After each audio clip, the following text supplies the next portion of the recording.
Well, good morning, SMITE fans, and welcome back to the Founder Series Open Bracket, week number 2 here in our first stage of play. I'm J-Mac, joined by Inbound as we get ready to hop into EMEA here for week number 2. We had an explosive week number 1, and now is the important week for some of these teams. Maybe it would be some new rosters jumping in, trying to get into the fray to get to that top 16 spot, and some old teams trying to maybe hold on to those top spots that they'd already gotten there, Bobby.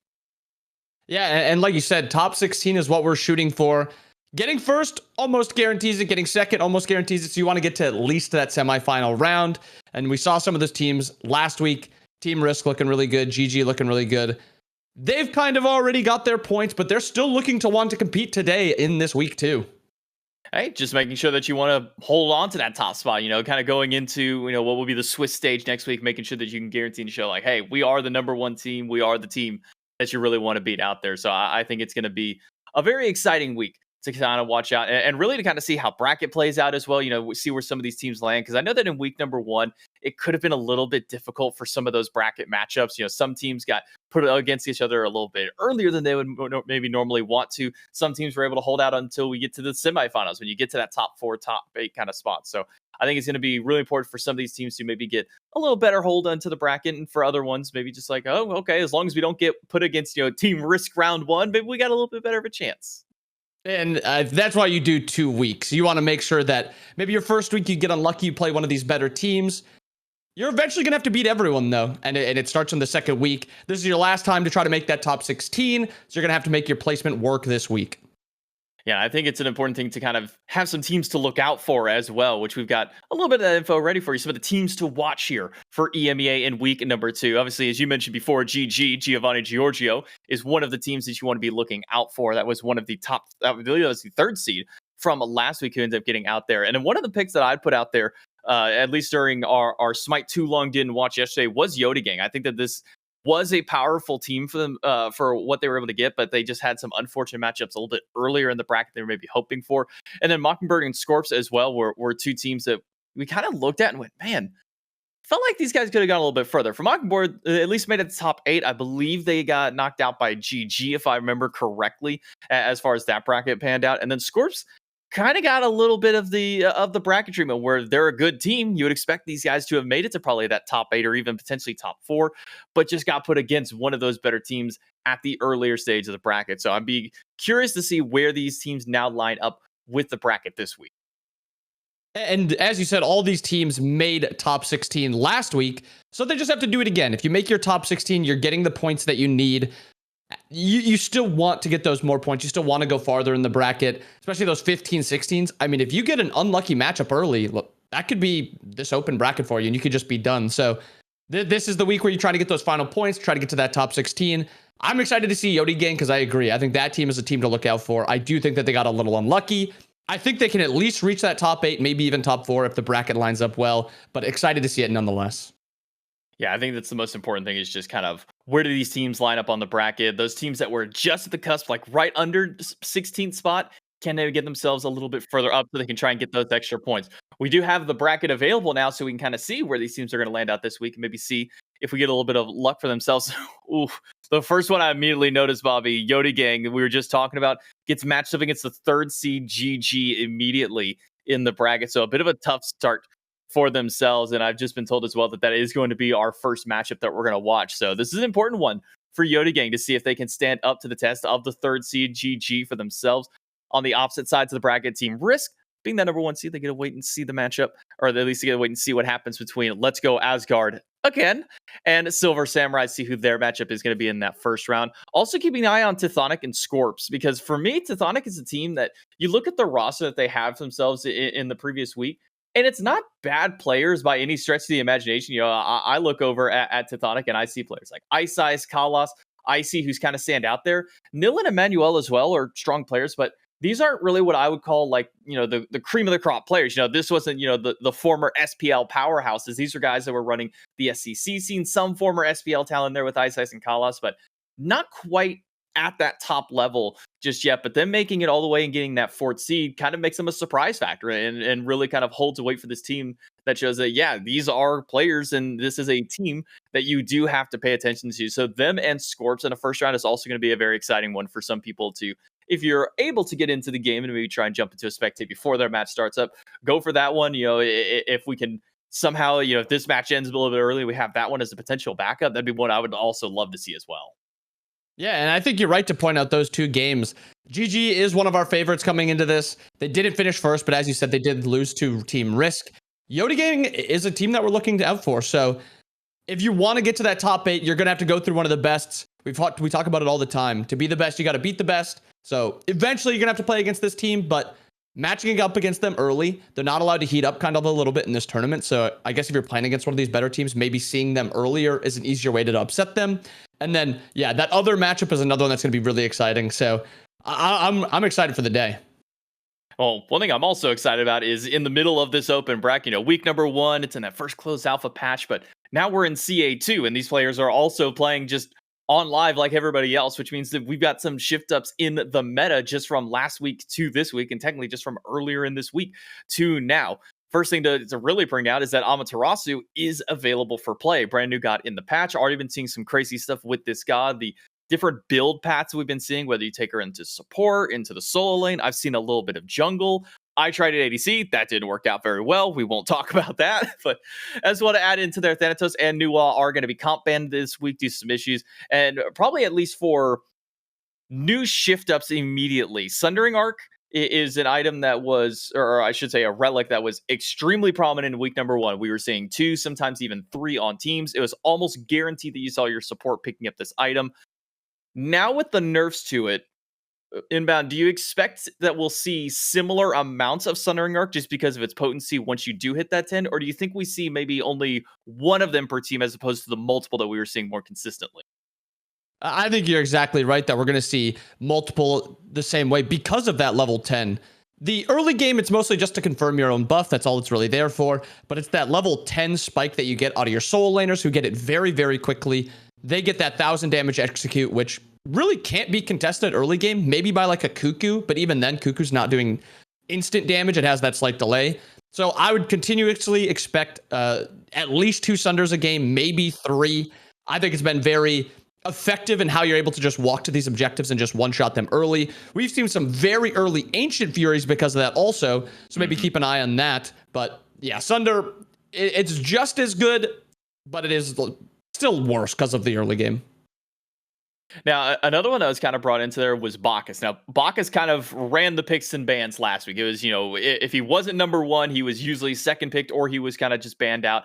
Now he's receiving 2 fairly heavy nerfs that came his way. His Chug and his Belly Flop both losing a lot of that protection scaling, and the Chug also having a cooldown put into it now to where you can't just, load one up, run around, do your own thing, and then, auto Belly Flop, get another auto after that one. So do you think that those changes affect maybe the priority of Bacchus? Do you expect him to still see some play, or do you expect him to maybe have kind of fallen off with these changes? I mean, as you said, one of the strongest things about Bacchus was loading up that one to have 3 procs of abilities that scale off your protections. So do I think he's going to be as strong? No, I think he's fallen down kind of like a tier. I still think he's one of the better supports, but can he really contest how strong Odin is in solo lane? No. Fenrir is dominated because of his flex potential in solo, jungle, and support. And while Bacchus is still very good, he does have some weird things that don't make him feel as good. No CC immunity, especially against gods like Ares. And then I think his solo or his dual lane strength in the early game isn't nearly as strong as Ymir's. And then Ymir's utility with that wall and just as good damage. Seeing Ymir go to a Gold Fury and then just explode it with Sunder and his ult it's a good feeling, just doing almost 2,000 damage just like that. So do I think Bacchus is good? Yes, he's definitely down at least 1 tier, maybe even 2 though. And another big addition that was shown on the graphic, and one that we've gotten to see a little bit of play with now, has been the Pyromancer, has been added back into the map here in Smite 2. It has been replacing what was at that mid camp that was kind of that rotating buff camp originally that would just kind of rotate all throughout the game. Now, after a specific time frame is when the Pyromancer spawns in. It will be there for the remainder of that game. How much do you think that the Pyromancer now affects play around of objective and even some of these sieges? I think it's just another way to push your lead. I would expect to see a lot of early game comps today because Sunder, once you get level 10, gives you that execute. You have Nagas to push waves. The Ancient Fury, you're trying to get there as quick as possible. And then what you just said, Pyromancer is just another way to push objectives or to push your lead. It doesn't have to be used on towers. It can be used on fire giants also. So I think it just snowballs the game a little bit more. Last week, though, we did have that patch that nerfed a lot of the gold in farming. So maybe we see a little bit less farming and a little bit more grouping earlier to fight over these objectives, because objectives are still very, very strong. Even if laning and farming and jungling like that isn't as strong for getting your gold and getting your lead, the objectives are still monumental. And one of the things that we were noticing with some teams, that wasn't all of them in EMEA, and maybe even less so in NA, where in North America, we were watching like junglers try and go for these invades on the right side of the map. In EMEA, we were seeing a lot of solo lane rotations early. Players like Benko would take an early teleport from the solo lane to the duo to try and get a gank, head back to base, and then, hey, why don't I just make a second rotation, or, try and go for a Gold Fury super early in the game. So EMEA is really starting to make use of these teleporters, which not a lot of teams in NA really utilize all that much. The only teams that I can really think of on top of my head are like Team with 5Ms with PBM, and then Aurora on the side of Cowabunga was another very prominent teleport user.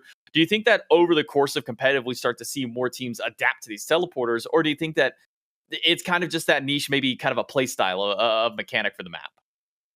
I think it's something that you can kind of min-max, because it's a 30-second cooldown. If you clear wave, use teleport over, take a fight, you can actually teleport back and not even miss a wave. So I will expect it to be something that you can kind of min-max. If you talk about, SPL players that kind of tried to min-max things, Benko / Deathwalker is one of those few players that comes to mind. PBM another one, Aurora another one. The three you stated, the ones that have already started using it, they're going to want to try to min-max this thing, try to use their rotations as well as they can. So I would expect it to be something that the more we see the games, the more it's going to be used and the better it's going to be used. Well, we are ready to jump into the picks and bans for our first game here in EMEA, week number 2. It is Giovanni Giorgio against Yodegang here in our first round. And I'm excited to see how some of the meta shift up will be, as we already kind of touched on. Bak is probably not going to see as much priority. Amaterasu now joins the fray. Won't be seeing the Thanatos, won't be seeing the Nuwa. As mentioned, those are competitively banned for this week. Odin is one that I think was kind of a bit of a sneaky one to jump into its level of priority last week, where when we came out of the kind of the closed alpha tournament and maybe even like the AWE4, we weren't really seeing a whole lot of Odin. But after week number 1, it seems that Odin has kind of risen to prominency alongside of Fenrir. So maybe those are just going to be the two bans we see consistently along through the day. But with her now available in the game and available for competitive play, Giovanni Giorgio, they're going to take Amaterasu as that first pick.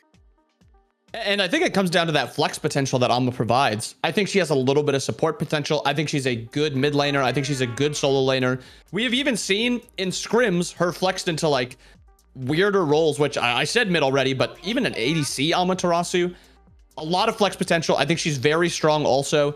And if you ban away this Odin, there's not really a ton of great solo laners. So I expect to see a lot of prio when this Odin gets banned on the Alma.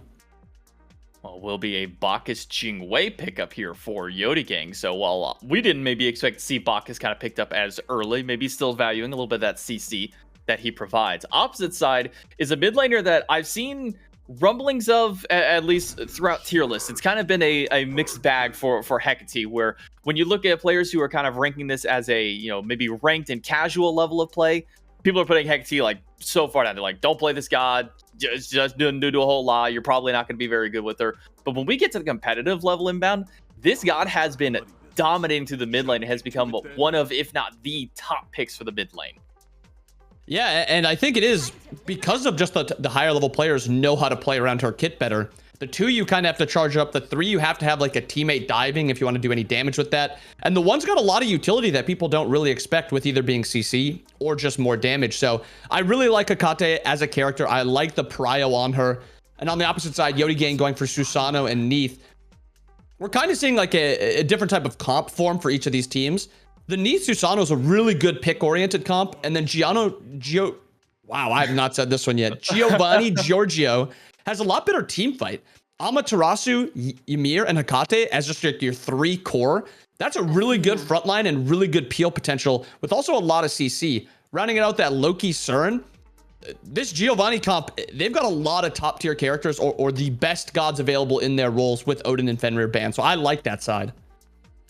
Well, I was thinking maybe it was the Bacchus Jing Wei duo, but with an Athena locked in as their final selection, maybe we see that Bacchus flex over to the solo lane for the side of Yodi Gang. Now, I do kind of want to touch up on the Cernos a little bit, because the way that Cernos is scaling is compared to maybe some of the other, traditional Smite 1 hunters kind of brought over, is Cernos, you just run him pure in hand, whatever, no big deal. That's how kind of general hunters play. In Smite 2, he scales a little bit differently, where he has his abilities do a little bit of damage with intelligence. His in-hands obviously are going to be scaling the most effectively off of strength. And so we've seen kind of a couple of different build styles. In the earlier alpha days, you just built him like every other carry you built. It was like Dagger Frenzy, Death Metal kind of rush into more crit and attack speed. Then we started seeing this kind of intelligence build come out from him, where it was Transcendence, Book of Thought, Devourer's Gauntlets, and then typically more intelligence. Now with the nerf to those 3 stacking items, that being the Devos, the Transcendence, and Book of Thought, where do you think that the build path kind of lies with Cernos right now, Bobby? I think the best part about CERN is that you have that flex potential between building a little bit more one-shot potential with, as you said, that intelligence build or the auto attack build. I do think that there is a slight preference towards the auto attack build now that you have seen the stacking items nerfed, but we also saw crit nerfed. We also saw a bunch of buffs to tank items. So we will get to see kind of, I think, what a lot of EMEA thinks about CERN, what his build path is with Coast. I would expect Coast to build more of an auto attack build, because that's just what I think of when I think of Coast. You don't really expect Coast to build more of a like Neath type of build where you're building just one shot. So I would expect to see more of that. I also think it pairs a lot better with Ymir to have that consistent auto attacking. And then when you go to these objectives, Ymir's damage, Alma damage, and then CERN's damage with the extra damage with his melee auto on his passive. That's a lot of damage on objectives. Combining the Sunder with that, they're going to just go to objectives and just wipe them off the map. So if you're a Yodi Gang, you have to be very close attention to these objectives. Well, game number 1, round number 1 here in week 2 of the open bracket, ready to roll as Giovanni Giorgio and Yodi Gang facing off for our first match. We're already saying GG. Moving their way up through the jungle. Could be going for an invade at this red buff, maybe the blue. It depends on if Yodi Gang is paying attention. See if they can catch anybody out. You do see a couple of members of Yodi Gang hiding over in the grass over by the blue buff.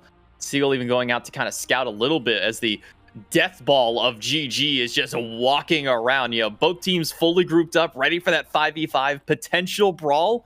But there will be no brawl happening this time around. GG makes their sweep to the jungle. They see nobody, and they're going to head back to their respective side of the map. Wait, they didn't even just walk through the jungle. They literally walked between the tier 1 and the tier 2 tower. They were doing everything in their power to find a fight, but Yodi Gang was not giving it to them. You see how much Ymir's going to do early, CERN, Alma. I'm surprised not at all that Giovanni Giorgio is looking for that fight, and I'm glad Yodi Gang is kind of avoiding that, but I mean, as you see, Kha'Zix and Coast seem like they still want to go for this invade. We haven't really seen a ton of actual invades from duo lanes. Yes, you have the Sunder, so you have that potential to invade, but you still are mostly just using it to confirm your own buff or to confirm that spawn on that camp by duo lane. Now, we have been seeing a bit of a split with the junglers as to kind of where they start their game out. We have some junglers that like to start over by the blue buff, help out their solo laner, then go do the red buff and to kind of make their sweep across the left side of the map, as we're seeing with what Yodi Gang is doing. GG, on the other hand, for their jungler, you do see adapting kind of starting on the left side, going for his speed buff, then heading through, dealing with the back camps, and then kind of sweeping towards the right side of the map. Is this just kind of a player preference? What's the kind of reasoning for the two different styles of starts? I think it's mostly player preference, but I also think it's a little bit build preference. If you see Adapting's build going for this bluestone, the clear is going to be a lot weaker. And if you think about Alma and how well she just clears buffs, she doesn't really have a worry. Bacchus, on the other hand, does struggle to clear a little bit. I mean, the Sunder does help that out a little bit. The bluestone helps that out a little bit, but it is like what do you want to do? Also, is your character able to do what you want to do, or do you have to change it up a little bit? A little fight on left, actually. In by Coast. The Bramble Blast is good in hands as well, but a quick dash out by Ollie will get him back to safety. And in fact, now it's Coast. He gets blocked by the against the wall, and he gets to try and save his life, but it only delays the inevitable. Ollie gets first blood. Kha'Zix trying to get the last one. Can he dash away in time? Yes, he can. The freeze is off the mark. Kha'Zix running for his life. One more in-hand will do it. The dash in by Merca, and the kill is good. Double to start the day for Yodi Gang. And J-Mac, this is a lane that you didn't care to play through. You didn't care to win. You wanted to farm to late game, and you just double killed a Ymir Cernos. And those devious minions were body blocking Coast and fight mid. Dardes, no Aegis. Damage is good by French Emperor, and he lives. Renegon gets the credit for the kill, and Yodi Gang start off hot with a 3-0 lead. And I love it. This is what you have to do when you're playing against a team that, I mean, this is a very good GG team. A lot of them were in the SPL last year. They are a very good team. This early lead gives you that confidence to kind of make plays. You've now double killed in dual lane. You got a kill in mid lane. And on top of that, there's no Aegis now for 74 seconds for Coast. There's no for 110 in mid lane. Kha'Zix taunted back right after the freeze. Connects onto Ollie. Still seeing that pressure from GG to push up to that tier 1 tower, so not really deterred by the early spill in that duo lane, and even Darda is still stepping up, but being cautious around underneath. One of the downsides of the Hecate is a little bit of that lower clear in the early game, and that always looming presence and threat of that jungler sticking by. So we might see a little while before Dardes tries to ramp himself up. But now I see adapting over on the right side, trying to see if they can get Seagull to step out of position. These buffs are starting to spawn up on the right side. Blue buff in 4 seconds, red buff shortly afterwards. It seems that GG not going to try and go for the invades. Yeah, and I think it's smart. It's very hard to invade when the enemy team has a Neath. It's just an extra advantage. Beats down on Merca, dash by Coast. Bramble Blast is good. Needs to block the in-hands. Does Ollie. Good body blocking. We'll be able to keep Merca alive for the time being under the safety of the tier 1 tower, so no kills for GG this time. And the safety of Jingwei, the movement speed after that dash, gives him just enough spacing, and then good body blocks by Ollie, gets him out. Another fight on the Dardes in mid, just trying to harass him. And you do see French Emperor waiting out the teleport, even reads Dardes like a book, saying, all right, if you want to get away from me, you got to go one way or another. French Emperor reads it perfectly, pulls him out of that, open the gates for a 4th kill now for Yodi Gang. And I gotta say it, Susano is a very strong character. It's weird seeing him not prioed as much. A little fight on left, but we have a level 5 advantage here. Adapting has to rotate over to help defend this, and he is also 5. Merca, frozen by Kha'Zix. No beads for the Jingwei, but a dash into reposition. Wall by Kha'Zix. Puts him on the wrong side of it. But now with this rotation from adapting, we'll make sure that not only is the purple buff secured, but Yodi Gang not going to be too much more aggressive on that left side without having French Emperor over there for the time being. Yodi Gang not going to be too overzealous on going for this invade over these kills. And looking at solo lane quick, I was curious to see what type of build Nika was going to be planning on going on this Amaterasu. She's a brand new character. We've seen very few gameplays of her so far. Is there going to be a more intelligent-sided Ama, a more ability-based? You want to play around your aura, your damage on your abilities? Or are you going for that more strength-oriented build where your autos are doing a lot of damage? And I think it's really no surprise when you consider, is Bellona being played? No. So it must seem like strength items for these solo laners are a little bit weaker. Nika's so far going mostly full damage. The conduit, and then the intelligence item first. He's got a little bit of magical protection, and that's it. Wow. A kill onto Seagull. First on the board now for Giovanni Giorgio, as their solo laner is able to pick up 1. We'll see. The 2 of them head back to base, at the very least, jungler and solo laner. We'll kind of get to see what Nika's path is going to be throughout this game. Does seem to be going into a little bit of that intelligence to kind of start this game out, but I am curious as well to see where the rest of the build will align. And one thing to keep note of is that there was a little bit of a tad bit of a nerf to Amaterasu. A small hotfix that came in last night did decrease a bit of the scaling on that aura for her.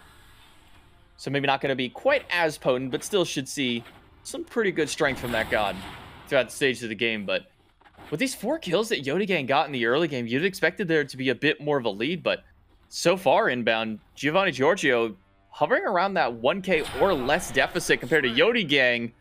Maybe that goes up a little bit more. Kill over on the right side of the map. Seagull gets a bit of revenge. And that's what I like seeing over in solo lane. Try to put this Alma behind so she's not allowed to just rotate over. I like that they're even trading this here. I just want to see now a rotation from both French Emperor and Seagull to look for this Gold Fury. Because as you said, this is not a very big gold lead for being 5-1. Yes, it's over 1,000. It's only 6-7 minutes into the game. But Gold Fury has now been up for 2 minutes, and you still haven't really kind of pressured the map. I want to see them kind of get this Warhorn and then rotate over for a Gold Fury. Queen Naga is also on the map now that we've kind of crested over that 7-minute mark. It is in favor of the Giovanni Giorgio side. Won't see them go for a pull on it just yet. It's an objective that at this stage of the game need probably 2 to 3 people to really take that one down efficiently. Maybe a rotation from Vaporch Coast could help out, but Coast is going to make sure that speed buff goes down instead, and adapting back to base. Kind of see where the rest of his build goes. An early Hydra's Lament. Something that we do typically see on these, on these junglers, but first slot is not maybe as common as we're used to seeing. Yeah, and it is strange if you're a Smite 1 player seeing Hydra's first item. Usually it's like a second item, but in Smite 2, it's just got very good stats for a first item. It's very high in strength, it's very cheap, and you're basically good on mana the rest of the game. You don't have to worry about another mana item. So it makes a lot of sense to just get this item first, and it's both junglers itemizing into this Hydra's first item. Hydra's into this tier 2 strength cooldown item, usually going to be that Techo. That's that big spike they're looking for, but French Emperor is looking now. Gets the pull on the Kha'Zix, so they were frozen in place, and that will stop the continued efforts from the Yodi Gang jungler. Some solid damage thrown out to Kha'Zix in just that short engagement. Some of that does come down to that Hydra's that French Emperor has also picked up. You're just talking about how strong that item can be for these junglers, and already starting to get put to work up against Kha'Zix, who did opt to go for... I'm just going to straight up say this is not a traditional support item in that first slot there.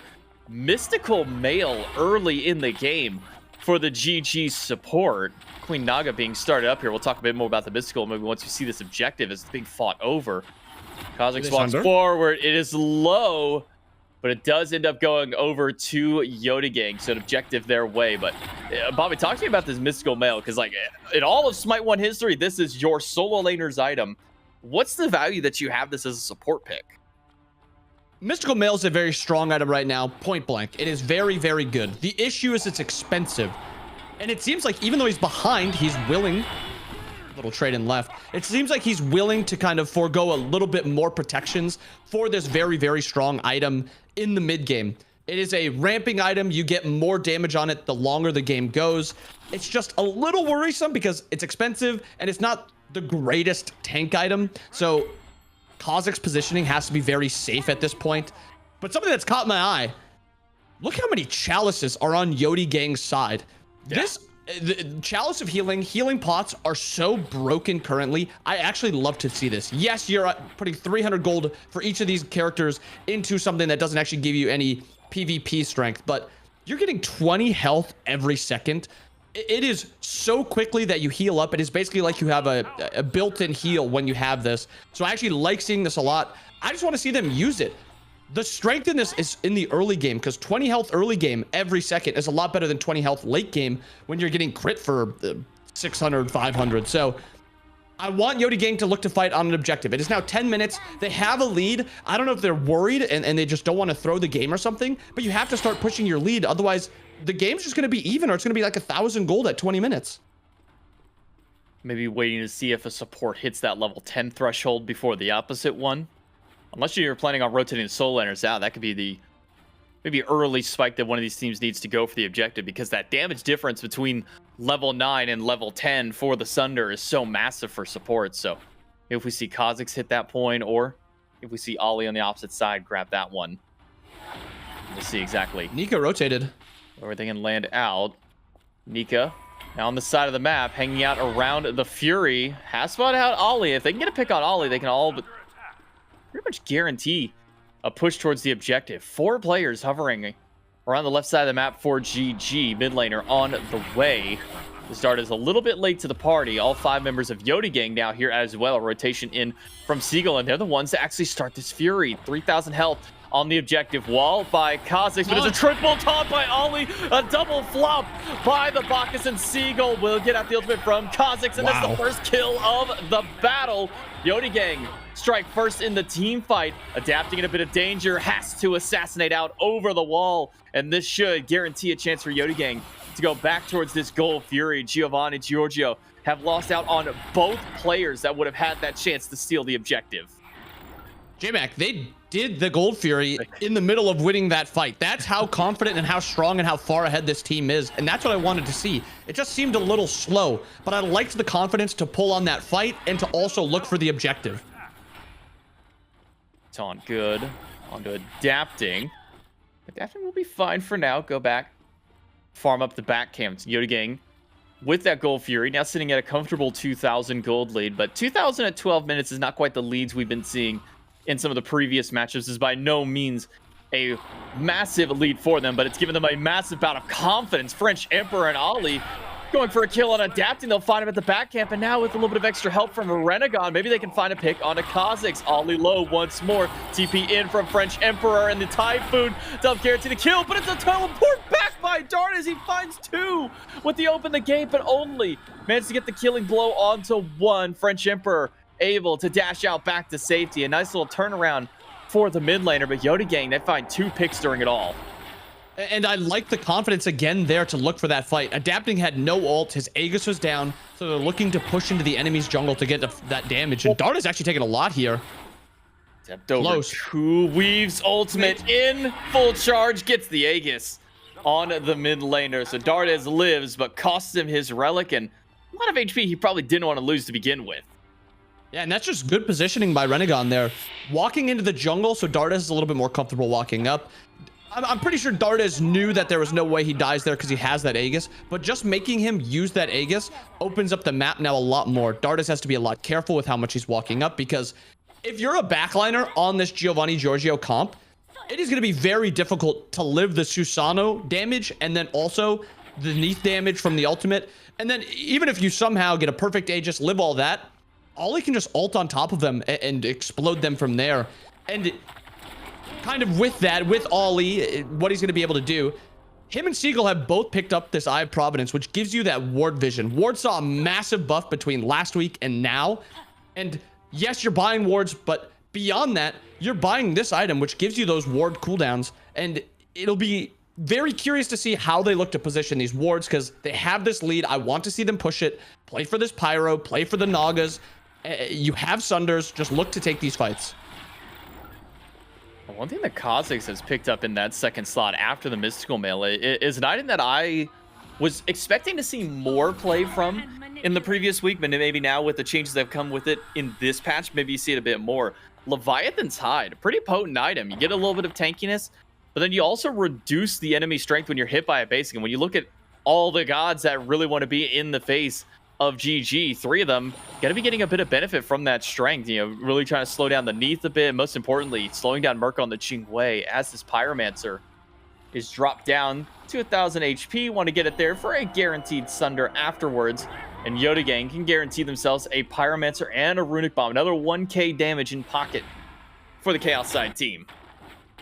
And I think a big difference between the really top end teams and those teams that are trying to get to that next tier is knowing when and how to push their leads and how much they can push. Yodi's playing it not like super slow, but they're playing it slow enough that it's a little bit worrisome. Actually catches Ollie's dash, forced to ult out. Use the ult. Do they have enough time? Get out they do, because there's just not enough damage on the side of Giovanni Giorgio, but this does open up the Gold Fury. They know that the Athena ultimate is down. Ollie's not going to be able to get back in time, so it's a question is, has Seagull made a rotation? Oh, Seagull also went back to base. There's nobody with a Sunder to try and take this one away. Even the Runic Bomb is in Ollie's pocket. This is just going to be a free Gold Fury. Great awareness from GG on that, seeing that Ollie went back to base and knowing that Seagull is also back there just gives him such a free opportunity for an objective. And that's a bad mistake by Yodi Gang. Ollie playing a little bit too aggressive, trying to get those neutral camps, trying to get that vision on Gold Fury, but it's not worth your life. It's not worth the reset. It's not worth your ultimate to get those. You have the lead right now. You can look to push it. Make sure you're just grouping a little bit more and play around that. Ollie's still in a fine spot once his ultimate comes back up. Yodi Gang is still in a fine spot overall. They have the Naga on their side of the map. It's something they can look for, but it just slows down their lead a little bit. Going for the queen is Yodi Gang. Seagull gonna head and jump over back to the opposite side. Well, what's got your attention, Bobby? Just Merca coming over here. I thought they were gonna maybe look for a fire giant, and it actually looks little. It almost seemed like they wanted to go for the fire giant, but they were like, can we do it? Should we do it? Is this something we can do? And it doesn't end up wasting too much time or anything, but it's just so close to them pulling the trigger. It's a little risky because you don't have a massive lead, and Coast has already made the rotation over, but I was just worried that they were going to look to pull the trigger right there. End up kind of holding off for now. I was actually curious as to how the Hunter builds would start to pan out with the changes to crit, doing a little bit less damage, but we still see that high value in going for it this early. It seems the answer is still yes. Maybe not in that second slot. We typically would see something like Devos into Masashi's dual blade, into Wind Demon, or into Demon Blade, I'm sorry, and then after their build kind of changes up a little bit, but it is Executioner into the Demon Blade after the Devos. Well, now we do see all members of Yodi Gang grouping around Fire Giant. It's a matter of, can you keep the Sunder users on Giovanni Giorgio out of the pit, or can you just get enough burst damage? There's 3k damage in pocket for Yodi Gang. 2 Sunders and a Pyromancer. Kha'Zix does find a double stun with that freeze. Ollie goes in for the dash. Coast gets blown up by Merca and by Renegon with the carry out. Some of the damage for the team fight of GG has now been lost. Kha'Zix walks forward, gets stunned out by Seagull, turns around for the freeze, but only finds one. Meanwhile, Dardes is getting some big damage into the backline and adapting, trying to close out the kill, but cannot get it with the assassinate. Instead, it's Nika who finds the double stun off the dazzling offensive. Yodi Gang are now much too low to try and stick around for this fire giant. It could be GG that turns the tide instead. Can they find a quick pick onto Renegon? Backflip out. But adapting is ready to try and go for the kill. Dardes gets the final shot on the Renegon on the wall from Kha'Zix, blocks out Merca. Nowhere to run for either of the carries, and call out the solo laner as well. Seagull down. A 3-kill swing for Giovanni Giorgio. And I don't know why Yodi keeps fighting after taking that first kill onto Coast. They forced out his Aegis, they kill him, but then they chase too far, trying to put so much damage into Kha'Zix. And Kha'Zix doing exactly what he needs to do. Absorb as much damage as he can, but not too much that he's threatened, and then overforce Yodi Gang. And now with this, Coast being back alive, 5 strong, GG is very happy to pull this Fire Giant, and Ollie's gonna have to make kind of a superhero move here if he wants to have any chance to keep this game. Fire Giant getting low. Can it get taken by Ollie? He's got to get in for a dash taunt, maybe pull one of the tanks off of it to steal it away. French Emperor maybe he's going to try and go for some fight after. Finds a quad typhoon, but it's just not enough damage. French Emperor wants to try and take it away, but it will be a secure Sunder Fire Giant for Nika and the side of GG. French Emperor can only sit back by and watch as it goes down.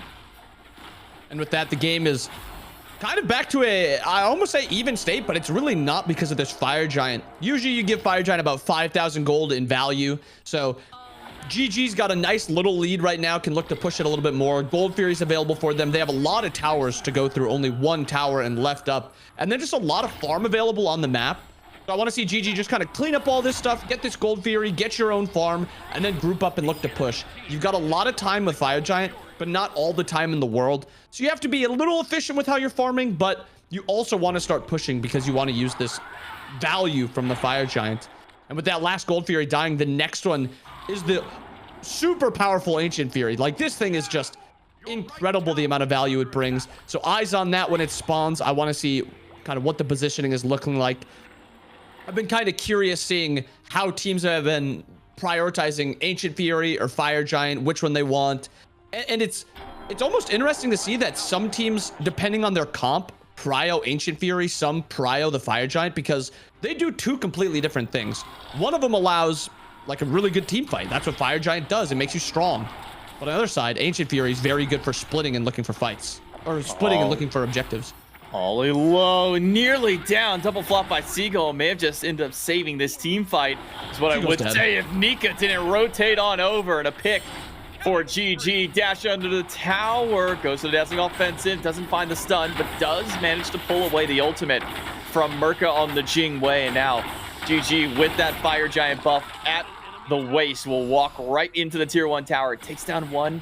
And now grouping up for that tier 2. All 5 players from GG here. Seagull still down for 25, which means that the call for GG is to still continue their push with a minion wave in tow. And Kha'Zix tanking up this Phoenix should go down fairly quickly. Not much resistance from Yodi Gang. Just waiting to see if Dardas pulls the trigger on that open the gates. Does do so, but doesn't find anybody. Instead, it's a stun from Kha'Zix. Big damage in, and Merca goes down. It's Fake Porsche Coast with a kill for GG. With all 3 structures stripped away from the map in that mid lane, GG will send themselves right back through the jungle to continue their cleanup crew.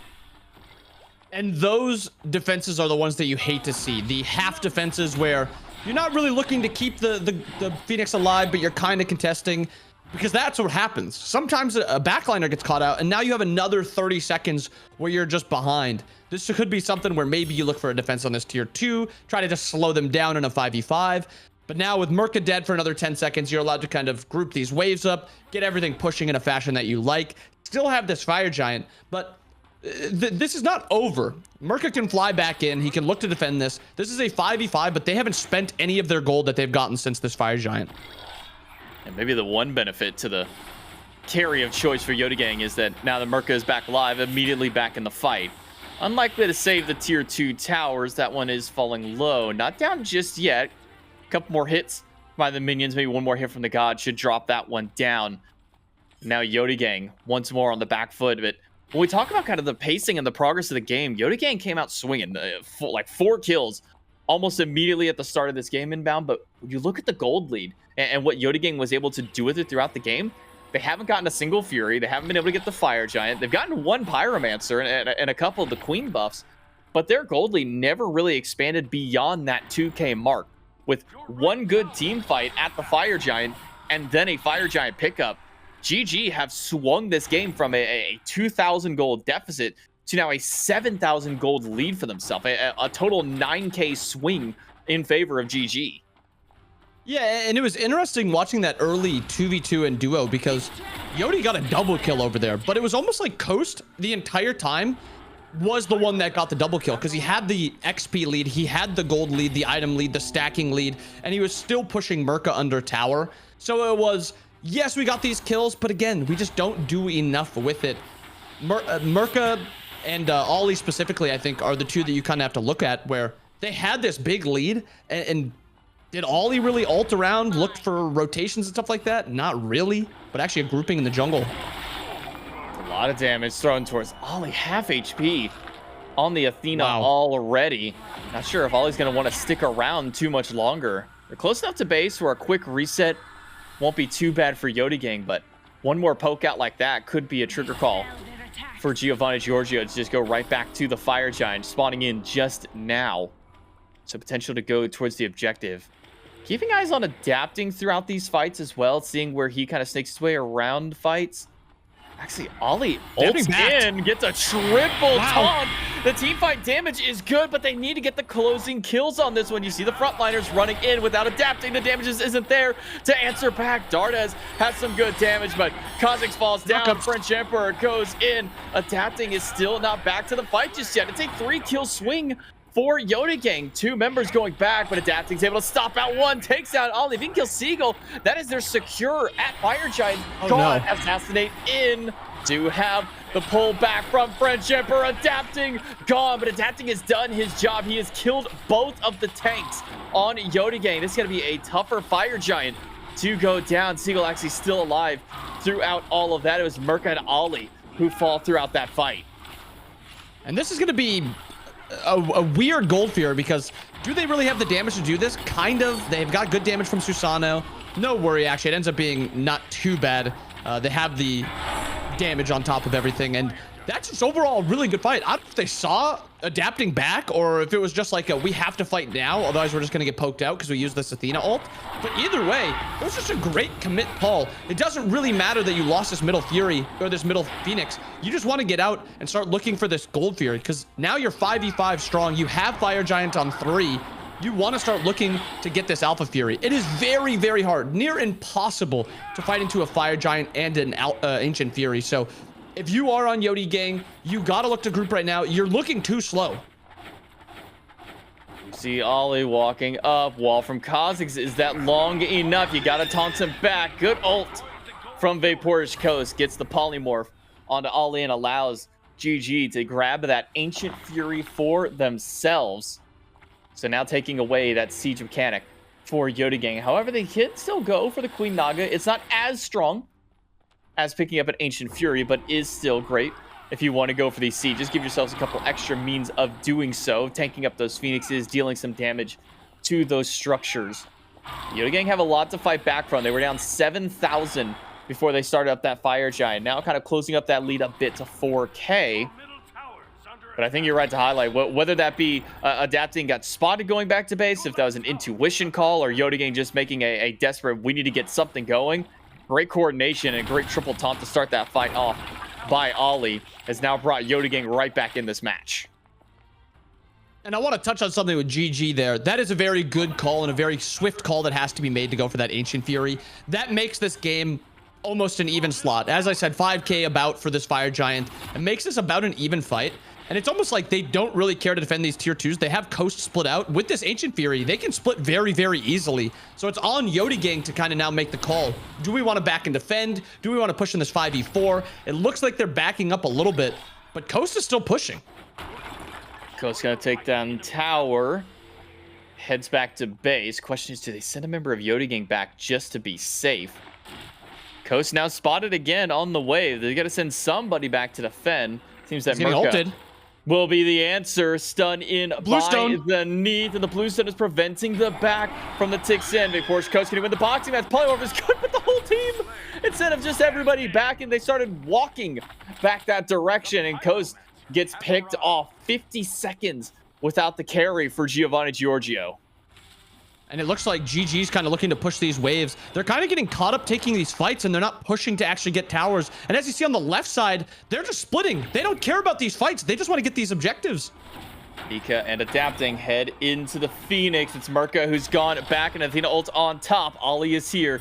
Dash is good. And an assassinate from adapting just to guarantee that it doesn't get grabbed by a taunt. Nika, even in that movement speed stance, I don't think there's a chance in the world that Yodi gang catches these two members of GG. But this quick decision making by GG, say, okay, Coast, you go to this side. We're going to force them away from our tower. Okay, adapting and Nika, now you go to the other side. And they just keep forcing Yodi gang away from their actual sieges and just putting them on the back foot for defense. J-Mac, Yodi gang is the one that got Fire Giant. GG is the one that's making plays. They're kind of forcing Yodi's hand to do what they want. They were 5-man strong grouping middle. Oh, Coast is going to the right side. We have to reset. We can't give him this Phoenix for free. They back. They don't push middle. Their Fire Giant's dropping any second now, and they got literally a Naga. That's it. They got a Naga and a tier 1 in middle, or a tier 1 in left also. So they got 2 towers and a Naga buff for this Fire Giant. On the opposite side, GG shut down that Fire Giant almost completely by getting that Ancient Fury. Pyromancer started. Naga's tanking this one up. Objective down to 2,000. It'll be secured by the Order team. GG picks up the Pyromancer kill.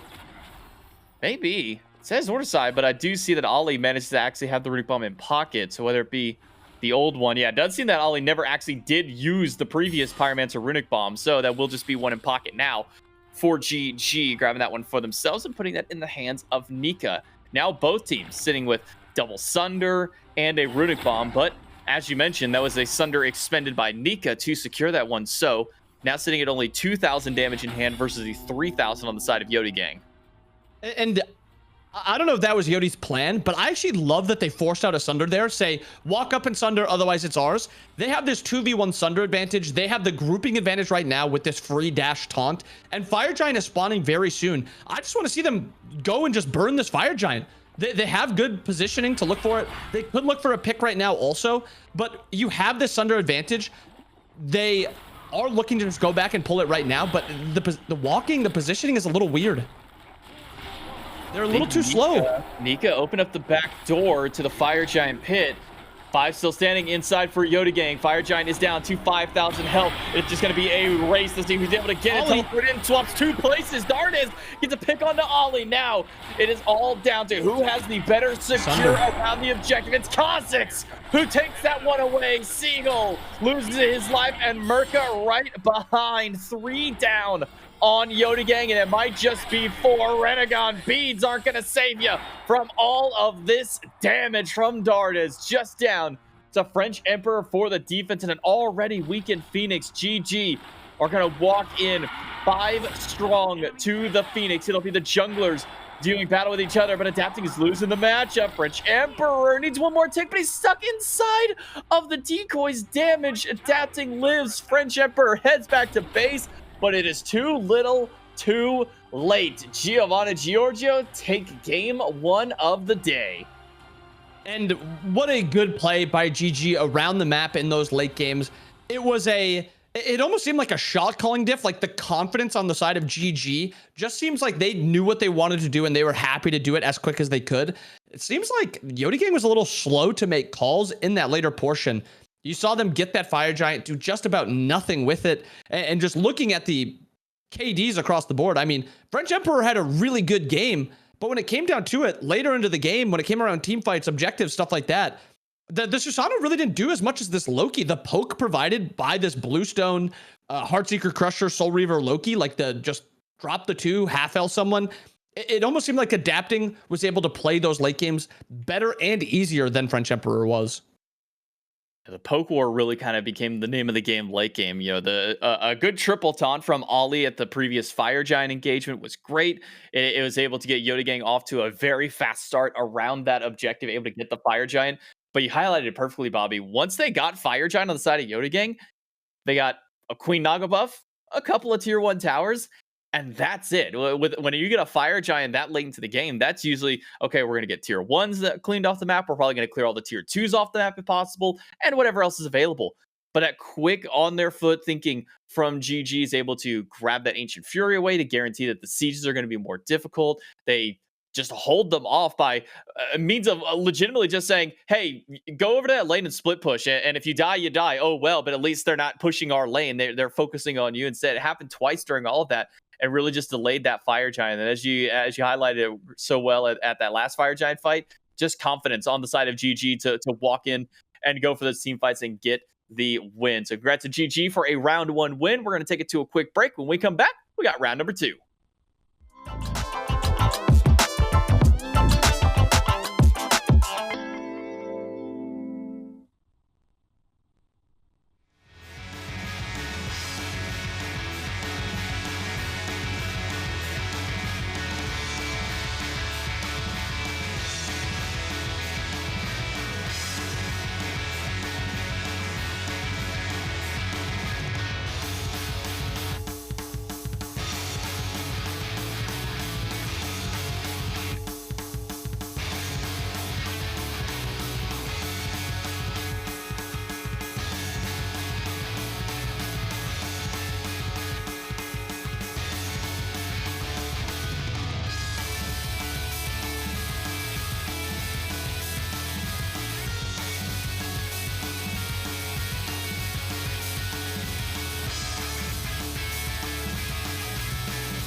someone to save.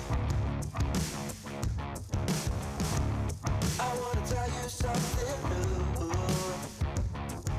You drove us both into a wall.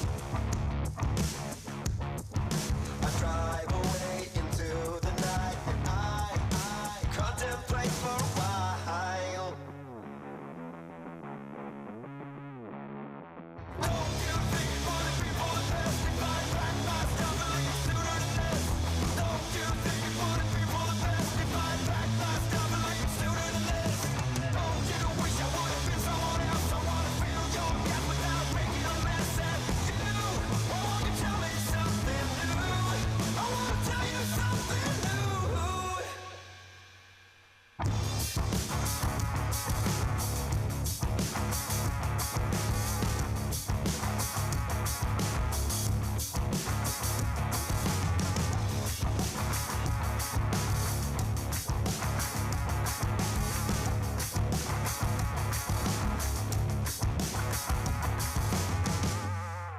I wish you all the best I can, and I stop myself for a while.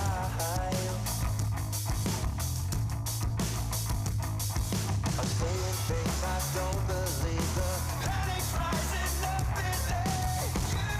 Why won't you tell me something new? Don't you think it would be for the best if I pack my stuff and leave sooner than this? Don't you think it would be for the best if I pack my stuff and leave sooner than this? Don't you wish I would have been someone else? I wanna fill your gap without making a mess at you. Why won't you tell me something new? I wanna tell you something new.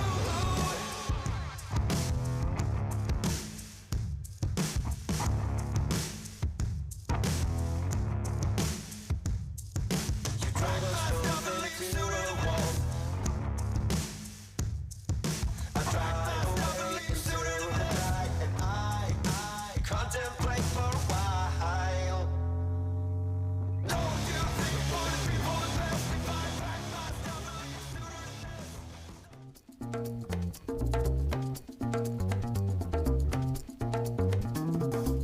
It's never been done before. What's the plan? When was the last time you were in Vegas? You want to host an esports event in Vegas for SMITE. SMITE 2. Now you're talking.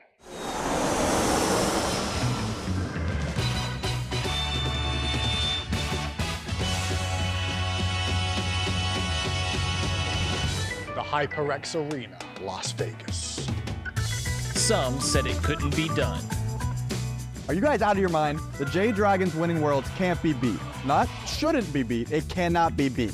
This January, see SMITE like you've never seen before. You clowns are gonna need a team even crazier than you. Who'd you have in mind?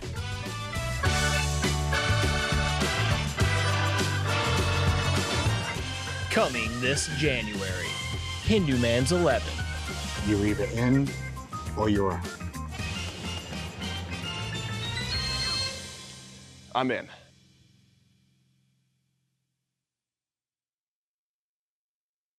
We're already in the throes of the Founder Series here for the open bracket. It's all building up to go to the HyperX Arena in Las Vegas, Nevada, with the Founder Series land. So make sure that you pick up your tickets now because they're already 75% sold out, meaning, well, if my math is correct, you've only got 25% of tickets left and available to pick up. So make sure that you don't miss out on your chance and go pick those up. If you go to the website, you can get a look at all the information for the event, the full breakdown with everything as well, just to see kind of how all the stages of play go through, how teams can get to Vegas, how many teams are going to get to Vegas, and all of that good stuff. But as mentioned, tickets are nearly sold out, so make sure that you go over and pick one up today, or you might just miss out on your chance to go hang out with not only some of the players, the fans, and also some of the members of hi-rez Studios themselves at the illustrious event for the SMITE 2 Founder Series in Las Vegas, Nevada at the HyperX Arena, Las Vegas. It's going to be an amazing event, so make sure that you don't miss out on your opportunity. Game number 1 is done. We move into our next round of play, and it's still J-Mac Inbound here to bring you the action. And we saw a lot of back and forth there in game number 1 Inbound. We saw a nice early kills and an early lead start up for Yoda Gang. but it never really got anywhere. We were sitting maybe 2,000 gold up at the pretty much highest point for Yoda Gang. These Fire Giant swings that we saw from Giovanni Giorgio end up turning the game massively in their favor. Good fight back. And it just kind of goes to show that 2,000 gold, even at the stage that we were at where it was 7,000 up, is not necessarily a winning point of the game, because there's just so much potential in these team fights to really turn the tides of the games. We jump into the bracket because, as I mentioned, we're done with the first round of play. That's right. It's best of ones all the way throughout the day until you get to that grand finals matchup. So unfortunate for Yoda Gang, their time in this tournament is done for today. You'll have to keep your eyes peeled a little bit to see if the guys did make it into the Swiss stage at the very least. It means we're moving into our quarterfinals matchup. Scorps and Mockingbird, two teams that we kind of talked about in the teams to watch a little bit earlier at the top of the day, now facing off against each other in the bracket. And one thing to note is when we looked at the Mockingbird roster of last week, I mean, this is the team that had Ducky, that had Raffer on there. This is a completely new Mockingbird roster. Deduin, Herox or Hero X. I haven't gotten a confirmation on exactly which one that they go by. Hawk, Calvin, and Spudio rounding out this roster for Mockingbird. And then on the opposite side for Scorps, Kana, April, Rapio, Preds, and Davey. So two powerhouses with players that we've seen for quite some time at the SCC, nearly that SPL level for some of those players. In fact, Kana having a little bit of time at the SPL back in the Smite 1 era, but now here in Smite 2, had to see how these two teams battle it out, Bobby. Yeah, and we're only in the second round. That first round was an absolute banger, and we get blessed with another really good round 2 to watch. And I think what I'm focusing on in this is that dual lane. We've seen a lot from Calvin, we've seen a lot from Spudio, but they're going up against Davey, who's a very talented SEC player, played a little bit in the SCL, which is the console scene from Smite 1. This is going to be, I think, a dual lane focused game, but I don't think they're going to prio their dual lane picks. As we saw from last game, that Alma looks really good. Even though it didn't win, that Bacchus looks really good. And I liked it over in solo lane. I think I actually like it in solo lane more than I like it in support. And we've talked about it a little bit. Not a ton, but a little bit.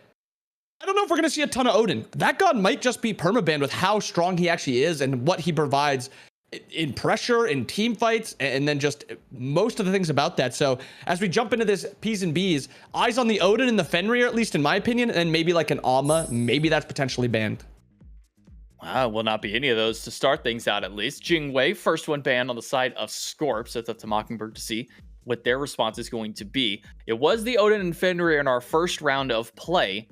We'll see if one of those two still make it through. Will be the Fenrir gone. So does this mean an Odin first pick for Scorps?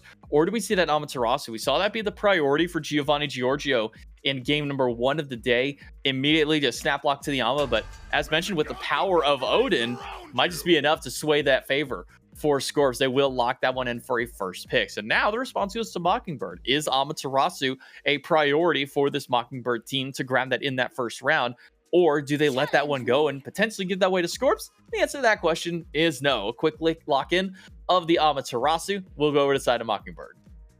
And it seems like Mockingbird banning that Fenrir just meant that they wanted to trade the solo laners. Get the Odin. You can have the Odin first pick. We're going to match that with the Amaterasu.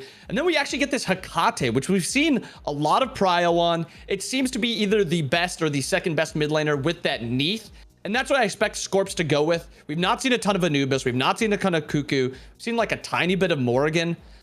There is potential for them to maybe not pick that Neath and pick something else that's higher prio, like this Ymir, and kind of wait on that Neath because we can pick that later.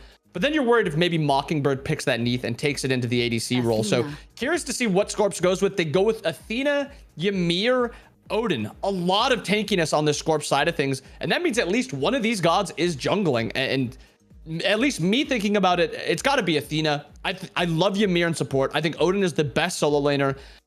Am I a big fan of Athena? I think she's fine.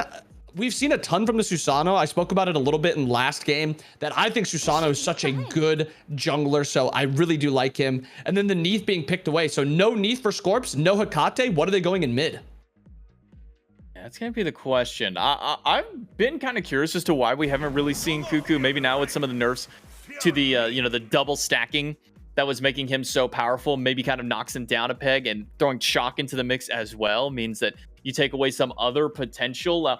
I'm not saying that Chalk mid is the way to go, but Chalk does have a lot of damage in his kit. You could throw him reasonably into the mid lane to see if you wanted to get some extra damage there, but does mean that this Amaterasu may be slotting itself over towards the support role this time on the side of Mockingbird with this Chalk lock-in. It seems that they're not too worried about what they could be picking up for a mid lane. Kernanos, we kind of talked about him game 1, how he has that flexibility to be more of the burst style of damage with the intelligence build, or you can go strength and play more like a traditional carry.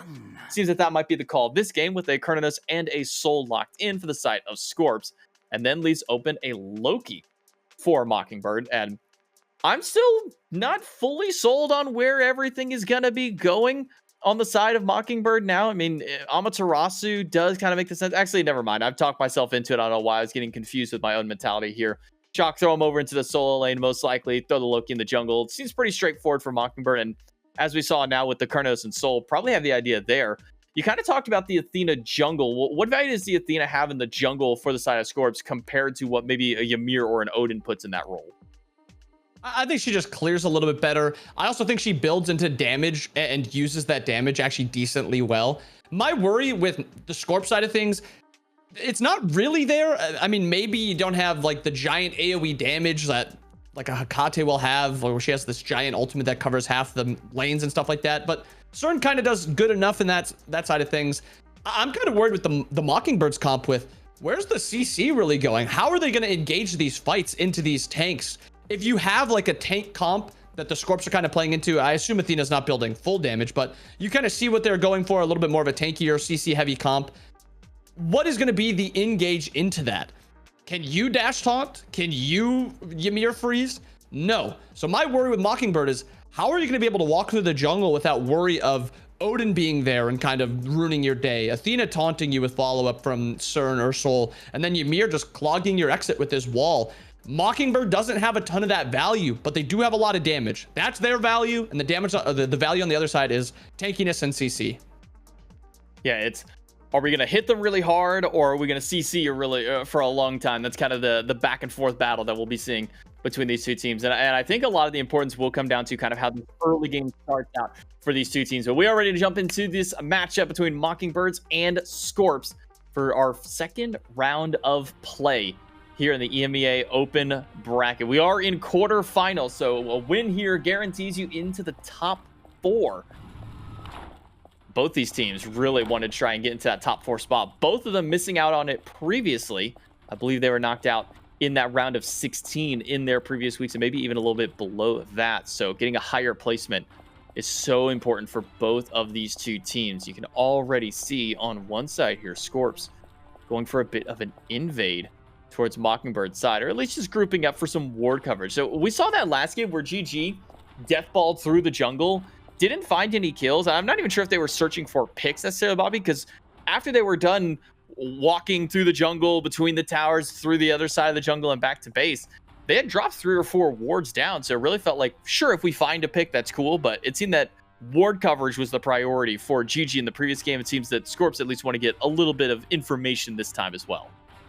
Yeah, it's exactly that. They want to know where this jungler is starting. Is it going to be a Loki starting solo side of the map, going for the blue and the red? Is he starting the speed, trying to just confirm that? I think it is a good idea, especially with how open starts are. I mean, you talked about it a little bit last game where, what are the best starts? It's kind of up in the air. It's dependent on what the enemy wants. And through this, actually, Calvin looking to maybe secure with Sunder here. No Sunder for Preds. Forward, no Sunder. It looks like it was used early there for Calvin. I wonder if that's 400 still? I was just wondering the same. Does Calvin think that it does more damage than it's actually supposed to? Maybe he hasn't quite had the practice with Sunder on the more recent patches. So no steal on the purple buff this time around for Mockingbird. Maybe Calvin hitting it a little bit early. Maybe, you know, finger slipped a little, maybe a little, the hands a little sweaty going into this quarterfinals match, but bit of a slip up there to start the game. Yeah, and it might not seem like a big thing, but in the early game, those small mistakes and those small values add up. If you take away that purple buff, Davey and Preds don't hit 2 for actually a lot longer than you do. And with your comp, you're not really trying to win this laning phase with Alma and Neath. It's just kind of like a we'll farm it out. CERN and Ymir want to win this laning phase. They want to dominate. And actually, Herox gets that invade onto speed buff. Oh, the body blocks good by Calvin. Davey, low Close. backflip, not enough damage. Can you find a kill?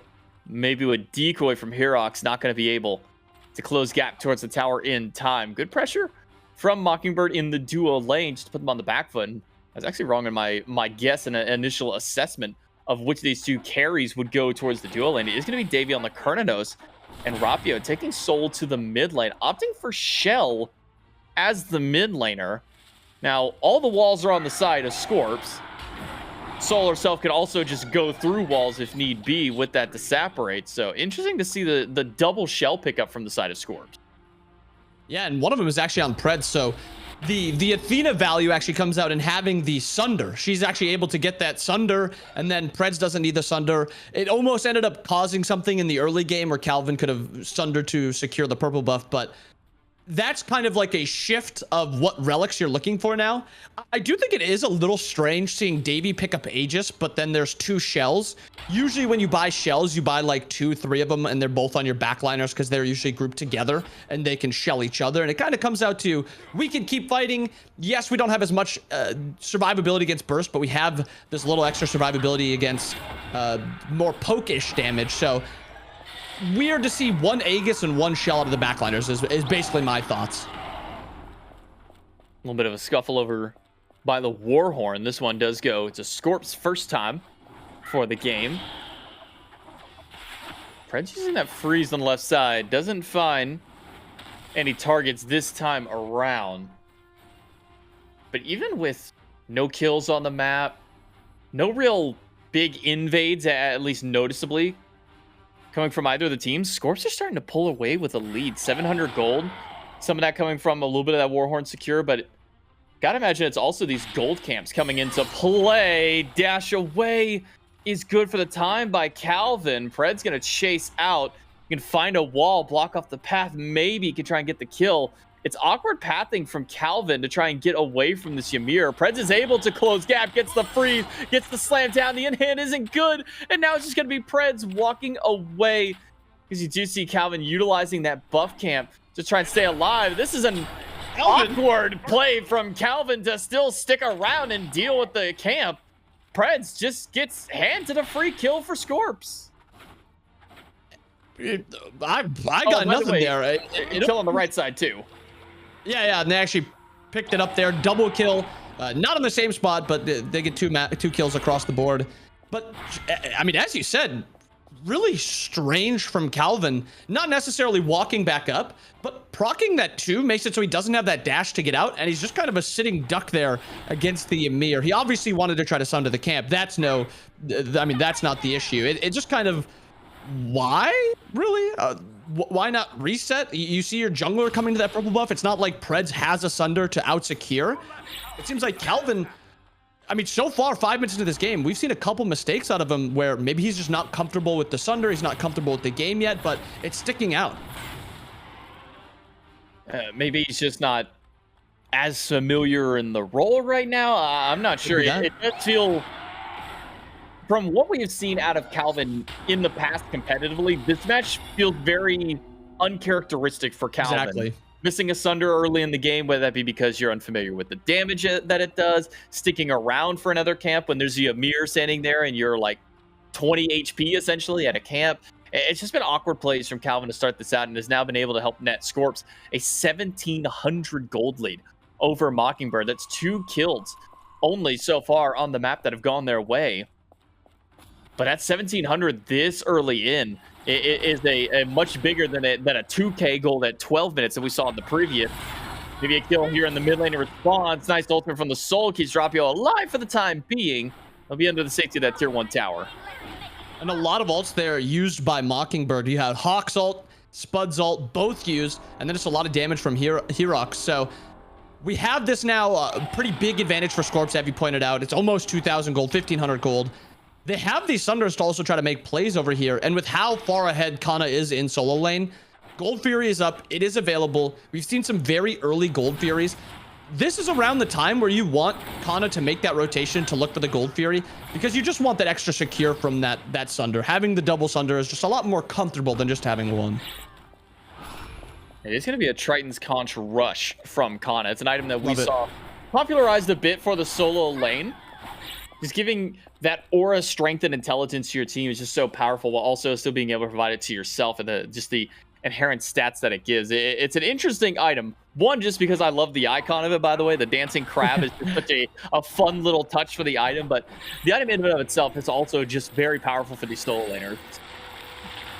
And it's interesting to see Duduin, while he's behind, also opting for this mystical mail, which we saw last game. We saw it coming from the support. It is a now tale of two solo lanes. One of them is going to be kind of a lot more tankier. One of them is going to be relying on that mystical mail damage. And then one of them is just going to be, my shield's going to be bigger. My damage is going to be higher. I'm still going to be hard to kill because of this health from the Titan's Conch, but I don't have that true tankiness that a normal solo laner will have yet. So maybe a slight worry there. Open the gate, brings the soul back, turns around for a supernova, and then the snap rate to stay through. Taunt off the mark, though, by April. Fast maneuvers from the Mockingbird jungler gets them out of danger for the time being, but Scorps say, okay, well, if we're not going to get a kill, and if you're not going to keep fighting us, we're instead going to head right back to the Queen Naga that has spawned up, down to half HP, but maybe they give up the fight in favor, or give up the objective in favor of fighting. Dazzling offensive stuns out too, but will be good for now. Holds the ultimate there from the Ymir, able to turn around and keep Mockingbird from going back any further into that fight. Naga has reset, but picked up by Scorps once more. Wall from Press. Thunder here. Owned out. Will be got it. Stolen away by Mockingbird this time. Nice plays from Hawk, grabbing that one away with the Spell Eater. And in the middle of that 3v3 scuffle in mid, Calvin got sundered by April, so no actual sunder available there for for Scorps to secure that. Hawks knowing that plays up. I love that play by him. But so far, we've seen a lot of plays try to be made on Rapio. Whew, ouch, that damage. That's why Akate's picked, though, right there. Yeah, this is, by the way, this is just only a Spear of Desolation primarily for damage. Open the gate, bring him right back in. One more shot takes them down. Calvin credited for the kill, but Hawk, the one to deliver it to him. Hawk just made the support play right there, and Calvin was just the greedy mid laner. He hits the CC ability, and then just one shot by the last hit for Calvin. But now, I actually like that Calvin gets that kill, because when a support is getting an early kill, it actually puts them into a spot where they're a lot harder to deal with, especially a god like Alma. He went for the Spirit Robe first, which is strange first item. It's expensive, but it has a ton of protections. And now he's able to itemize into something that's going to give him a lot more health and maybe some more protection. So it is a strange thing that Calvin ends up taking that, but it is a very good thing, I think, for this Mockingbird comp, because Calvin has to be unkillable. He's really the main front line in these 4v4s on the left side of the map, so you got to keep an eye on that. It's a good thing that he got it. But something I've kind of been seeing a lot from Mockingbird is they're trying to take Rapio out of this game. 3 fights in mid lane trying to commit onto him, and Rapio hasn't used Shell once. Yes, he got caught by the CC last time. Yes, he was probably dead no matter what, but they're trying to make plays in mid. Ultimate from Athena just to try and keep this Odin alive. That is a lot expended. Try and go for it. Repulse good from Duduin, but a double taunt is even better from April, and that sets up a nice and easy double kill for Kana in the solo lane. A quick turnaround for the Scorp solo to bring this game right back to them. That has a lot of commitment that direction to try and kill the solo laner, but I mean, you see Kana playing it calm and collected, saying, okay, wait this out, let me throw up my shield, wait this one out, wait for my Athena shield to come through. Patient play from Scorps. And you got to look at the jungler builds and why that happens, and why it was so, clean from Scorps there. You have a Transcendence on the side of the Loki. The flat pen's not there. He doesn't have a ton of strength yet. So you compare that to what Athena and what Kana have. They both have fully finished items that just have value outright. So you got to think that that's got to contribute a little bit. Maybe if Herox goes for that Hydra's Lament that we saw last game, that maybe would change up his damage a little bit more there, and maybe they're actually able to commit for that actual kill, because that's a lot of survivability on the side of the Odin and the Athena, but also good damage. Now I'm going to pose this question to you, Inbound, because a lot of the soul gameplay that I have witnessed, whether it be in my games, whether it be competitive matchups, have just been I'm going to build an insane amount of strength, get my crit, and I'm just going to in-hand you down for eternity until you die. I'm talking, when Sot was playing this in solo lane for fun, when other players are slamming 800 crits, that's the kind of soul I'm used to. not so much this intelligence build, Soul, that we're seeing from Rapio. How does this kind of change the gameplay for Soul as the game progresses? She almost turns into like a combo character, like a 2 alt style. Actually, caught onto Rapio. Again, with these open the gates, they've been on point for Rapio every single time, or against Rapio every single time, but Spuddio is the first one who pays the price. Hawk able to turn around and get 1 kill in the exchange, making it 2 for 1 now on the side of Scorps. Can they get another one? Calvin is low, able to dash out of Priel. Good body blocks, able to keep their support alive for the time being. So it ends up, end of the day, 2 for 1 trade for Scorps. And again, Rapio's the one that's getting committed to. Hawk is happily throwing out these ults, trying to find him. So keep an eye on Rapio. He doesn't have that instant immunity outside of the ult. Maybe he has to be willing to use that ult a little bit more instead of just trying to disapparate out of there. But to go back to your question, what changes with Soul? I was a little curious to see the Cowl be built. Usually when you see Cowl, you assume auto attack based, but he's going Cowl into more of a one-shot style intelligence build. So it's like a mixing of both, it seems. Maybe they want to have a Cowl on their team, but they already have it from Rapio or from Davey. So I do think it's a little strange what Rapio decided to build. Maybe it's Conduit makes a bit more sense. Bluestone makes a bit more sense, something like that. But yes, Soul is no longer that auto attack character that you're thinking of. She's like a combo character. Hit the 2 off of a dash taunt, hit the 2 off of a Ymir freeze, followed up with the ultimate. But don't get it twisted. Intelligent Soul does a ton of damage, and it's usually very hard to like avoid. Oh, do you see another open again? Man, Rapio is just the target of these portals every time. He lives for now, but it took 2 of his teammates to peel for him to make sure he does not go down. I swear he's got a magnet on his back right now for those portals, because every single one is to pull this Soul out of position. Scorpso going for the Gold Fury. See if they can secure this one. Ult in. Gold Fury does go over to Kana, but it's a big fight going in favor of Mockingbird so far. Shield from the Phantom Shell just to bail them out. Purification to help the team. Odin ultimate dropped as well, and Davey gets caught out by Herox. Odin Cage just to separate a team fight out. Scorps get the Fury, but they do end up losing their Hunter for it. And it seems like Davey's pathing there was a little strange. His entire team goes kind of more towards duo, and he kind of goes more towards the jungle. So maybe a little bit of a miscommunication there. Maybe it was called the split because they knew somebody was going to die. But because of this, Mockingbird is looking to clean up kind of the entire right side of the map. They're looking for Scorp. They're looking for this Pyro also. And actually, they're dropping Scorp just looking for Pyro. DC Kana jumping in to try and get that one. Pyro does go to Mockingbird. Open the gate, finds 3 people. Hawk has been on point with these ults all game long, and it is netting his team objectives, kills, and maybe even team fights after. Ultimate in with the assassinate from Herox will help, and Hawk secures the kill onto Preds. If no matter what the results of this game is, Bobby, I don't know if I'm ever letting Hawk touch this god again. He has been a menace on these portals. And don't get confused with Hawk hitting all these ults with it's very easy. It is a difficult ability to hit. It is just rewarding if you do so. It looks a lot better. And after that ultimate, Mockingbird looking for this fire giant as soon as it spawns. Kana's here. This is a bit risky. Double shields, one from himself, one from the Athena.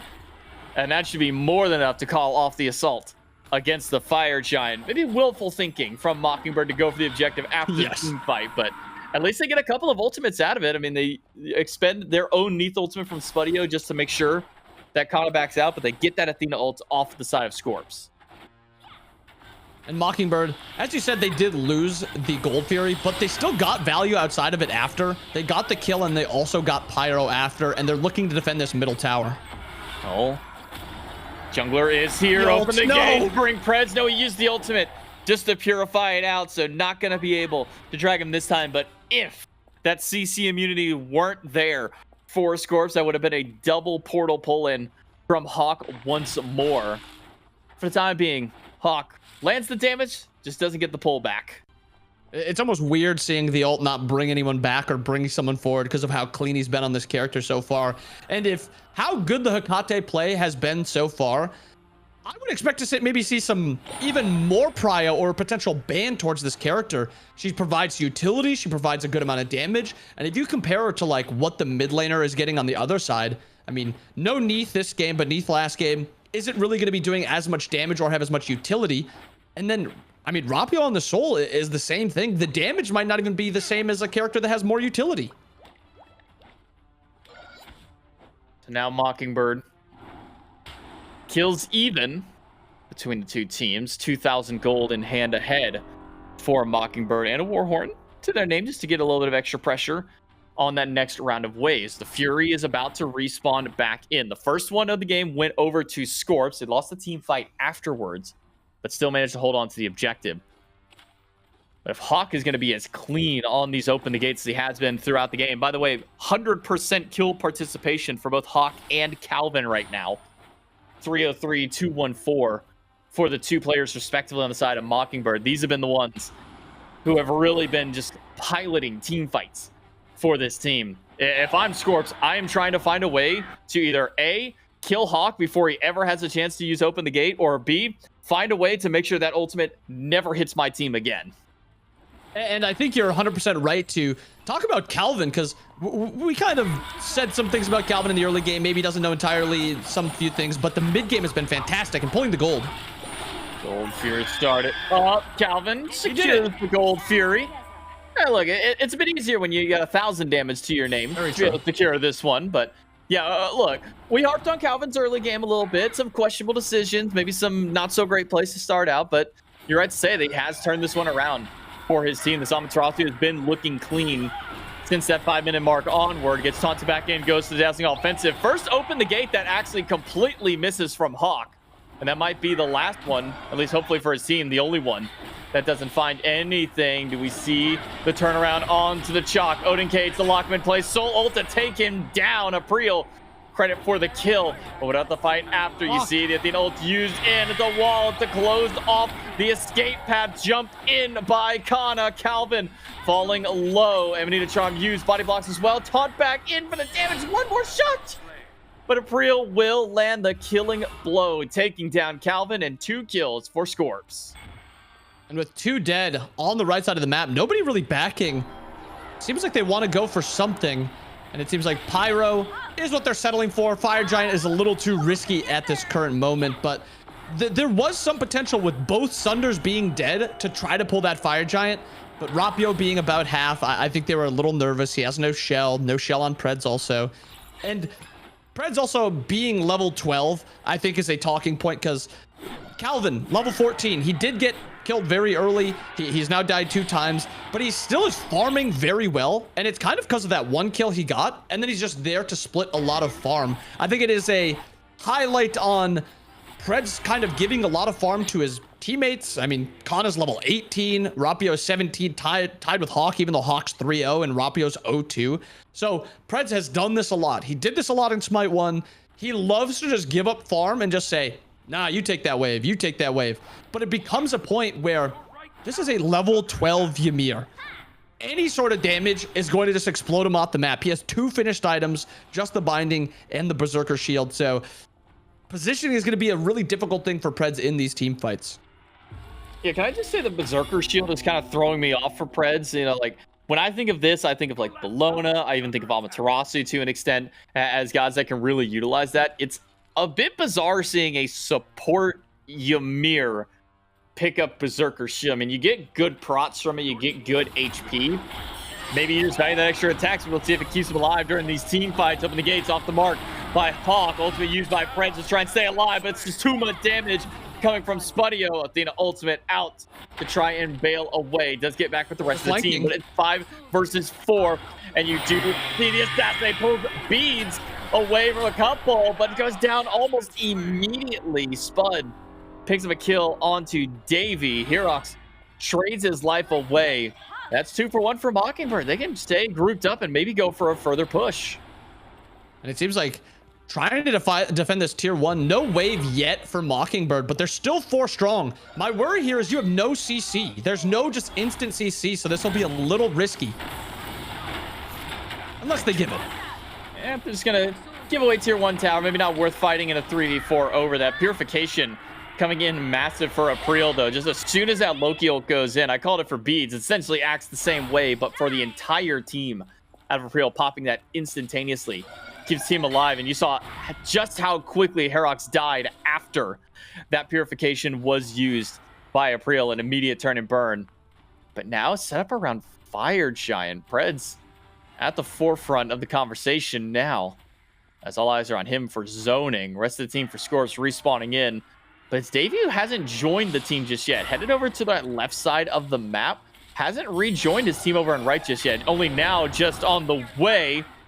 The DC dazzling offensive. Good to help secure the kill onto Preds. Another kill for Spud on the knee. Third one of the game for this mid laner. Or carry, I should say. I'm just so used to seeing He's these building mid. like a mid. Yeah, might as well. We'll say honorary mid laner for his build. But again, Preds is just willing to walk forward, and he's not tanky enough at this point to live this damage. And in this 5v4, Mockingbird pulling to look for a fight or the Fire Giant. Well, 2 Sunders and a Runic Bomb up for Scorps. This Fire Giant is going to be a battle stun in by the Assassinate. Kana's down, and so is one Sunder, but it's traded out by killing off Calvin, which means a Sunder returned in response. His ultimate used. Davey is low. Davey is gone. Hawk's got the damage, and a portal to bring one more back. Rapio, the magnet strikes once again. It's another pull back from the mid laner, but bloodshed across the board. 2 left standing on both sides.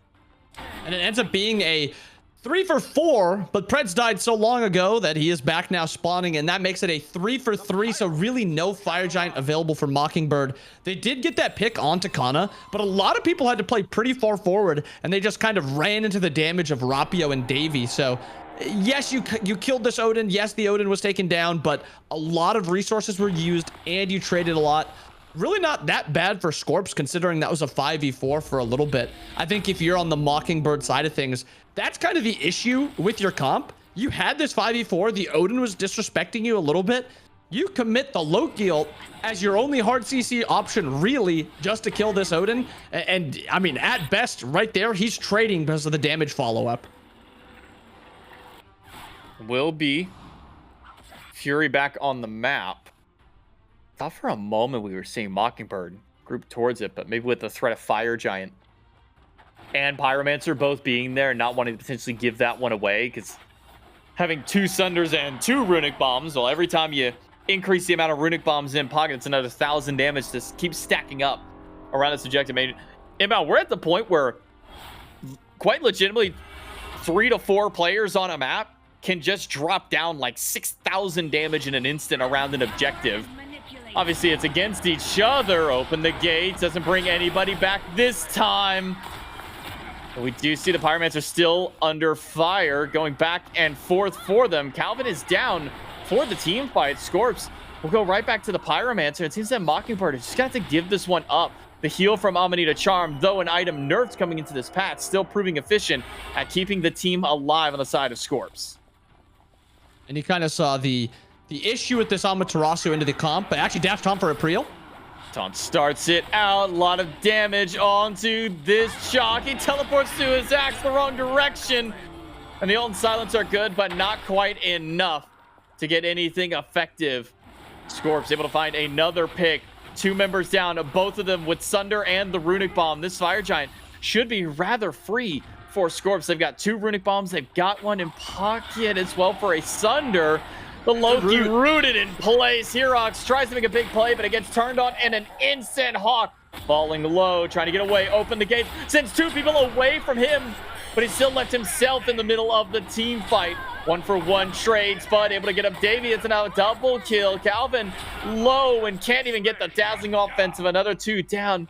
And look where Spud is positioning himself on the enemy side of the map. Can't even get enough damage. I think he gets spotted out by Kana, and that will be a kill onto Spud. Mockingbird wiped off the map. A full deicide for Scorps, but just not the damage to go for Fire Giant. And we see the type of comp that Scorps are playing. It's April dash taunt, April dash taunt, April dash taunt, and we don't have to necessarily kill, but we'll get them low enough that they're either having to reset or we'll kill them on the next one. And I like how Scorps are playing around these team fights. It is very simple Smite. It is kill whoever we CC. And Mockingbird doesn't have that same easy to execute comp. April on this Athena, I was a little worried about it coming into it, but he's piloting it very, very well. Fire Giant, the threat. No Sunders for 20 more seconds, and that'll only be one of them for Kana, but 2 Runic Bombs in hand for the side of Scorp. So still some threat on the objective. Grouping up, Wall finds 2, Bird Bomb in by Kana, Cage dropped down, and Hawk removed from the fight. Probably the pivotal player that Scorps need to be getting rid of at the start of these fights, and they've done just so. Another taunt from April brings back in Calvin, and April knocks him down with the in-hand after. Scorps find 2 picks, one of them being a Sunder user for Mockingbird. Calvin down for 40 seconds. It'll be up to Deduin if he wants to go in and try and go for a risky steal, but with how much damage he secures on the side of Scorps, I think this Fire Giant's going to the order team. And we're getting to these 5v5 team fights where it's very easy to execute for the Scorps. This Fire Giant will give them even more in-hand power.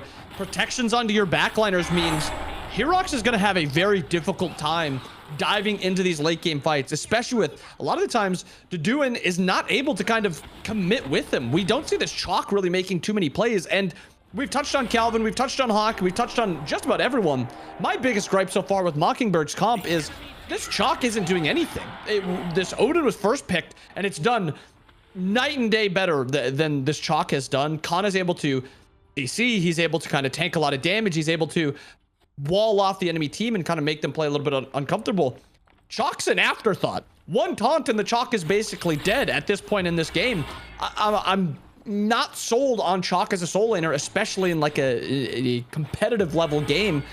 And even when you compare it to the Odin, they had the Alma. They could have put the Alma in solo lane, and they opted for the Chalk. And Deduin has just kind of been an ult bot in this game, and those ults have, well, not really done all that much. I think that Scorps have made a very powerful adaptation to these team fights. Can we find Hawk and get these kills on the mid laner before the real team fight breaks out? And that last one, it was easy. Hawk had nowhere to go. A great wall by Preds on the EMEA, locks him down. And with the shell on Spud, who's not really been hanging around the team fights as much, there's no way to really bail out Hawk in the team fight. Scorps get the pick, get the Fire Giant. Now this tier 2 tower, it's over towards the Phoenix for Scorps. This is where the Hecate can really shine. Not a lot of places to run in a team fight around these Phoenixes. They can find a big open the gate. He can really start this team fight off strong. And I think you're right to talk about the Hecate. Also the Loki poke at this point. He's got 3 finished proc items, the Bluestone, the Crusher, and the Heartseeker. So my eyes are on this Loki to poke and on the Hecate to all in. And you just need to look for a good opening if you're the Scorps. As that spell leader tossed out, trying to charge that one up for the damage. Open the gate. Whiffs up against the Scorps side. No purifications used, no ultimates used either to bail that one out. So that's just a miss ultimate from the mid laner. And that should make these sieges and even a potential retreat a little bit easier on the side of the Scorps. Phoenix not taking a lot of damage. Kana walks in, gets the sun on Calvin. It's a dash by April for a taunt as well. Kana jumps out, and the Athena ultimate out. Deduin finds 2 with the ult, but April can't get out of the Phoenix. It's a quick pick for Mockingbird, and now a full retreat for the side of Scorps, but it's a root on the Preds from that ultimate. Odin cage, though. Not a whole lot that Mockingbird can do to walk around that one. So instead, Scorps lose out on their one pick, and they're able to bail out. And that is the first fight in 10 minutes that the Scorps did not look like they were on the same page. It seemed like we're going to kind of look to maybe half all in, but Kana drops that Phoenix very quickly, making April tank. And Athena in Smite 2 is not nearly as tanky as Athena is in Smite 1 because she doesn't have those mitigations when it comes to ulting out. She gives the shield to her allies, but she doesn't get that mitigation. So she's a lot easier to commit to kill when she is overcommitting. And as you saw there, April did overcommit, but I think that's more of a comms diff than an April making a play that wasn't there. Because Kana needs to tank a little bit longer. If Kana takes an extra 2-3 tower shots, April's not actually being the one that's having the enemy focus on him. I think that's going to look a lot better, but just shore up those comps a little bit. You still have a very easy comp to play. Just make sure you know what you're kind of looking for. Make sure you know what you're getting yourself into when you start it off. And even if you take a look at the build, mean, you gotta remember what the top 3 picks were for Scorps. It was tank, tank, tank. It's Athena, Ymir, and Odin. Not necessarily in that order, but those being the top 3. And one of those 3 gods built tanky, tanky, and tanky. There is not a third damage dealer on the side of Scorps. They're all inning to make sure you have this triple Stark frontline for your 2 carries. One of those carries being this full intelligence soul that Rapio has gone towards. Now let's see if maybe they can find a pick. Deduin's the first one spotted out. Taunt is there. Deduin lives through quite a lot of it. Able to use the ultimate, but open the gates. May have just hand-delivered the enemy right to your backline. Not ideal. Deduin's still alive for now. Needs ultimate used by Spud, but not going to get too much. Big wall from Preds. Locks down 1, and Rapio gets the killing blow. Calvin might be the next on the chopping block, but he's able to dash out. Kana off the mark with his own bird bomb. And Scorps, they find the pick onto the mid laner for Mockingbird. They could head right back to the Ancient Fury if they wish, but Fire Giant is also on the docket, maybe heading back for a reset towards either. And actually, something you touched on earlier, making sure Davey gets out. Yeah, something you touched on earlier, talking about that Amanita Charm got nerfed going into today. It is still a very high percentage heal, 3.5% every second for 5 seconds, and you've got 2 of them. There is no anti-heal on the side of Mockingbird. So what they're allowed to do is just dash taunt, is to just jump in, is to just throw up a Ymir wall and run at them, because they have the survivability of the beads, of the double charms, and of the shells. I like this kind of build idea that the Scorps have. It is very hard to commit to one of their tanks with all this survivability. Fire Giant started by Scorps. Mockingbird got to find a way to get in and try and stop this one. Calvin goes in with the dancing offensive, gets stunned onto 1. Kana jumps over the damage. Drummond and Calvin is falling low. Wall will block off the escape path, but Calvin's still living for a little while longer and able to dash out. Somehow still lives throughout all of it and can now rejoin the rest of his team. I don't know how in the world Calvin lives through that, but does so. And look at the damage returned back. That was such a heavy investment from Scorps to not get that kill. It really wasn't. Like, they used a lot of base cooldowns, but Davey held ult, Rapio held ult, the Preds held ult. If one of them invests that ultimate into getting that kill, we're talking about a 5v4, and this Fire Giant is almost free. But I mean, they did put a lot into it, just isolating Calvin, but they weren't willing to put just one more ability into him just to kind of take that kill. So maybe they're starting to realize our damage is not nearly as high because we have this triple tank type of comp. Maybe that's like, next time we got ult. Dawned on to Deduin. Supernova big. Deduin turns around and lands 2 with the ultimate. Open the gate. Actually gets beads away from Kana. Purification had to be used once again. And it's Calvin going back in. Dazzling offensive. Stuns out 1. Deduin credit for 1 kill. And Hawk with a double 3 in the blink of an eye for Mockingbird. And right back to the Fire Giant. They trade out Herox's life, but they're going to get a massive objective for it in return. Yeah, that was... I was questioning Herox right from the start, but it almost seems like Herox is not playing a assassin-style Loki. He is literally the engage. It is wait for Herox to go in, and then we'll follow up with Hawk and Spud's damage. And it seems to be working out well. A lot of the times, Mockingbird has a winning fight. It's Herox kind of inting in the fight just to kind of get it started. Again, not to harp on the chalk any longer, but it's really not doing too much in these fights. It's not really starting much. It does finally have some anti-heal online to reduce that Amanita Charm a little bit, but Fire Giant on Mockingbird looking to siege middle. It will be an Ancient Fury in return by Scorps, but Mockingbird are already starting to knock at the door of the base. Middle Phoenix down, but with respawn timers in single digits, Mockingbird not willing to commit any further than that. It's now 2 purifications picked up for Scorps. That Talisman of Purification, originally just on a Priel, now has also been matched by Preds picking up another one. I looked down at the cooldown, I'm like, wait, that cooldown doesn't make sense. Their Purification has been down for 60 seconds. Where did that second one come from? It's been Preds who's picked one up, and it just shows how valuable having that CC immunity is when you're playing against Hawk, who has such low cooldowns at this stage of the game. That ultimate is coming up every 60, 70 seconds for the mid laner of Mockingbird, and is so valuable at threatening that one single active item from both of these tanks.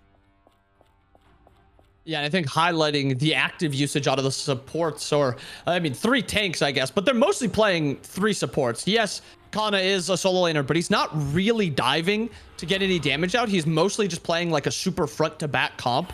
So what do? They opt for 3 just really good team fighting actives. They have the Purification Beads. They've actually got 2. They have Amanita Charm. They've got 2.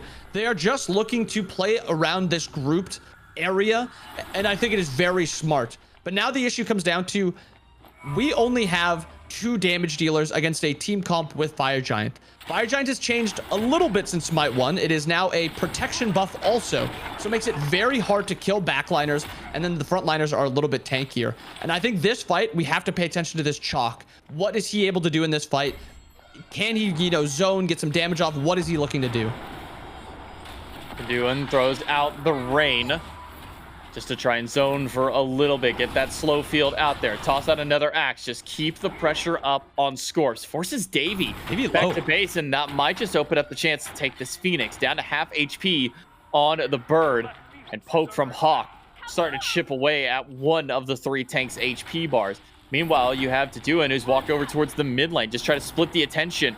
Spell Leader thrown up by Hawk. Doesn't find any damage because the wall instead from Preds is blocking off damage to the Phoenix. Once it goes down, though, and another wave of minions pops in, that is the left Phoenix down for Scorps. Mid still gone. Open the gate. Misses this time around. Apriel able to dash away just in time. The Mockingbird still grouping up. They don't have any towers to deal with on the right side. They can just kind of bolster defenses once more, maybe get a minion wave up and try and go for this right side. They really don't need the wave too much with this Fire Giant. Able to kind of play this slow, take trades. As long as nobody dies, it's a winning fight for Mockingbird. Calvin's blocked from walking out the door. Odin Cage stops anything to do with a big ult and Spud with the closeout kill. Jump away from Kana to try and escape. And Purification comes out from Calvin just to keep himself alive in the fight. Nearly could have been disastrous for Calvin. Gets blocked off by a mirror wall, locked inside an Odin Cage, but quick turnaround for Mockingbird is able to instead pick up 1. Calvin again in a little bit of danger, but still fine. Waiting for that open the gate to come back up for Hawk. And hand delivered to the Titan. Open the gate goes through. It pulls 1 back in, but the damage on Titan is what the main goal is, and Mockingbird do just that. Round number 2, and the win here in the quarterfinals goes to Mockingbird. And Mockingbird, maybe not the cleanest game there. A lot of that mid-game portion was actually really worrisome. But when it came to that late game, there just wasn't enough damage on the order side of things. Yes, Davey Rapio building a lot of damage. This Soul with the intelligence build wasn't even getting through Calvin's shields when he uses his 1. That is a little bit of an issue. If you can't even poke down the enemy support when you are looking to siege, what is the threat going to be there? There's no threat onto Calvin. Calvin was eating freezes, eating cages, eating taunts, and he was coming out half health. When you get to those late game fights, if you don't have the damage to kill those frontliners, when you have this triple CC comp, triple tank comp, you're going to lose the game. And once you get that Fire Giant, it becomes even harder to kill. Your poke is less relevant. You saw it kind of snowball slowly but surely what was going to be happening when it got to those late game fights, and that siege was just a GG's. They just had no damage. It really felt like they were lacking that extra consistent damage, like you were saying, maybe the only 2 damage dealers versus the 3. It also just felt like the Intelligent Soul was not getting quite the damage value that the Strength Crit Soul that we're more accustomed to is able to really put out there, just because of how long some of the cooldowns are on Soul's abilities. The Supernova is not the most consistent damage. It's not like a Kukulkan ultimate that slams through 4 people and bam, there's an instant 1400 damage.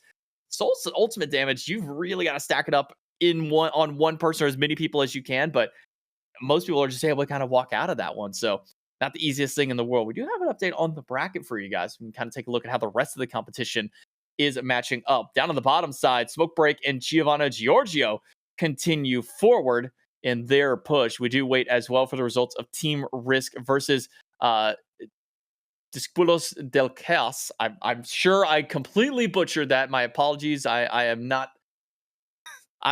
not going to even attempt to try that name again. I'm just going to say the Team Risk still waiting on their quarterfinal results to see who will take on Mockingbird. But we do have 2 of our 3 teams that had made it to the top 4 last time, or I should say 2 of our 4 teams that made it to the top 4 last time for that semifinals with Smokebreak and Giovanna Giorgio.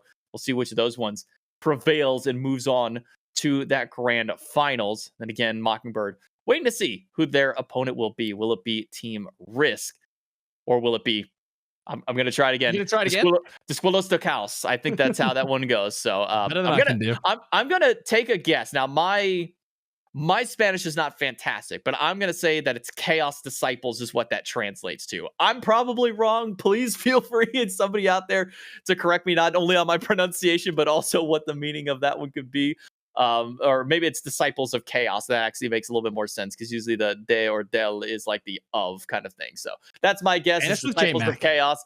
That's look, if my high school Spanish taught me anything, that's at least where I can try to make some form of guess and reasoning there. But now, Mockingbird, if they do end up facing off against Team Risk, what is kind of the cleanup for them to face off against Risk? Because Team Risk is the team to beat right now in the EMEA region. Maybe we'll have to kind of hold off on that conversation a little bit because we are going to take a quick break. When we come back, we've got our next matchup ready to go in the semifinals.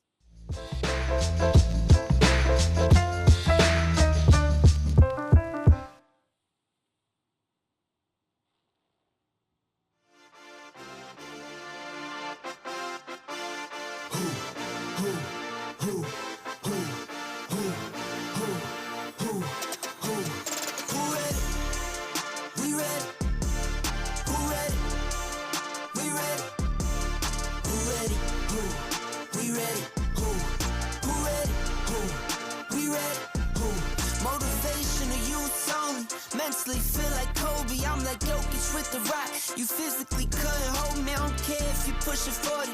You can never little bro me. Euro step like Ginobili, from young OG to the OG. From nosebleeds to floor seats. Circle stronger than Cuban links.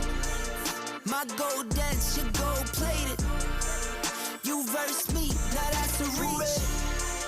We ready? Who ready? We ready? Who ready? Who? We ready? Who? Who ready? Who? We ready? Who ready? We ready. Been ready. I waited. My turn. On God. Hell steady. I keep dropping back to back. I keep going if you let me. I've been sitting at the top, looking down at those who left me. Promise I'm not being petty. I'm the one they envy, Brody, moving state to state. Make $1 million out the semi, plus I grinded from the start. I was stacking pennies, I might dip like Machiavelli. After the confetti, who ready? We ready? Who ready? We ready? Who ready? Who? We ready? Who? Who ready? Who? We ready? Who? Who ready? We ready? Who ready? We ready? Who ready? Who? We ready? Who? Who ready? Who? We ready? Who?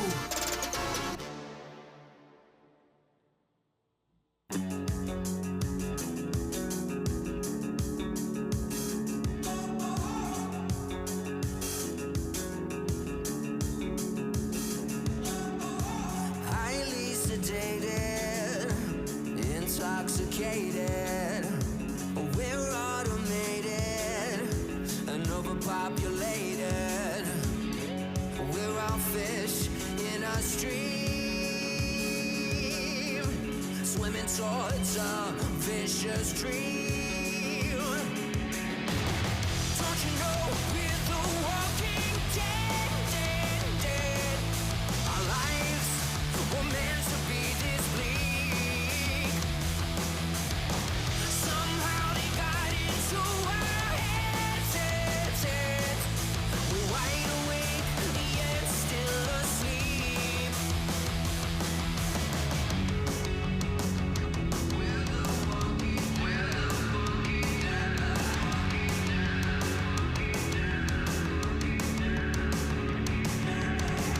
Fear and hatred, dull and jaded.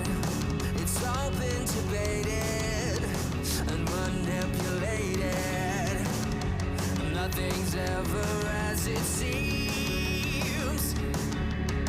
We're bound to believe everything they scream. Don't you know we're the walking dead? Our lives were meant to be this bleak. Somehow they got into our heads. We're wide awake,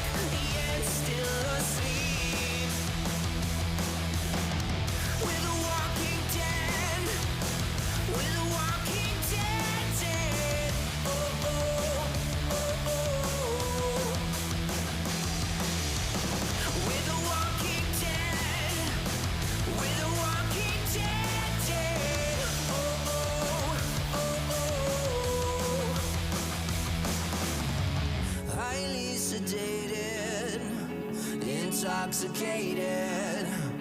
We're automated and overpopulated. Don't you know we're the walking dead, dead, dead? Our lives were meant to be this bleak. Somehow they got into our heads, in our heads. We're wide awake, yet still asleep. We're still asleep, yeah. We're the walking dead. We're the walking dead, dead. Oh, oh, oh, oh. We're the walking dead. We're the walking dead, dead. Oh, oh, oh, oh.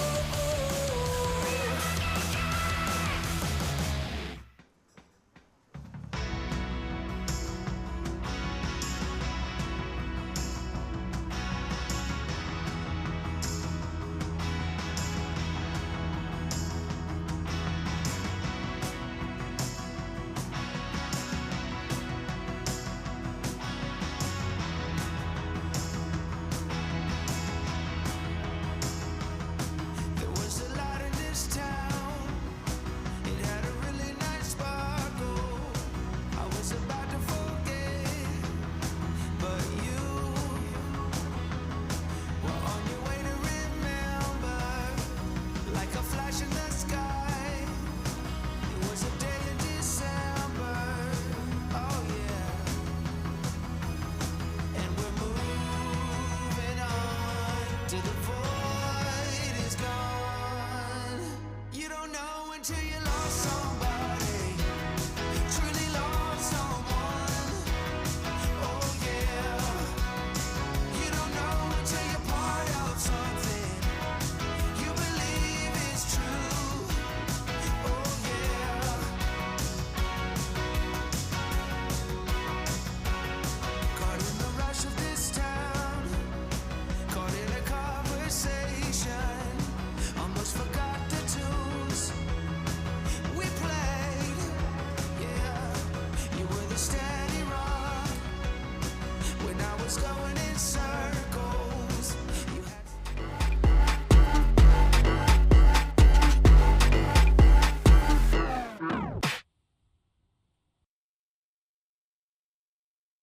Well, hello and welcome back to the semifinals here in the Founder Series Open Bracket Week 2. It's JMac and Inbound here to bring in the action. To talk about the Founder Series, it's been a fantastic event so far and still plenty more to go. But if you want a chance to be in on the action, you got to pick up a Founders Edition for yourself. We got 3 different tiers: the Standard, the Deluxe, and the Ultimate. They all give you the same perks, except once you get to Deluxe and Founders, you get a little bit more. First off, you get access to the SMITE 2 Alpha just for picking up any of them. You get every single SMITE 2 God out now and forever by picking up. Very similar to the God Pack back from SMITE 1. You get the Founders Avatar, Badge, and Title for all of them, as well as the Kakademia Mirror and 2 times Legacy Gems. You upgrade to Deluxe Founders, you get the Night Stalker Neath and 11 Ascension Passes for the Alpha Gods. If you get the Ultimate Founders Edition, you also get the Tier 5 Cross-Gen Fallen Zeus skin, the Ultimate Edition Avatar Badge and Title, as well as 23 Ascension Passes for the first 23 gods that were released in the alpha. So unfortunately, that means you don't get it for the Nuwa and the Amaterasu that just released, but everything else prior, you get those Ascension Passes. And let me tell you, the value you get from those is insane, because you complete one of those, you can pretty much just go ahead and get the next Ascension Pass and keep going on that way for on pretty much the eternity time. If you play your cards right, you probably never have to actually physically purchase one if you get ahead and jump on and get one today. So make sure you pick up your Founders Edition as we jump into the semifinals here for the EMEA Open Bracket in week number 2. We just saw Scorps and Mockingbird face off in their quarterfinals match, and it was Mockingbird that came out on top. Again, awaiting for their matchup and their opponent over on the top side between Team Risk and Dispulos del Caos. God, I've said it Getting better. I've said it 3 different ways, but I feel like I'm getting better at saying it. And instead, on the bottom end of the bracket, we have Smokebreak and Giovanni Giorgio. I don't know why I tried to add anything extra there. GG. You've been calling them GG the whole day. The one time that you said it, it was like I haven't had to say that. And I'm sitting there going, I ruined it. You know what? I did. You know what? I think just calling them GG is an easy one because so far it has been a pretty big GGs for them. A win on the Yoda gang to start out the day, taking down Sync in their quarterfinals matchup. And then for Smoke Break, they took down Thread Level Midnight and Titans Reloaded, now facing off in the semifinals. Still going to be best of one for this matchup, but losing this one doesn't mean you're out, I guess, in air quotes, because there is still the bronze match after, because that third and fourth place seeding does have different point implications for it to see how you see it a little bit further forward. So getting those important points is so crucial for these teams. Though Smoke Break and Giovanni, they've also made it to the top 4 in the previous week. Smoke Break taking second place last week in the grand finals, and then Giovanni Giorgio getting in that third spot for themselves. But it's time for picks and bans here in the semifinals. We'll delay no further, and we can kind of see how things shake up this time around. Game number 1 of our day was Odin Fenrir. Then we had seen the Fenrir still banned away previously, at least in the second game of play. But now I wonder, Inbound, if we will still see Fenrir be that priority, and if Odin will also rejoin there, especially after the performance that we saw and the at least potential from the Odin that we saw in our previous match. Yeah, after the Odin lost, I'm a little worried that people are going to underrate it, but what Kana was doing compared to what the Chalk was doing, it was night and day. Again, Odin is so very strong. Ban it away, answer it with the Fenrir, allow GG to kind of pick that Alma, I think. Yes, she's good, but I think the flex potential from Fenrir and then just the solo strength from Odin are just so good. The other thing you could do is you maybe just throwaway ban like a Jingwei again here. That was the throwaway ban last game.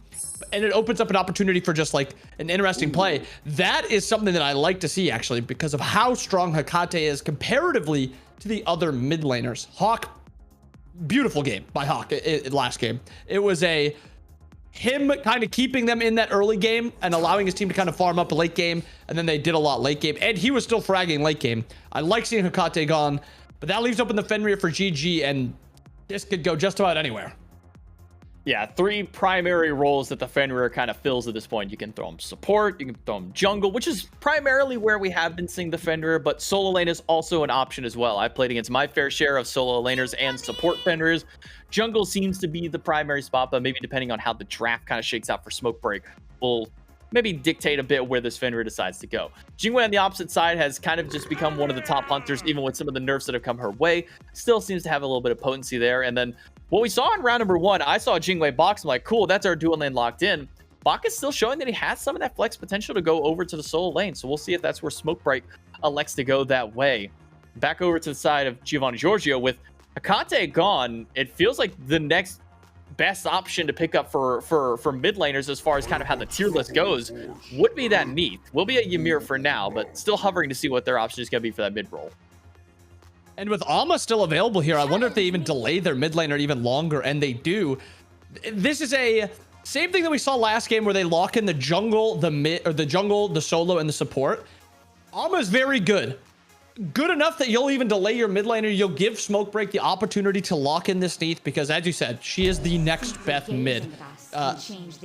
Maybe she's not the next best mid in Smoke Break's eyes, because they're going for the Morrigan, which probably is mid lane, but we've seen a tiny bit of flex potential. We've seen a little bit of Morrigan support. We've seen a tiny bit of Morrigan ADC. I still think we're showing her towards mid, because otherwise Jingwei's going mid, which opens up an entire can of worms. So Smoke Break not opting for the Neath, still available for GG. Is there any other mid laner they could really look for? We've not really seen too many other mids other than just like CERN and stuff like that. Yeah, CERN, Neath. I mean, we technically saw the Soul last game, but the full intelligence Soul didn't quite hit as hard as what we had seen. Anubis, maybe a bit of a shocker here on the side of Giovanni. I mean, does have immunity to the belly flop from Bacchus if you channel that first ability, but lifesteal is kind of the name of the game with Anubis, and with how fairly accessible lifesteal is throughout the game. I mean, Divine Ruins are really easy to pick up. You know, Brawler's Beats if you want to. Get the Ankh as well, just as some means to be able to deal with that one. And then you add the Cernos into the mix. Anubis feels like a bit of a risky play. Has a lot of damage, does great around objectives, kind of similar to what his legacy was in Smite 1. It's, I'm going to find one person, I'm going to kill that one person, and then we're going to do an objective. I wonder how it will actually fully play out with Smoke Break. I will say, going back to the Morrigan discussion that was kind of had earlier, Mid does seem to be most likely where this god selection is going, but I'm glad you brought up support, because when I had heard that people were running this god support, I would have called people crazy. I'm like, what do you mean Morgan support? This does not make sense to me. And then I was, kind of shown the light a little bit. The passive was working really well against objectives, meant that no matter if you were mid or support, you were still getting value there. Transformation targets are always great. Maybe now with the nerf to her passives damage against objectives, maybe puts a little less favor there, but still interested to see how this full team comp breaks down for Smoke Break, because a Chalk and a Bologna, as well as a Bacchus, still a bit ambiguous on where this front line is all going. Name a better combo than Deathwalker and like funky meta picks, because we really don't see a ton of Chalk. I mean, we're starting to see it a little bit more because there's a lot of Soul Inner getting banned. We've not seen really any Bologna, maybe like one or two here or there.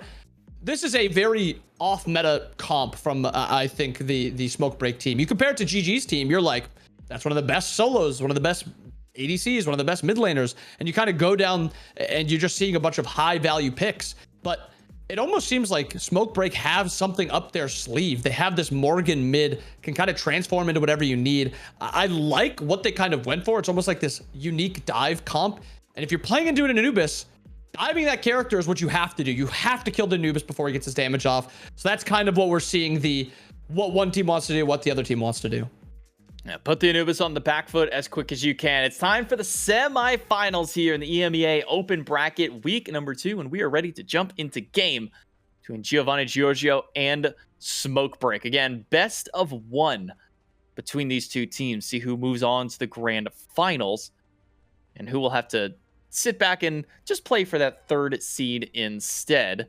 We see very similar for Giovanni Giorgio as to what they did in the previous matchups. Just walk through the jungle, get some ward coverage out, get some vision, get a look at items, see if you can find any picks. I do want to point out the wards at the red buff makes sense. The wards at the speed buff makes sense. This one between these two mid lane towers. My goodness, let me get my wording there correctly. That's the one that kind of strikes me as a little odd, but it does make sense because that's your most likely pathing that your jungler is going to be taking to get between the two sides of the jungle. Is that more awkward than Benko looking for the proxy at level 1? Yeah, that We've not seen this yet, weird. at least as far as I've seen. Yeah, that was a bit bizarre there from Benko taking that one, but I mean, who's going to stop him at this point? What are you going to send your Amaterosity back there? I mean, I guess you could just try and go back there and try and deal damage, but cleave autos that come from that hammer make it for easy clear and a red buff. Yeah, Benko doesn't have to interact with anybody. He's just proxy farm as much as you want to, buddy. And he's able to now do this blue buff also. Neek is actually missing part of the wave. He also doesn't clear blue buff well enough. So now Benko gets a red buff, gets a blue buff, and he doesn't take the red from his own team. I'm keeping eyes on this solo lane for a lot of this early portion because a lot of resources Benko has taken away. And Neek is now kind of on the back foot. He's not able to confirm the red. The jungler's not able to get red too, but there's actually a fight in the jungle, Chalk. Do you see the surrender going after Chalk? Will they be able to land this kill is the question. Doesn't seem so. Johnny playing very passively, very carefully around that side of the jungle. Axe toss in, uses the torrent. Benko goes in aggressively, but shields are there to try and keep things up. Big stun actually stops out the channel from the Anubis, and Benko falling low won't go down for first blood. Instead, it'll be darted, and Benko turns it back around, and they might just make it 3. Nika surrounded. Double kill for Benko, 1 for Johnny. What a start to this game for Smoke Break. We can touch on Bologna not being the best solo laner. She's pretty underrated by a lot, or pretty under thought of by most people right now, but there's one thing that a Bologna does well, and it's this early game level 3, where she has these 3 stances, a lot of damage, and a lot of utility in these fights. And Benko is utilizing everything. They fought into the shell, and they still ended up winning. Because this Alma was only level 2, GG tried to force that fight with a level 2 Alma versus the level 3 Bologna with that red buff. And what's one of the #1 sins of fighting into a Bologna, Bobby? It's stacking up for bludgeon. Every single god hit by the initial swing of bludgeon amplifies that slam damage. And when you get 3 people around it, well, Thardis is just going to lose half his HP if he walks up towards it. So a nice little turnaround there for Smoke Break. What did look dire because of the 2v1 that Johnny was put under, Benko even falling low. Smoke Break turn this one around, take a nice little start of the lead here in the semifinals, and showing why they were a team that was able to make it to the grand finals last week. And again, I want to touch on Bologna is a good character when she's ahead. And what is she now? She is ahead. A little bit of damage on a Dardas. Wanted to make sure he was fine. I didn't know Saps 2 was coming up again. But it is Bologna is still a good character with a lead. It is just hard to get a lead with her. But that change to her 2 in this last patch, allowing to do 100% damage versus every single minion that she hits with the actual auto attack with the hammer in her hand, that was changed. It used to be only 60% to those side minions. She now has no issue clearing, and just like this, she out clears and then she just walks in. She actually doesn't even care to clear because she's level 5. We'll see. Benko. Not sure if they actually secured that blue buff, stealing that one away. Nika actually walking into the jungle. It's 8 seconds till that blue respawns back in. No Sunder available for Nika. Unsure if Benko has theirs available just yet. We'll just walk confidently up to the blue, so I gotta imagine that it's there. No, steal away for Nika. Try and get a little bit of pressure back in that solo lane. Benko kind of ran away with the first 4 or 5 levels of the game, but Nika's starting to bring it back in, and maybe even baiting forward. Eagles rally use. Nika dash out, but there's a Fenrir right around the corner and stuck against the minions. Benko hit by the brutalize. I'm a little shocked, I'll be honest, that adapting just doesn't keep forward, but I guess the minion's too much of a threat. Adapting still also only level 4. And something that we didn't touch on in the early portion is adapting doesn't go for Sunder. He doesn't go for Aegis. He doesn't go for Blink, like what the normal kind of jungler options are. He goes for this shell. So we have a triple shell comp on the side of GG and a triple beads comp on the side of Smoke Break. Maybe it's just a lot of threat from like the CC of Dardas, the CC from Fenrir ultimate, the freeze and Nika's ultimate, that it's just, we need beads on these 3 characters because this is not a normal thing. Beads has been considered pretty weak. It did just get buffed. The cooldown is now 180 seconds instead of 210. So it's seen a nice little love to maybe bring it back to be a little bit stronger, but we still don't see a ton of beads. So it's interesting to see 3 shells versus 3 beads. A lot of team fight potential, a lot of extra health on the side of GG, but you can't really get picked if you're the Smoke Break team with these triple beads. An interesting item start for Nika over in the solo lane. Helm of Radiance going to give him a decent bit of power just from the intelligence. We'll hold that as Benko under threat by adapting, and will get chomped down by the jungler of GG. First kill on the board now for the Order side team. But going to this Helm of Radiance, and I know we didn't really see a whole lot of, but feels like it synergizes so well with what an Amaterasu solo wants. Intelligence going to scale really well with her kit, and then physical protections where you're fighting against another physical god, so you're going to be a little tankier and going to hit a little bit harder. Plus that passive just feels so powerful. Yeah, and I think we're starting to see that Alma doesn't really care about strength. Like, yeah, she'll take some strength in her build, of course. She's going to build Conch eventually. But she really just cares about the intelligence. She wants to utilize the intelligence parts of her kit, the 1 buff, the 2 damage, and the ultimate damage. She wants to make sure that's as strong as possible. She doesn't really care how much her auto attacks do and stuff like that. So combining that with, Helm of Radiance gives those physical protections, will keep him alive versus this Bologna matchup, and will also give him a lot of sustain and just other utility factors with this item. I think it's a really good pickup, especially if he goes into just that Conch second. A lot of health and a lot of protections with a lot of stats just on those 2 items together. Do you see potential invade from Eyes Silence, though? Gonna back away for the time being. I was wondering if we were still going to see Talisman of Purification from the support, given that there's 3 sets of beads on Smoke Break, but that's the answer. So technically now 4 sets if you just need to use it for yourself on the side of Eye Silence, but an extra set of beads for the rest of your team. We even saw in the previous match where there were 2 of them picked up, one by the tank jungle Athena, and then one by the support as well. So curious just how much of the purification is necessary or needed the side of Smoke Break.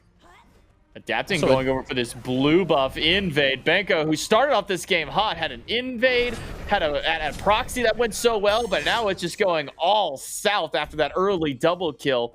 Another one for GG, but a pick over in the mid lane. Dardas goes down, and maybe Cosmix as well. Full collapse in from Smoke, but they say, well, if you're going to send one guy to solo lane to pick up a kill, we're going to send two people to mid to grab two.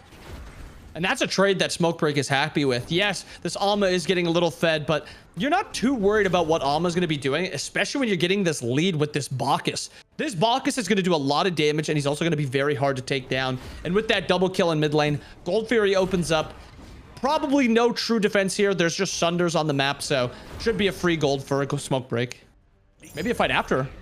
Fury taken down. iSilence credited for securing that one. Sunder most likely used just to make sure they can guarantee it. Queen Naga is also on the map, and that'll immediately be the next call for Smokebreak. So, losing out on their solo laner a couple of times, not the end of the world for the Chaos team, as they're able to pick up a couple of kills in mid and two objectives off the back foot from there. Now Smokebreak. It's like their group up over in the left side a little bit. We did see, maybe just because that Queen Naga was over there, but I wonder how the remainder of this game kind of plays out for Benko, because it started off really great for him. Gets the proxy, gets the invade, gets the double kill, but has now just had so much focus thrown his way from adapting to kind of keep him down, but doesn't feel like the entirety of Smokebreak is really feeling that. Yeah, and adapting just wants to get Nika ahead to kind of play through that lane. Mid lane seems a little, not thrown, not gone, but it's going to be difficult to kind of come back from. And adapting with his build so far, itemizing into this new item that allows him to look for fights in the jungle, to actually look for trades like this. Johnny picked up, beads used. Dardas trying to get the damage, but just not enough range through the wall. Adapting jumps over the ult from Johnny, and he doesn't have the torrent to teleport to the axe. Another kill for Adapting. All three so far this game for GG have been on their jungler. And that is the invade item's purpose. It's supposed to be to slow the enemy so he cannot get away. And he's combining that with the physical protections from his next item. I've seen a little bit from this build, the invade item into some just tankiness, and it is very hard to trade into the jungle, which a lot of junglers want. They want to fight into the jungle. So Johnny's probably going to have to avoid adapting in every single 1v1 because of just how adapting is itemizing. But that will also change how team fights are happening. Adapting isn't going to be a full damage Fenrir. Here is going to be more of a hybrid god, kind of courtesy of what we've seen from the Athena last game. Is he still going to be able to make it work in against a comp with, I mean, as you said, 4 ways to CC immune out of his ultimate? Adapting might have to change a little bit with how he's playing because he's not going to be able to be just an ult bot. And the build that I usually saw with this first item, Invader's strength item, is usually went with a breastplate for that extra cooldown, but it seems like Adapting's just going for the PvP item in the Mystical Mail. You know, thinking about it, Benko might be the only person that Adapting can really just do this to on repeat. He's the only person that doesn't have a purification of some sort. You have beads on Johnny, E-Chrome, Sap. I'll have to hold that for a moment. We should be fine. One of the safer gods in the game. But yeah, purification beads on those 3. iSilence just pick up a talisman of purification. So all 3 of those players can just say, all right, that was cute, Adapting. Try again in 90 seconds on somebody else. For Benko, it doesn't matter. As long as he knows that Eagle's rally is down or has a jump to be able to chase that out, that's just an easy target for him every single time. I mean, as you saw right there, Adapting kind of looked for the play on E-Chrome. E-Chrome doesn't even have to beads. He just ults away, and then he's just kind of out. So you're 100% right to point that out. And it is something that is good, getting Nika ahead also. We've seen Alma in the past, when she gets a lead, she's able to just kind of run around the map. You can never really commit to her. And if you try to overcommit to her, she returns a lot of damage. So I think Adapting has kind of done what he wanted to do through the early game. Benko is almost irrelevant at this point with what he's going for. He's going for this cloak to be kind of come a little bit tankier late game, but Nika is so much stronger than him currently. Well, do have Nika holding out his own, at least on the right side of the map. Fight over on the left, and wall is good. Not enough damage, though, before Ghost does get knocked up by the Persistent Gust after an iSilenced. He's going to be able to escape. Can't say the same for E-Chrome, though. Gets caught out of position, Adapting. Able to find that pick and get that kill. And we'll head over to the Gold Fury. Giovanni Giorgio going to start this one up and secure the objective for themselves. Gold Fury's second one of the game down. First one, though, for GG. And just like that, the game is in an even state. I think, though, it is a split point of the map of who's winning. Dardes is very far behind Sap, only 34 stacks on his book, and Sap's got 2 fully finished items starting into his 3rd. Also 2 levels up. But if you look at the 2 side lanes, you look at the jungle, a lot of that is on the side of GG. They have the bigger advantage. And I believe it's you. I'm not sure the full call. Surrender vote, what I can only assume, and we'll wait for a full admin decision on this, but does feel like this might be a potential remake. I did notice in the back that Johnny looked like he may have been seeming to have some issues. So still waiting on a full admin decision to see what the official call is going to be, whether it's just a early surrender out, if this is a remake for the game. My assumption, considering it's this early in, is probably a remake, just noting some of the conditions that I was able to kind of see throughout there. So we'll have to wait and see what our full call is. But yeah, I mean, just kind of assessing the early game. We talked a lot about how Benko had a great start to it, then kind of got bullied out a bit by adapting. I think probably the right call, as we talked a lot about, just making sure to get Nika ahead of the game on that right side. And because that Benko was the only target that adapting could realistically just keep going for his targets there. But Giovanni Giorgio is kind of having the response answered back to on the opposite side, where we were seeing a lot of smoke break, fighting in mid, fighting in dual lane, trying to get these big early picks for themselves there. Yeah, and the issue with Anubis and why we don't see a ton of Anubis is it's not too safe. It's very risky in mid, especially compared to the Morrigan, a character who is very safe. It is a cool mixture in that mid lane of one character wants to kind of play in front of them, can't really walk too far out. The other one wants to just rotate all around. So cool little 2v2 there. So we do have confirmation that it is going to be a game remake for these teams due to a game-breaking bug that happened during the matchup. So instead, while they're getting their match remade, we are going to be making a pivot to the other match that's happening in the bracket. It's going to be Mockingbird and Team Risk on the semifinal will be the match that we end up pivoting to instead. So that match will still be played out on the bottom end of the bracket, will be that full remake due to the issue that happened there. And that's the final call there from the administrators. So kind of now switching gears more than anything as to kind of how we can assess this next matchup here for Team Risk and Mockingbird. We saw what Mockingbird was able to do in their previous matchup up against Scorps, where it was a bit of a struggle through their early game. You know, the triple tanks constantly running at them, trying to deal with the Athena jungle. But once they got to the late game, they realized that we don't really care what tanks can do. We can instead just kind of jump into game, which we're actually just starting in. So maybe fortunate for us in this case that the game is just starting out hot and fresh. So inbound, kind of looking down the list, looking down the rosters, is there anything that really stands out to you from the gods that were kind of picked up and selected here for the teams? I think it's got to be the mid lane matchup. We have seen a lot of prio for Theeks getting this Hecate, and it's something where it had to have been picked super early, because you've seen Hawk pilot this Hecate and also want to pick it very early. Hawk's not able to play that character, so he pivots to the Cuckoo, which is a very cool, interesting pick. Not necessarily like the most intricate kit or anything, but it's a god we've not really seen. Very good objective fights, very good clear in middle. And with the change to his 2, where if he sits in his tornado long enough, he gets this dash ability, he can actually make safe plays in mid and just dash out. Well, we got 2 different invade fights happening. We got Lasbra on the right side, the dual lane on this end. Even the jungler has shown up some good damage here from Hirok. Shell's going to be forced out a bit early this time around. Freeze is good. Genetics in the middle of 3, but should be able to walk out as long as he doesn't get blocked or rooted in place. A great shot from Spud to lock him down, and Calvin picks up first blood. Lasbra and Variety team up to go for the double invade, stealing red and blue away from Mockingbird. And I actually didn't think they had the damage to kill Genetics. I thought he was going to make it out, but if Genetics lives there, that's a horrible start for Mockingbird. They do end up getting the kill, so they're able to invade the speed buff. They're able to invade the purple buff. And now we've got the most interesting part of an early game. We have one side being dominated by one team and the other side being dominated by the other team. Team Risk, very far behind in duo, but Variety's got a nice lead, and they're trying to slow this Odin down a lot. We've talked a lot about Odin, a god that's been banned, a god that gets first picked. Will he be able to do this while he is in a behind matchup against another equally strong solo laner? My eyes are in solo lane. I just want to see what happens over here, but I'm also like really curious about mid lane. Is it just going to be a farm fest? How are they going to play around this Cuckoo? Are they going to try to just fight and just CC someone and just have Cuckoo all follow up? Again, Mockingbird is not opting for a ton of CC, so that is the worry for this comp in the mid game.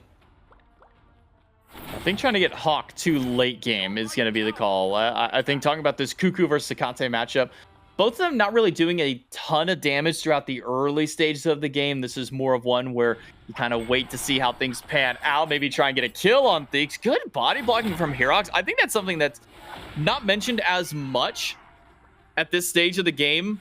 Maybe in the early, quick little dash out there from Hawk, at least keeps him alive. I should say a blink, maybe a turnaround onto Lasbra. Tornado, just enough damage, plus the dot from hi-rez is gonna be enough. The Bluestone tick ends up getting that kill. Mockingbird now at their second kill. And a good start for Mockingbird. We have seen them have some like weird portions of the game, but again, their early game is very clean. Just like their game in the quarterfinals, they got off to a really good start. Their mid game is where they feel a little bit sloppier, but their 2v2 in mid is clean. Their 2v2 in duo is clean. Now we just have to see them push their lead a little bit again. This is not a massive lead. We're talking 500 gold. It is not anything game-breaking. Variety is massive over in Soul Lane. Already got the level lead, but it is still notable enough. Little battle over the Warhorn on this right side. Seems this one will at least go to Mockingbird. Even with the 2 kills they've gotten, I think it's important to mention that no real lead has come from this just yet. Nice first blood in the duo lane going over to Calvin. Kind of set the pacing, but haven't really seen anything come from it just yet. Do you see that Spud is a little bit behind Streak? Seems that Genetics isn't sticking around this lane as much, or maybe as frequently. I'm kind of curious to see where... and maybe this is no surprise given the competitive history that Genetics has had in being kind of a pioneer for builds and ways to do things, but I like to keep eyes on Genetics throughout his support builds to see what item he prioritizes, what kind of starts that he goes for, because he really seems to be one of the big theory crafters of the support world. Yeah, a lot of the other supports are comfortable with usually whatever the meta is. They'll build their Amnesia Charm when it's really OP. They'll build their Thieves whenever everyone else is. Genetics seems to kind of switch his build depending on the game. And as you said, sometimes he does dictate metas with what he's building and what he's picking. I mean, we've seen Ymir metas pop up because of him. Horus metas pop up because of him. So definitely something I want to keep my eye on. And when we're getting around this 5-minute mark, these are kind of the teams that I keep my eye on with Gold Furies, because these are the guys that are like the smallest opening. They'll instantly call it and sprint over to the objective, and it'll be dead before the other team is even thinking about the Gold Fury. So when we hit this 5-minute mark, eyes on the Gold Fury. Gold Fury is going to be so important for both of these teams to try and get that early punch into the game. Try and get that early big lead that really either of them can utilize. Again, going into this week, Team Risk is the team to beat. They won out last week, took that first seed, 2-0 in the grand finals. Had moments where it looked a little dicey in their first game of that grand finals, but able to clean that one up in game number 2 up against Smokebreak, and have the potential of going up against Smokebreak again in finals, depending on how that matchup on the lower side of the bracket pans out. At least for the time being, though. Ultimate charged by Streak. You got to know that there's the call out from the dual lane. You know, it's going to hit the Kukulkan. Open the gates. Going to be a little mistime there from Theeks, so not going to be able to pull in Hawk this time around. But still, expending that Neath ultimate, I mean, it's not like you're stealth while charging it in the grass. It's not like you're sitting behind a wall or a tower where they can't see this Neath. They're very clearly saying, yo, Streak's kind of just sitting here charging ultimate. You might want to be careful. Yeah, and smart by Hawk to kind of sprint to the back of the tower. Makes Theeks kind of dive tower if he wants to hit it. Maybe a fight in left for hi-rez. Has ult available. I thought he was just going to look for the relic trade there, kind of commit to Streak, get that, you know, shell out, maybe look for something after that, but opts to hold that. And again, we see hi-rez on this Loki, something we saw last game, and he is happily willing to int to start off fights. He will get fights started if he sees an opening, and that's what I really like about junglers like him and Lasbra. They're not really caring about their KDA. They're always willing to just play whatever the team needs, or, you know, take fights however the team needs. And that is like, you need a player or two like that. So hi-rez in this early portion, Laz on this early portion, eyes on them, kind of see what they're looking to do. You see Lasbra wrapping around mid. Oh my god, the damage from Lasbra and from Theeks there. Not sure how many charges Spell Eater had, but it felt like full at that point. Quick pick onto the mid laner of Mockingbird. Team Risk finally notched their first kill on the board, 6.5 minutes in the game. And now sitting in a 1,000 gold lead. Invade at the red, not going to do anything. Lasbra is going to have to walk away from Deduin, who was able to help secure that one. But now, can Deduin secure his blue buff? Does seem to be so, but picked up into the sky and slammed down into the waiting arms of Theeks. Assassinate hits Lasbra, open the gates. Will not find the damage or the teleport they were looking for, but still, Team Risk are walking forward for this fight. Theeks and the rest of the team are completely content with fighting into Amaterasu, even with 2 stun and a Kukulkan ult. It felt like it did nothing. It's a turnaround again. Theeks with his second kill of the game, effective part of a third one now. This mid laner is just doing absurd damage this early. And you got to highlight the Ymir gameplay too. The walls are fantastic, not necessarily used to block off the exit, but it's a knockup also now, which is a lot of people don't utilize it as a knockup to just slow the enemy down and then drop the wall instantly to then use it again. It is something that can block off exits completely, like right there, or it can be used to just slow. And Genetics has been mastermind of Ymir for a while. He seems comfortable on Ymir in Smite 2. You know, it's crazy that the team that has, well, I guess both teams technically have walls of some sort. Deduin on the Odin has the cage, but it's crazy that the team that has the weaker of the walls is the one that's building 3 shells to try and deal with anything that could happen that way. Opposite side, you have the one. You just have a single shell picked up by Spud, and Spud's not able to be a part of any of these fights. Herox is getting caught out. If you don't have Assassinate, there's no way you can get around that kind of a wall. It's just maybe, I can't even say questionable positioning by Mockingbird, because Team Risk are just walking through enemy lines, going into their jungle, going to their camps and fighting. It is just wild plays that Team Risk is making, and it's just working out for them. Yeah, and you kind of see when a good team gets a lead, it's a lead. This is a 3,000 gold lead at 8 minutes. When they were just down about 500, 5 minutes ago. So they really turn on the jets. They look for these wins after a win. It's one of the most used things. You got to get the stuff after the stuff. You get that first kill, what's next? Team Risk knows what they need to do, and it seems like Mockingbird doesn't really have a comfortability with the stuff after the stuff. Genetics walls off Calvin, but Calvin's got dash. Now we'll get him right through the grass, back to safety. More than anything, Genetics just buying time for his dual lane Hunter, his carry, just to farm up freely. You see Genetics didn't even go back to the wave to try and soak any of it up initially. It's just sitting there zoning and dealing with the enemy dual lane.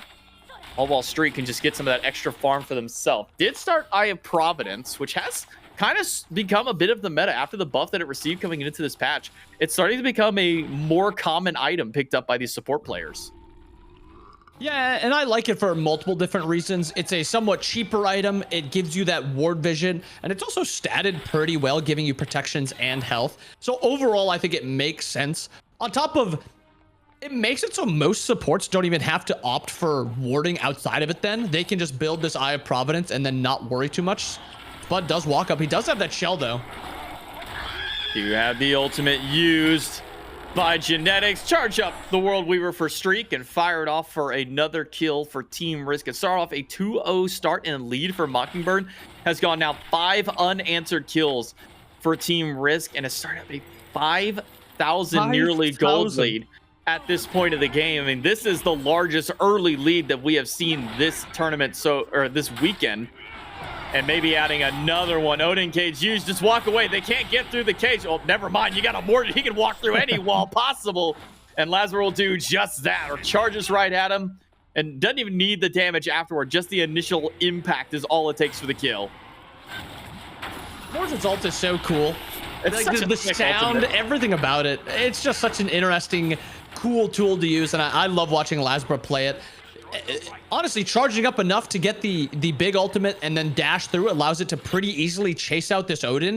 It actually makes it so this Odin has a difficult time living ganks, because yes, he has that magical defense to live the Bacchus, but if Lasbra rotates over, that magical defense is doing nothing. The cage is also doing nothing against both Lasbra and Variety, so this might just be a difficult matchup for the Odin in this game. Yeah, so I called the triple shell earlier. I would say triple sunder for Team Risk. Anybody who's not a carry has picked up this relic to deal with these objectives, to go for these invades, these fights even. Herox, half HP, open the gate off the mark, decides to walk back into fight, but low cooldowns on the side of Theeks means he can just keep pumping out these damage from that triplicate form. Good wall. Wall from Genexus stops it, and who needs a wall when you've got a Mordred? Pick him up, slam him down. Not the follow-up damage that they were looking for. Genex full charge ultimate, and joining in is Streak to clean up the kills. 7 now for Team Risk. And this is the point where you start to feel the pressure that Team Risk has. This Balkus is going to be walking through the jungle, not able to be killed. I mean, you even have to be careful walking up here if you're Hawk. This Balkus does that much damage.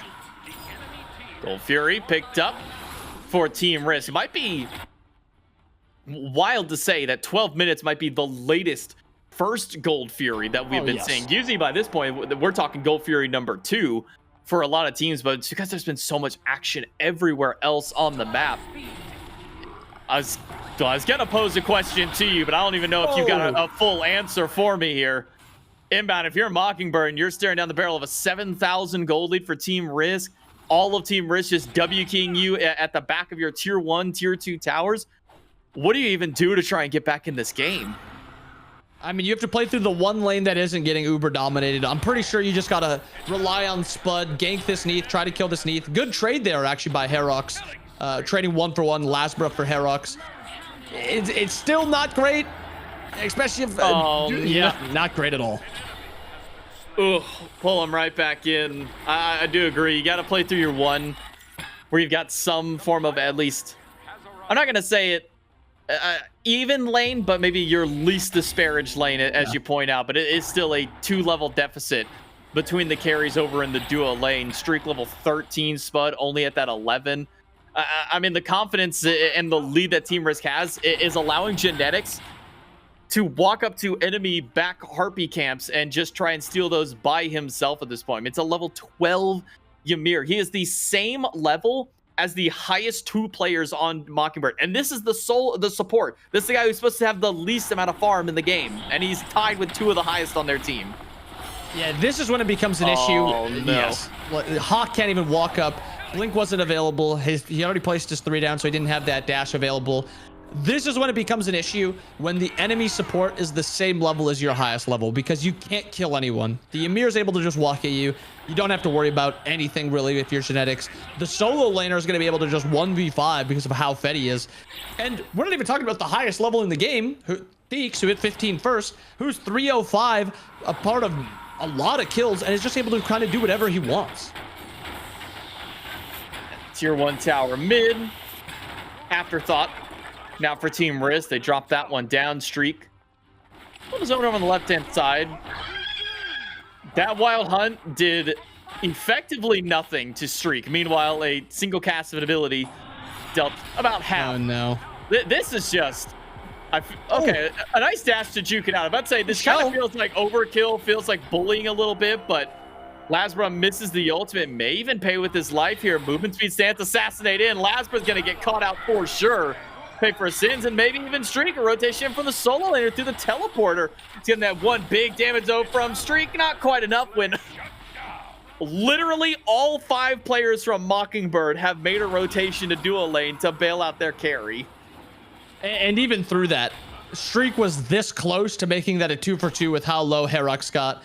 And even through that, you get the double kill on the left side of the map. Yes, you're losing an entire mid wave. You're losing an entire solo lane. You're losing your buffs and your back camps and right. It feels good to get a couple more kills back under your belt, but J-Mac, this is still a 10,000 gold lead. They're still pushing the lead while losing 2 kills on left side. Mockingbird is kind of thinking, we got to look for something. 15-minute fire giant, good luck. Well, it's 2 Sunders apiece that are available for both teams. Variety belly flops away. It's just become a death ball comp. One pulled back through the realm, and Variety even takes the portal himself to get away from Hawk's ultimate.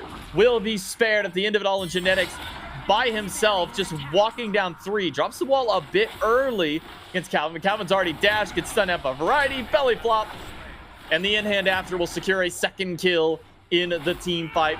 And a fire giant that was being thought about by Mockingbird might now just be the question And the potential answer for Team Risk, 10,000 gold and climbing in the lead against Mockingbird here in the semifinals. And you got to highlight how clean of a past 10 minutes this has been for Team Risk. They were down. They lost the first 2 kills. They were down about 500 gold.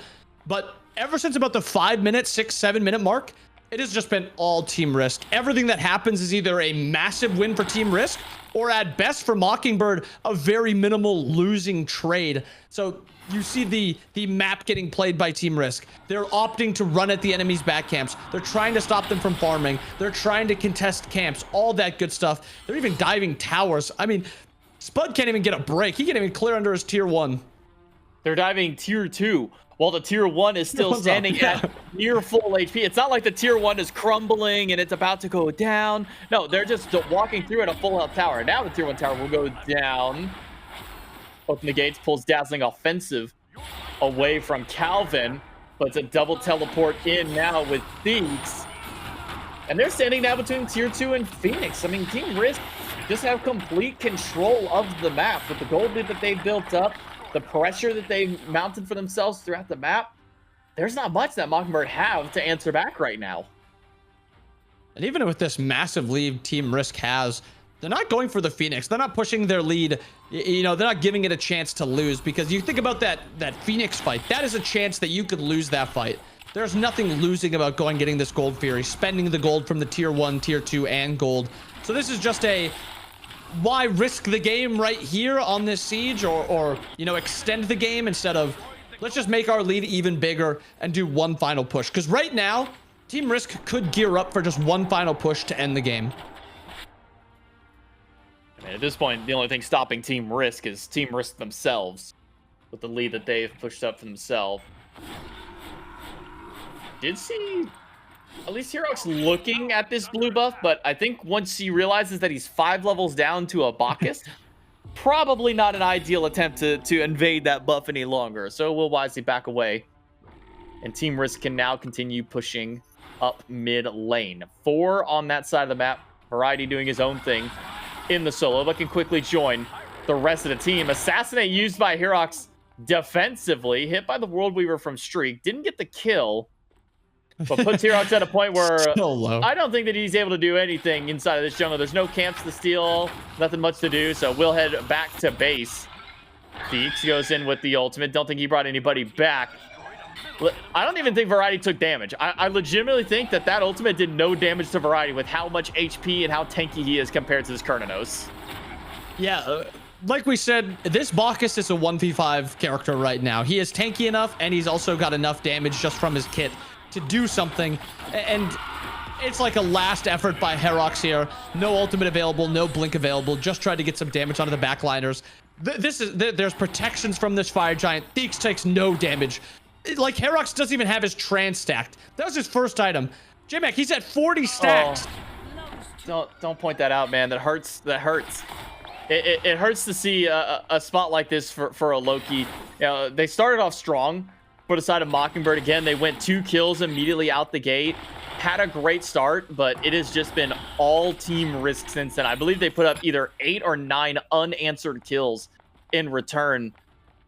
Inbound, we're sitting at a 16,000 gold lead for Team Risk. We're talking at bare minimum 1 full item for everybody on Team Risk ahead of Mockingbird. And in some situations, it may even be worse. I mean, you look at Theeks, who's trying to get to their 5th item at this point. Meanwhile, Hawk is still trying to finish up that 4th item.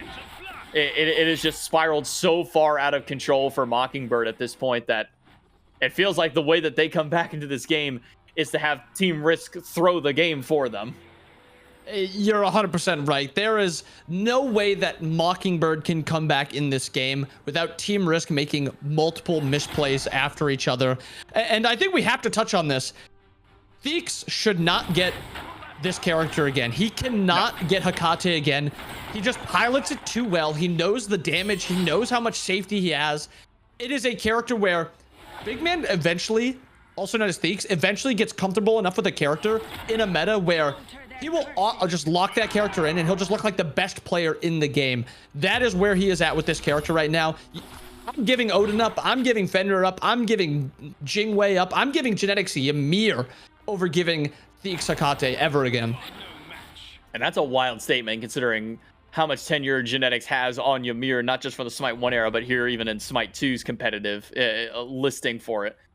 But I've got to agree. Theeks just can't keep getting this pick. He is just too strong on this pick.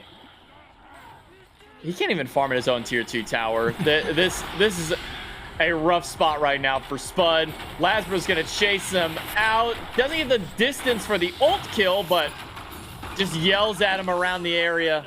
And it's a kill for Lasbra. 15 on the board for Team Risk, and Variety will just walk right into the Phoenix. Collapsing in from Mockingbird, though, to try and stop this push. And Genetics, without an Amanita Charm, means that the healing is not going to be available to keep the team sustained up. So Team Risk, maybe wisely, not going to go for this Phoenix push just yet.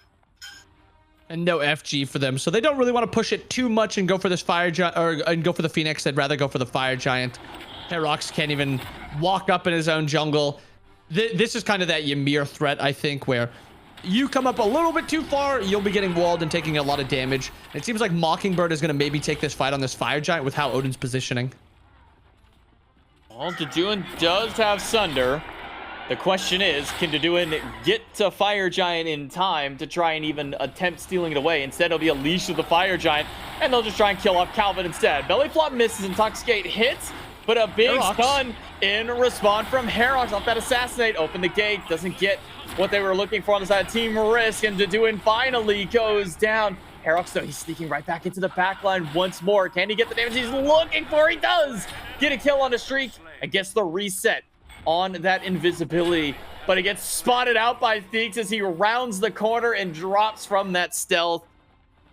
3 kills for Team Risk at the Fire Giant. It only cost them Streak's life. I mean, realistically, that's a good play by Mockingbird, a 3-for-1 at this point. It slows down the game where you have to wait for Streak to come back alive. You don't have enough consistent damage to actually pull the Fire Giant, even though you have Sunders. So it doesn't look pretty. It doesn't look pretty at all. That is a 3-for-1, but for the spot that Mockingbird is at right now, that is a very good play. It slows the game down a little bit more. But Genetics, knowing this, says, yeah, I mean, we're not going to threaten Fire Giant, but I'm going to go farm your jungle. I'm going to take this speed buff. Your purple buff's up. I'm going to go take your purple buff. And you guys really can't do much about it. Even if you try to commit to me, I am too tanky at this point. Team Risk can go right back to the Fire Giant. Mockingbird a bit more scattered this time, but even Team Risk not going to fully commit to the one objective. Taking their time roaming through this jungle. This felt like this is a game that could have been over just a few minutes prior, but a pick by Herox, the defense on Phoenix from Mockingbird have kept them in this game, have kept them alive. They've got the life preserver out there. All 5 are holding on to a single one just to try and stay above water at this point. We're gonna have to see if they can get those kills, if they can get those picks that they need to kind of pull themselves back out of the depths a little bit more each time. And every, minute that passes, every 30-second that passes, it is good for Mockingbird. It doesn't look, again, I don't want to keep saying it doesn't look pretty, but Team Risk right now isn't really looking to do anything. And Mockingbird getting a tier 1 in right. On the left side of the map, Hawk is now level 20, which is to be of note. Yes, does Hawk have 6 items like Theeks does? Or about to have 6 items like Theeks does? No. But just getting those extra points in your abilities makes it so it's just more useful. And unfortunately, Deduin jumps in a little bit too late, isn't able to secure it, and probably will die for it. Yeah, 3 chasing him down. Damage from the Hakate. Good streak. Does get the final kill. Lasbra goes on a chase and misses. Close. I'm pretty sure you can cancel that, Lasbra, if you miss like that. And you can just, stop, go, oh, no, I missed, and then just throw your 2 at him. That's all you got to do. But you know what? I think the Loki was invis, so I couldn't see him. Maybe it was the invisibility. Maybe it was that mental of well, I missed. I'm not going to stop here. I'm just going to keep rolling. Cool guys don't look at explosions. Cool guys don't look at what they miss. They just keep going through. So we move past what I've missed, and it's now on to what I can achieve. And for now, that is the mid lane Phoenix, and maybe the left side one. On top of that, Team Risk have 3 on the left side of the map. Nakate on the way from Theeks, while Lasberg continues to just keep Mockingbird busy over at that already dead mid-bird. And again, still slow play by Team Risk. They keep accumulating more gold and more gold. This is still a 20k gold lead. And to compare it to Smite 1 a little bit, I think at this point in the game in Smite 1, most gods are full build. In Smite 2, you actually get that 7th item now. So gold leads keep accumulating until, 30, 35 minutes into the game. And then you get the 3k pots. So in Smite 1, there eventually became a critical mass point for your lead, where once you're hitting 30 minutes, you can't really get much stronger. It's actually later into the game in Smite 2, which is a really interesting thing, because the game is going to be going longer at some points. There is still reason to get a 27-minute gold fury. There still is reason to get all the towers. There still is reason to play for objectives. I mean, is there anyone full build? Lasber just hit full build, and that is it. Lasber is the only one that is full build. He can maybe get a 3k pot soon, but ramping up the gold is still very important at this point. Alrighty, teleporting to the right side. Help out Lasbro. Once again, doesn't find anybody with that pursue the weak. Instead, it is a double stun from the Belch, and Intoxicate to slam down the last chunk of HP from Spud's health bar. Team Risk with Fire Giant on all 5. No towers left standing, just Phoenixes for them to start working down. Even the Ancient Fury has already been taken. This should just be a call for Team Risk to walk up and start dealing with these objectives. Open the gate. Gets Blink away from Hawk. Able to escape for the time being. The Team Risk are just kind of taking a leisure stroll across the map. They're not really having any destination in mind. It's just all about the journey for them. Maybe that journey is finding a pick onto this Kukulkan. Gets the Spirit of the 9 wins away from the mid laner, but that ult is not hitting as hard as they would hope to this late into the game. Pushing down into the Titan is Team Risk, trying to go for the game-ending play. Lasbra picks up 2, slams him down, doesn't get the kill just yet. Double stun from Calvin in the backline, but Titan down to 2k HP and down to nothing. Team Risk in the semifinals take it cleanly, and we'll move on to the grand finals. There's just something about watching Team Risk play the map, play objectives, play team fights, where it just seems like they're always making the best play possible. A play that is 90% of the time going to work with a 10% chance of maybe not working. They're just really smart with how they look to play. And when you're a team like Mockingbird, who's still trying to, find how you want to play, realize how your team fights are going to work out, realize how you want to play around objectives and stuff like that, it can be very suffocating because it is almost min-maxed on the side of Team Risk. And if you're not able to min-max it at the same level, it just feels like you're fighting an uphill battle the entire time. So shoutouts for how Team Risk played. But again, I want to double down on Theeks cannot get Hekate again. Don't let it happen.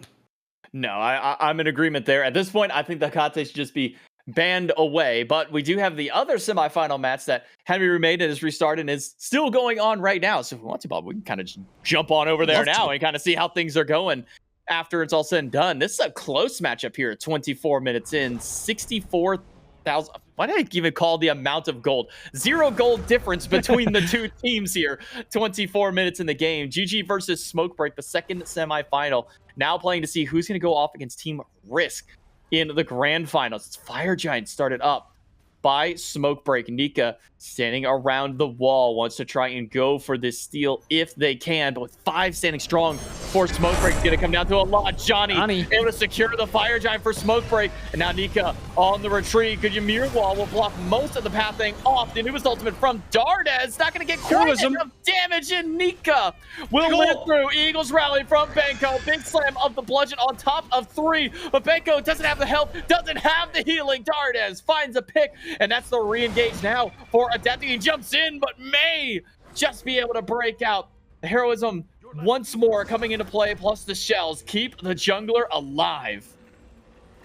And you get the Fire Giant on the side of Smokebreak, but you just use too many abilities on this Fire Giant. This is, I think, a thing that teams sometimes struggle with, where you get this massive Fire Giant win, you get the buff, you feel invincible, you take the fight after, and then you lose the fight after because you overcommitted for Fire Giant, and you probably should have just taken your win.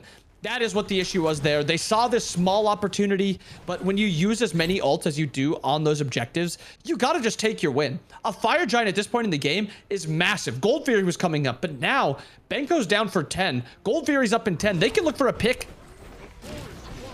Perhaps GG can grab one, trying to go in for the bites. Gets ultimate out of Johnny, adapting.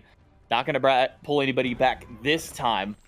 It's a belly flop in by Eye Silence. Doesn't find anybody this time. Sap 7. We kind of talk about the Morgan because we didn't get to see a whole lot of it in our previous watching of this matchup. The Morgan going for the full intelligence style build. There's kind of been two Morgan styles that I've seen. It's been either, aside from support, I'll 3 styles with support. I'll count the support out because we are talking about mids. It's either been a full crit Morgan, which was something I never thought I would say in the Smite franchise lifetime, but it works out too pretty well from what I've seen.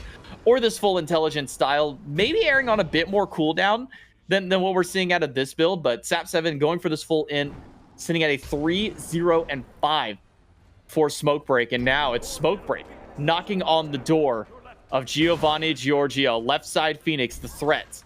Mid Phoenix, also under threat, is Johnny trying to solo that one out with adapting, standing by. It's a full 5-man team from both squads to try and deal with these two Phoenixes in a 3-2 split. Half Phoenix, HP, Benko goes in for the double ultimate. It gets response, and Dardes goes down. Death Gaze, not enough damage and not enough sustain on the Anubis to stay alive through it all. Double jump by adapting for the stun is good, but it's a transformation from Sap into the Fenrir to pull one back. Adapting goes in, he gets a couple of shots to the noggin and says, I'm out of this fight. Back to the fountain he will go. 5 versus 4 now for Smoke Break with 2 birds down. And this is the issue with getting Fire Giant and then going over and getting Ancient Fury after. Where is GG supposed to set up the defense? They can't win a 5v5 fight outside because they don't have Fire Giant. They can't defend because Phoenixes are dead from Ancient Fury. It seems like they're just going to have to give this up. But Dardes is still dead for 20. Full health from everyone on Smoke Break. No ult for adapting. Nika and Kha'Zix do have theirs, and that should be enough of a threat for Smoke Break to maybe reconsider going for this end call. Dardes is coming back up, so that does seem to be the decision for Smoke Break. Back out. You've gotten all 3 Phoenixes off the map. Ancient Fury out of play. Does not matter at this point of the game. Fire Giant sets a respawn shortly. Go ahead and pick up the Queen Nagas. Why not? Just remove those from the map. From GG. What was a dead even game when we pop back in here at 24 minutes is now starting to spiral over towards the side of Smoke Break. 7,000 gold at this stage. Still a relevant amount of gold. Nobody hitting that full build just yet. Closest of them is the mid laner Sap and Benko over in the solo, still trying to build into their final item or final items. Benko actually holding on to what appears to be a tier 2 item. I love it. In that second slot.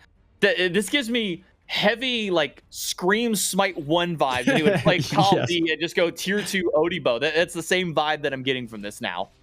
It's the exact same thing. It's just trying to, optimize your build a little bit more. You don't get great stats from the tier 2 Odibo like you were talking about with Scream's Kali. You don't get great stats from this tier 2 item that Benko has, but you do get a nice little passive where if you're auto attacking enough, that extra on-hit damage with your autos makes it a little bit more threatening. So I like the purchase. It makes Bologna a little bit more threatening while not trying to build too much into a full item, but maybe cut out here Kha'Zix and Nika. Nika dashing away. Sap 7 with the transformation. Goes in for the bite. Picks up 1. Throws him right into the middle of 4. And adapting goes down. Oh, no. Taken out by his own self. Benko leading the charge with the rest of the team. But Fire Giant has spawned back in. And instead of trying to go for the end call, Smoke Break gonna head back to the objective. Nika gets spotted out by Sap 7, who is walking around stun at the ready. And there goes 2/3 of Nika's health bar just walking anywhere near this Morgan. And with waves pushing in, a decision is have to be made by GG. Do they look for this defense? It's a 5v4. Adapting is still dead. And it looks like they're making the call here. Give up the Fire Giant. We're going to mount the defense under Phoenix, under Titan. And right now it's on Smoke Break. How slow do we want to play this? How fast do we want to play this? Do we want to start pushing now, getting waves in, not allowing them to breathe for even a second? Or do we want to go spend our gold? And right now, they're just trying to suffocate them. They're trying to push every wave under to make them defend all 3 lanes as quick as possible. Fire Giant on all 5 for Smoke Break. Push in towards the base. Ultimates almost all back up for Giovanna Giorgio. Just waiting on Coast to get that Cernivos ultimate up. That Wild Hunt just waiting. Adapting goes into the back line. Gets an airstrike, but immediately Echrome goes back in and Adapting punished for even thinking about trying to fight the carry on Smoke Break. Giovanna Giorgio now down their jungler. Titan being batted away very slowly by the minions, but 5 strong from Smoke Break to move in. And it's only 2 ultimates available. Died Silence and Johnny. The carry is being dealt with by Nika, who does get the stun onto the backline carry, but the Titan is losing its health bar too little, too quickly. Smoke Break able to bring this one out and take the semifinal, and they will face off once more against Team Risk for the grand finals. And all it really took was that one fight, a very dead even game up until that Fire Giant, and then Johnny securing the Fire Giant. And I want it to be known, Johnny secured it with no Sunder. So that was a very, very close fight on that Fire Giant, and that kind of just shows you how close some of these games are. Get that Fire Giant, able to easily get the Gold Fury because there's no real fight there from the GG team. And then from there, it's just slowly pushing the waves, get those Phoenixes. And it is a suffocating place to be in when you're down Fire Giant and you're down the Ancient Fury. You have to make a decision. Adapting tried to make that decision, tried to look for the play into the Jingwei. If it doesn't work out, you lose the game. If it does work out, though, you're kind of back. So that's like the risk you have to take. Yeah, trying to go for it, but unfortunately, the moment that Adapting goes in, it's just that instant recognition of, I could be in danger. Airstrike out, and then come right back in because the rest of the team is already rallied around by that point. Knock up pretty much at that point from the Persistent Gust, ends up securing the inevitable doom of Adapting, and then the rest of Smoke Break are able to walk in and lock themselves in a seat at the grand finals. And speaking of that, it's the grand finals between Team Risk and Smoke Break coming up right after this break.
against me.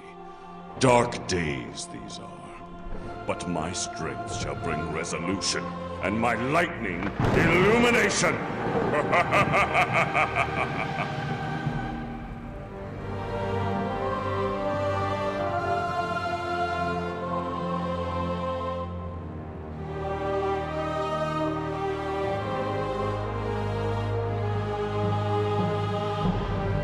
Zeus, Bologna. Anubis, Scylla. Kukulkan. Saturn.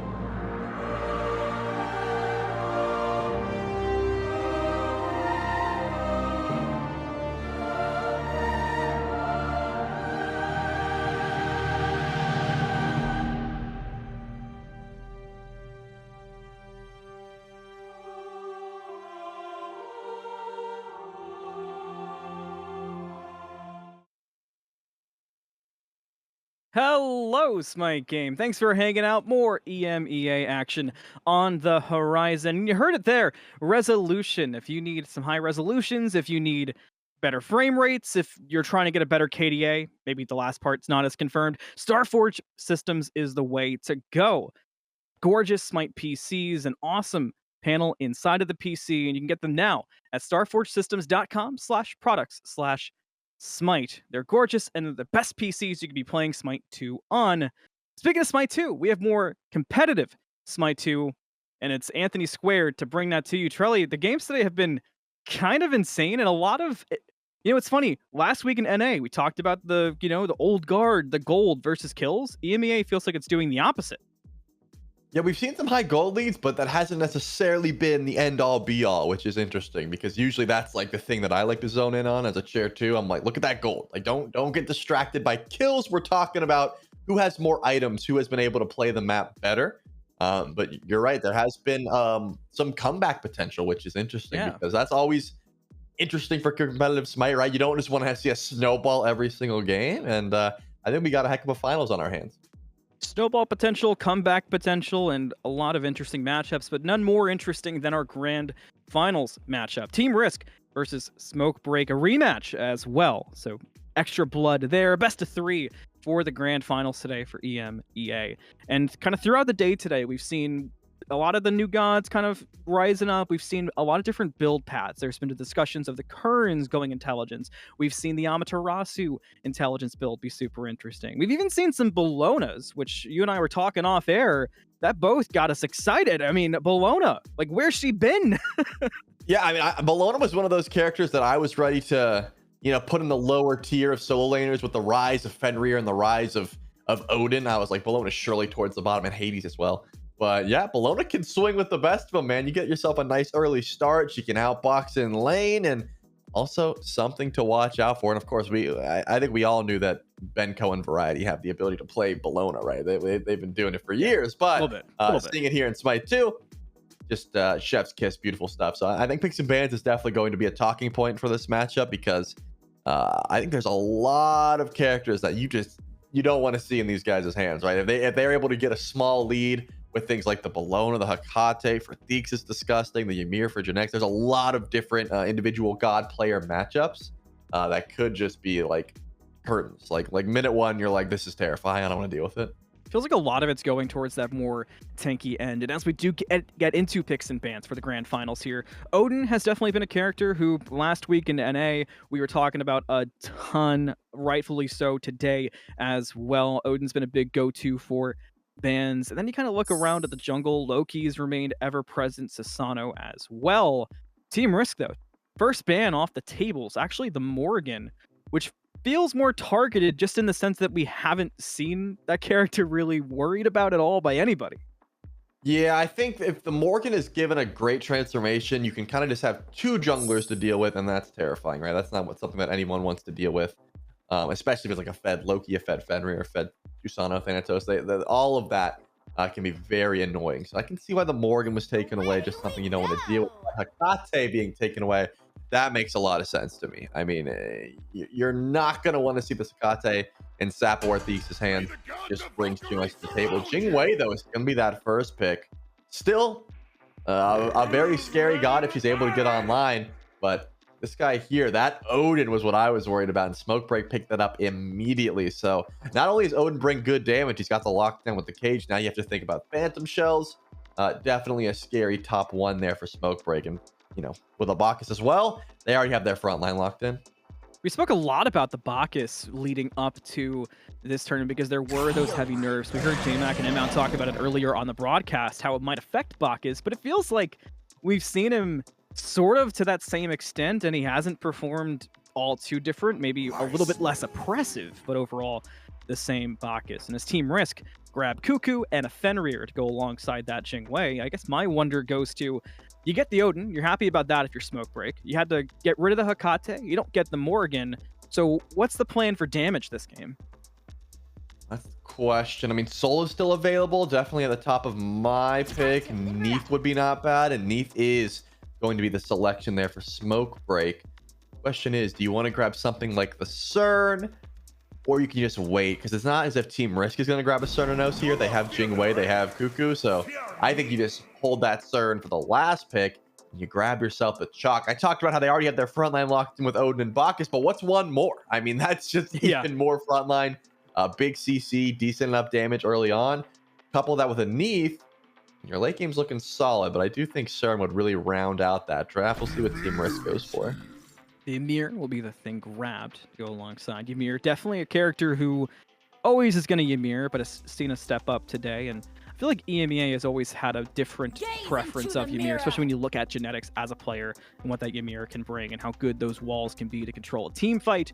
You add in some Smite 2 flavor with some good active items that make Ymir feel even better, and you got a great recipe if you are Team Risk. Now for Smoke Break, you talked about the 3 frontliners and how that's been evolving today has been interesting, but you really do need something to blow them up and have support. Soul's going to be the go-to. So you've got the double ADC traditional looking comp, sort of more of a feel of having Neath being more of a Smite 1 mage and Soul being a Smite 1 hunter, just in how they felt. I wonder if that's where they're going to go with this game. Yeah, I mean, I was leaning more towards the CERN just because I think he's got a better matchup into things like Fenrir.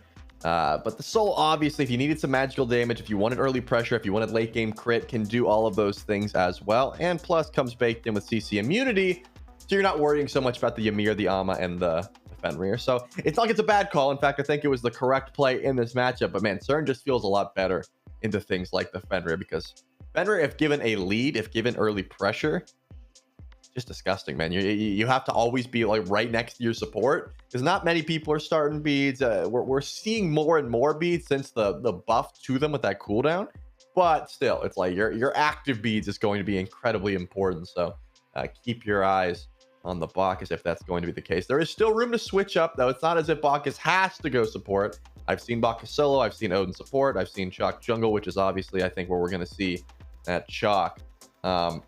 But I think they're still up in arms is where you want that pressure at. With Soul going up against Ymir and Jingwei, you should be getting pressure in that lane. And considering the early gold furies we've seen just in these tournaments, duo lane is where you want your pressure to be at, especially if you're locking in Soul. So pay attention to Smoke Break and how they try and allocate their resources to that left side of the map.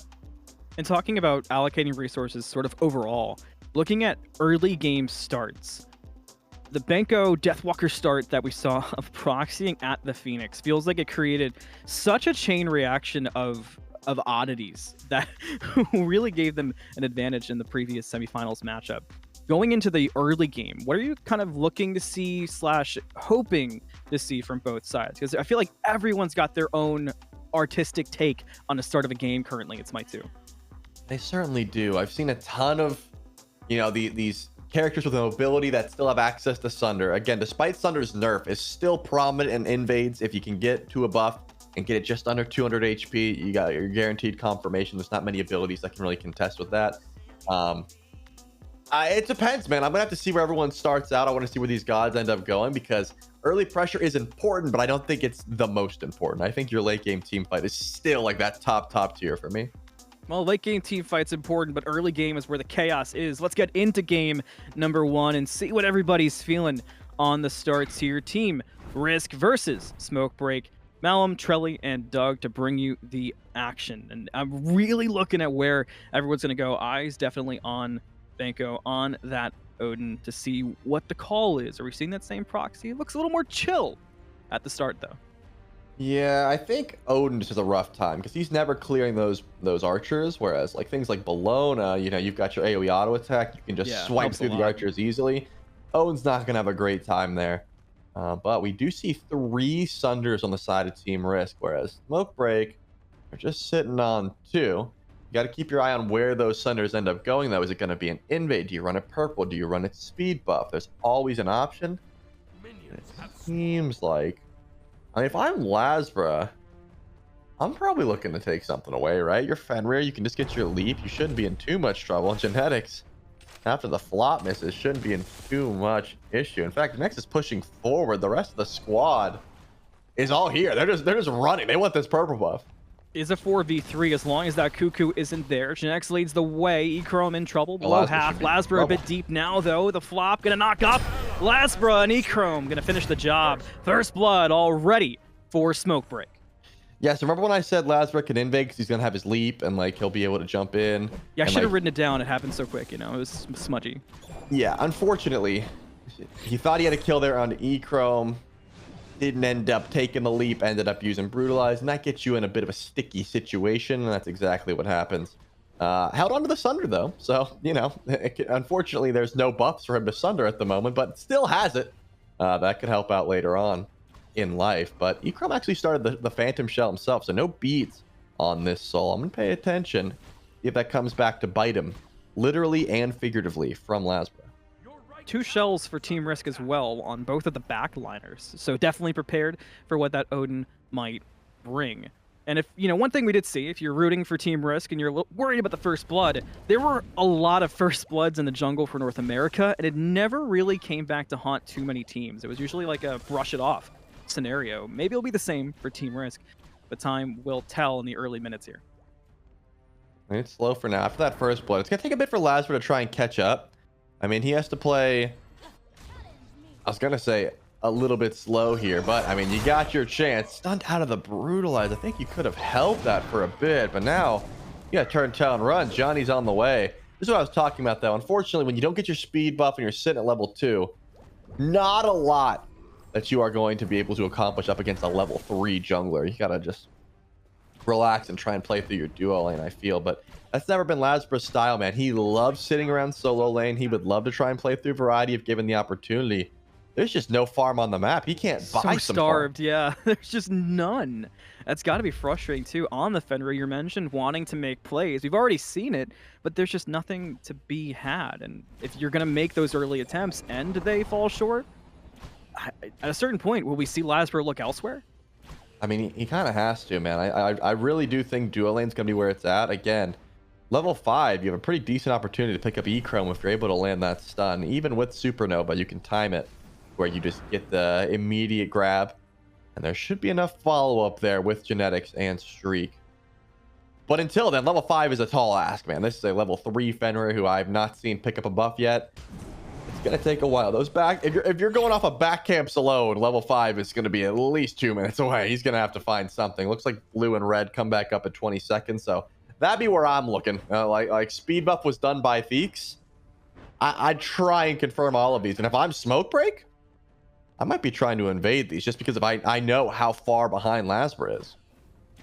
Speaking of invading and where you are in the map, keep your eyes on that solo as well. Odin has stepped up looking for proxy, but also threat of teleporter being used. And it looks like that might just be the case. Yeah, that is Odin heading over to duo lane. So going to be an invade onto the purple here soon. Rush into the speed, keeping Lasbra down. A slow burn forward, and with Genetics going to the other side of the jungle, this is free for Smoke Break. Yeah, but unfortunately for Genetics, there's no free invade for you. He's getting collapsed on. Oh man, surrounded by everybody. Thought maybe that purple be free, but Echrome stepped to it. Now Jingwei is going to be here as well. Sort of a slow burn on the pincer as well, but here comes a Neathal. That's the go button for Smoke Break. An Ice Freeze will slow down Banco, but the wall is still available. A no level 5 for either one of that duo lane. The first to fall will be Genetics, and it's time for Streak Up to run. Gets caught in the cage, stunned out, but will get away. Yeah, it does have that Phantom Shell. Not going to be the biggest deal. Unfortunately, you lose the cooldown, but I don't think Benko's going to be coming back anytime soon, so I can head over towards solo lane. Variety was waiting for him at the teleporter. Yeah, he ambushed him. Didn't get too much damage down, unfortunately, but just sat there and said, like, hey, I know you're coming. And Like, what were you doing over there, huh? Ends up giving him just a little bit of damage. But that's exactly the kind of play that I want to see from Smokebreak. They know where their lead's at, Malum. They know that Lasbra can't help. Bro's level 4, like, just not in a good spot. Finally does tick over to level 5, but at the moment, he was not going to be able to assist in that fight at all. I think Genetics had a decent idea of, hey, they're teleporting over. There's going to be 3 at purple. I'm just going to take theirs. But Echrome plays it flawlessly. Sits there and says, I'm just going to watch you. You're not going to take my buff, and my team's going to show up, and we're going to kill you. See if the big dog is put to use by Lasbra quickly now that it is online. Variety, making sure to get a proxy out and keep some control in solo, which could help out Lasbra should there be a gank there in the future. Just wanting to put that ultimate to use in some form or fashion. You know, we have talked about the gold, but luckily for Team Risk, it feels like, aside from Lasbra, they're keeping everything at least slightly in control to this point. I'm going to see where they're going to use this presence again, because like, without buffs being up, it's not as if Smokebreak has any reason to group, but they have sort of been staying around Johnny. He's sitting at 0-0-1. You have this Soul who's up 2-0 and already stacking Devos, and that's definitely a good look, but... Yeah, Genetics on level 4. Wow. Yeah, I mean, when you fall like that, you're not getting your purple buff, or the enemy purple buff for that matter. It's not going to be easy as a EMEA. You want that CC immunity. This might be a dead cuckoo, and it certainly is. There certainly used to be one there. Yeah, I mean, you just don't have any survivability. There was a Phantom Shell available, didn't get used, wouldn't have saved, and yeah, I'm interested in this gold pull, and that's exactly what we see.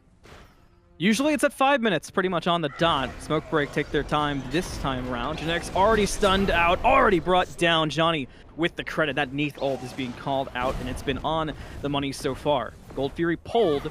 Lasbra's in mid, Streak Up's in duo. Not really a lot to contest. Smokebreak will get it for free.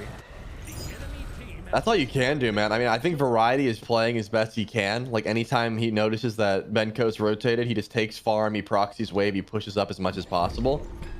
But I don't know, man. I think that Team Risk might need that Amaterasu in the team fight here sooner rather than later, because the snowball is forming. I would say it's already formed at this point, right? You got 3,000 gold just about in Smokebreak's favor, just based on how well they've been invading and farming and looking for ganks. If Benko keeps up this presence on the left side of the map, it's not going to matter how fed Amaterasu is. Like, Variety's not going to be able to do the heavy lifting. But as it speaks, he's the most fed on the map. Sitting at level 9.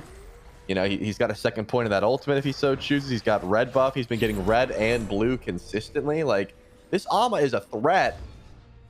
But there's only so much that Ama can do when the team is like, this is as even as the team might be, you know, like the lead is going to continue climbing unless he rotates out. Been so much talk about how to control those leads, where they come from, and the teams that do it. Both these teams feel like on paper they can keep that lead up.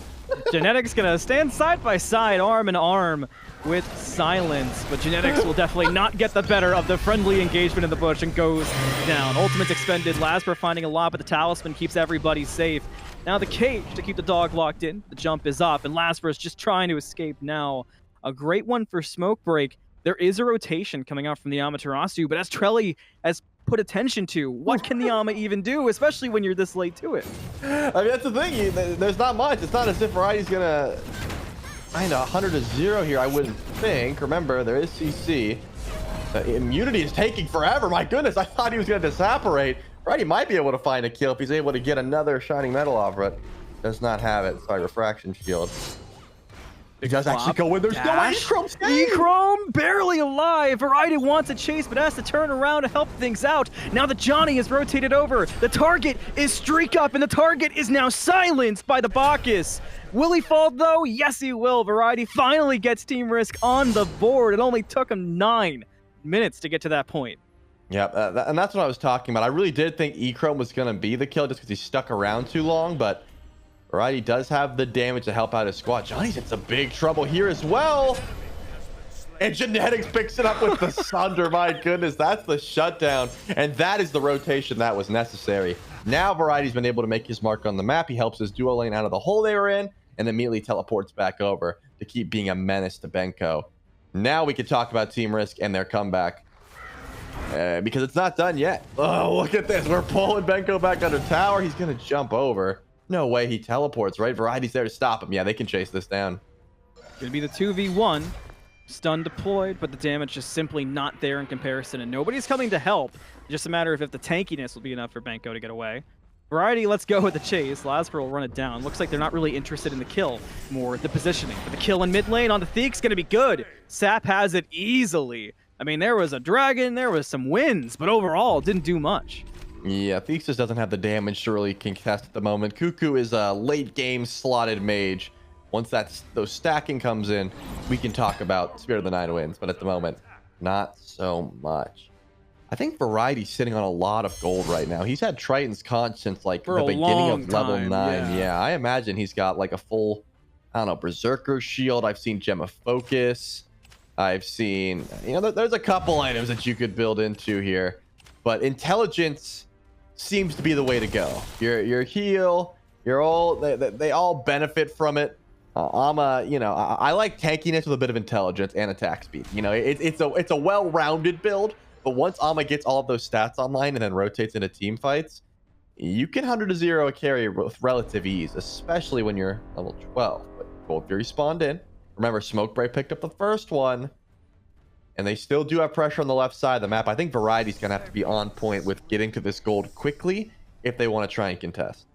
If you're new to Smite 2, remember scaling buffs each time you get a Gold Fury for your team. That's what that little dot is on the center of your screen by the scoreboard. Those little gold coins, those are each Gold Fury team takes. 3 total Gold Furies, the Ancient Fury spawns. So that's why there's been so much priority from these teams onto the Gold Furies, because they just do so much for your team. It's really hard to contest the more they start to stack up.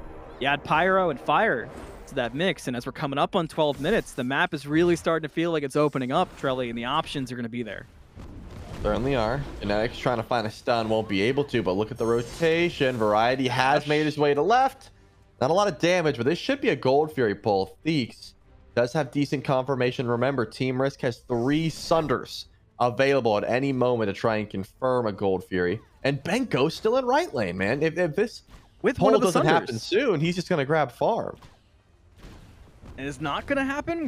They're going to walk away. I'm very surprised. I was right with you. I guess they want the Naga first to make the Gold Fury easy, but that's not going to be free in the face of Johnny. It's under you, so easier than anticipated, and Team Rust do have the Queen Naga buff online, which will make getting that Gold Fury significantly easier, perhaps even in the face of Smoke Break, but this has bought time. Now the Odin rotation coming out. Neithel primed, aimed for Genetics. There's the shot, but the rocket jump was able to prime in time. Gonna be 4 diving that Ymir under the tier 1. Reinforcements arrive, and Genetics is A-okay. So far, but here comes Lazarus. He picks up one squad-wide beat. Now Lazarus gone. You lost your CC. You're leading the big dog shut down, but here comes Variety.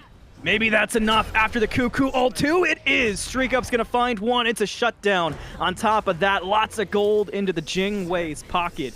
And Smoke Break seemed to be letting go of some of that aggression in this fight. Team Risk really showed up in it. It didn't go great. But if you're looking for positives for Team Risk, Gold Trelly has been kept in check. That 2K mark has sort of been the main spot, and the fights are looking significantly better since those Variety rotations that you were looking for actually started happening.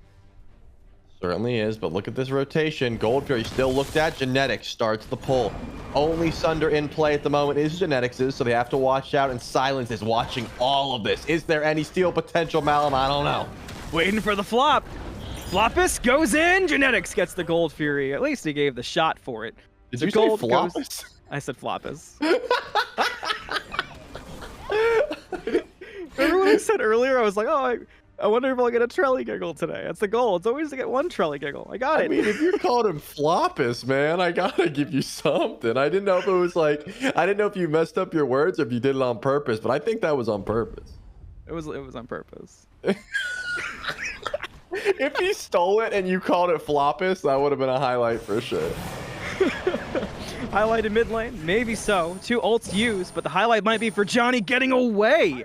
No kill for Team Risk in the mid lane. What about the duo lane? Variety, dazzling offensive. Dazzling indeed, enough to bring down Egrone to Streak Up. Another kill for the Jingwei as well. Team Risk needed their way back in. They've got variety, and now the Jingwei is starting to step up as well. Almost a pick on the Johnny, but the Jingwei, Trelly, that might be a huge thing to keep note of.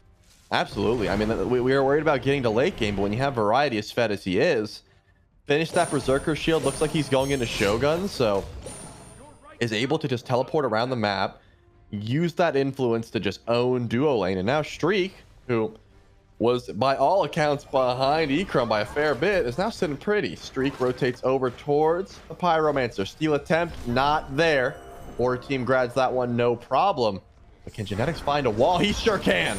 There's a stun after as well. Should be a pick, and the airstrike confirms it. One on the way back, too. So lots of damage through. But that Odin Cage has caused some major displacement and major damage to find the way of Team Risk. But now Deathwalker in no man's land, caught in the whirlwind and is gone. Chalk's trying to do anything on top of Streak Up with the Storm Call, but it's not there. Does use the Torrent to evade the 9 wins, but all it did was look kind of neat. Fire? Johnny goes down, another for Streak Up, and the call looks like it is indeed, Trelly, the Fire Giant. But Floppus is on the way. Can Silence do anything to try and keep this Fire Giant dead? I don't know, because it looks like they're already turning on him. Fire is going to do a lot of damage here, but with only the duo lane alive and Silence being pushed out, I think we see a 15-minute or 16-minute Fire Giant here, Malum. My goodness, Team Risk, off the back of a great wall from Genetics, has put this game heavily back in their favor, given themselves fire on all 5, and they have a Runic Bomb in pocket. I mean, they can look to grab some tier 2s here. How quickly things can change. I was talking about the 2,500 gold lead that Team Risk was keeping it at. Now it's that for Smoke Break. Variety just kind of got sandwiched in there for a moment, but has plenty of health and tankiness to get away. We were looking for builds, by the way, earlier, just to kind of touch on that. The Berserkers did come out, and that's certainly been helpful for Variety. You kind of saw it in that last fight. Yeah, he's got that extra attack speed to just help with objective shred, which I think helps a lot. I want to see if he is going into Shoguns. I believe that is the only item that you can build into from there. So yes, Shoguns and Berserkers. That's the tech, man. This is my Alma build. Almost to a T. Variety's probably been watching my stream, man. That must be it. That's where he's getting all this from. I taught him everything he knows. But with that being said, he is destroying the map right now. We were worried about Team Risk. I'll give you that. Yeah, we were worried about Team Risk being able to come back. Benko worried about eating a spear to the 9 wins to the mouth, thanks to Lasbra for holding him still. And now, just farming across the map, man. Tier 1 goes down in mid. Tier 1 goes down in left. Tier 1 goes down in right. Just putting even more gold in their pocket. Yeah, another plus 2,000 swing, even more. I mean, that's what? Getting close to 6,000 in basically 6 minutes for Team Risk. Absolutely insane the way they've turned this game on its head. And Smoke Break to seemingly have no answer. They've been outpaced by Team Risk up to this point. And now with everything being sieged out with that Fire Giant, it's just hard to give an answer to. And Smoke Break find themselves defending a Phoenix before 20 minutes. Yeah, a little bit too scary to go in and tank the bird, and I can understand that. Tier 2 tower looks a lot more appetizing, but Johnny, you might be in the wrong part of town, or you siege forward. I don't know if the airstrike was necessary, but probably play it safe. He was a little bit better. Remember, Lasbra and Theeks were over in right lane, but now Variety goes forward as well. He wants some damage. Looks like Smoke Break split, and that was the call for Team Risk to go in. So 3 in the mid lane for Smoke Break, and they're all low over the wall. Almost right on target there from Theeks. Smoke Break counting their lucky stars for the moment. No one dead yet. Variety chasing out with the dog. Cannot find Johnny. Team Risk will regroup in the mid lane, and somehow through that engagement, not a soul died. Yeah, Variety walled off by his own teammate, but the tier 2 tower is the call. We love it. A lot of weaves there, man, but Benko does find an ult. Can anyone help Variety out? Does he even need help? Seems like the flop might make it so, but look at the wraparound here. They still want to fight. Stunned, but not dead. Matter of fact, Silent's gonna die out first. Finally, Variety goes down, but this has opened the door for Team Risk and opened the door for Streak Up. A double for the Jingwei, another for the Cuckoo. Only one is left standing for Smoke Break, kind of out of nowhere, and it is Johnny. Team Risk call for the Phoenixes. They've got Fire Giant online too. It's good to be blue. They didn't have minions in mid, so they had to go in for right. It could have been an end call if they had that wave, but because they did, they try and go for 2 birds. Spear of the 9 wins connects, and Lasbra jumps over the storm call. And he damaged the NATO. That Oh, should be later. enough. The slowly Later. Johnny just saves it. My goodness. Oh my, are they gonna get 2 birds? They sure are. They're going for 3. I'm pretty sure with Streak here, that left bird should go down. My goodness, what a turn. I mean, it wasn't as if Team Risk was out of trouble. I did say early game not as important as your late game, but I gotta give credit to Variety. His stats do not reflect how impactful he was in bringing Team Risk back from that early lead. Like, Streak looks like he's just hard carrying, and he's playing fantastic. He's been there with the DPS. He's been playing safe. Remember, E-Chrome was up like 2-0, and they didn't get a single purple buff until like 5 minutes. Like, it took a while for Team Risk to get back in this game. But Variety getting ahead, like 2 levels ahead of anyone on the map, and then teleporting over the duo constantly was what stopped that snowball in its tracks. 3rd total Gold Fury taken. Ancient Fury will be the next one to spawn.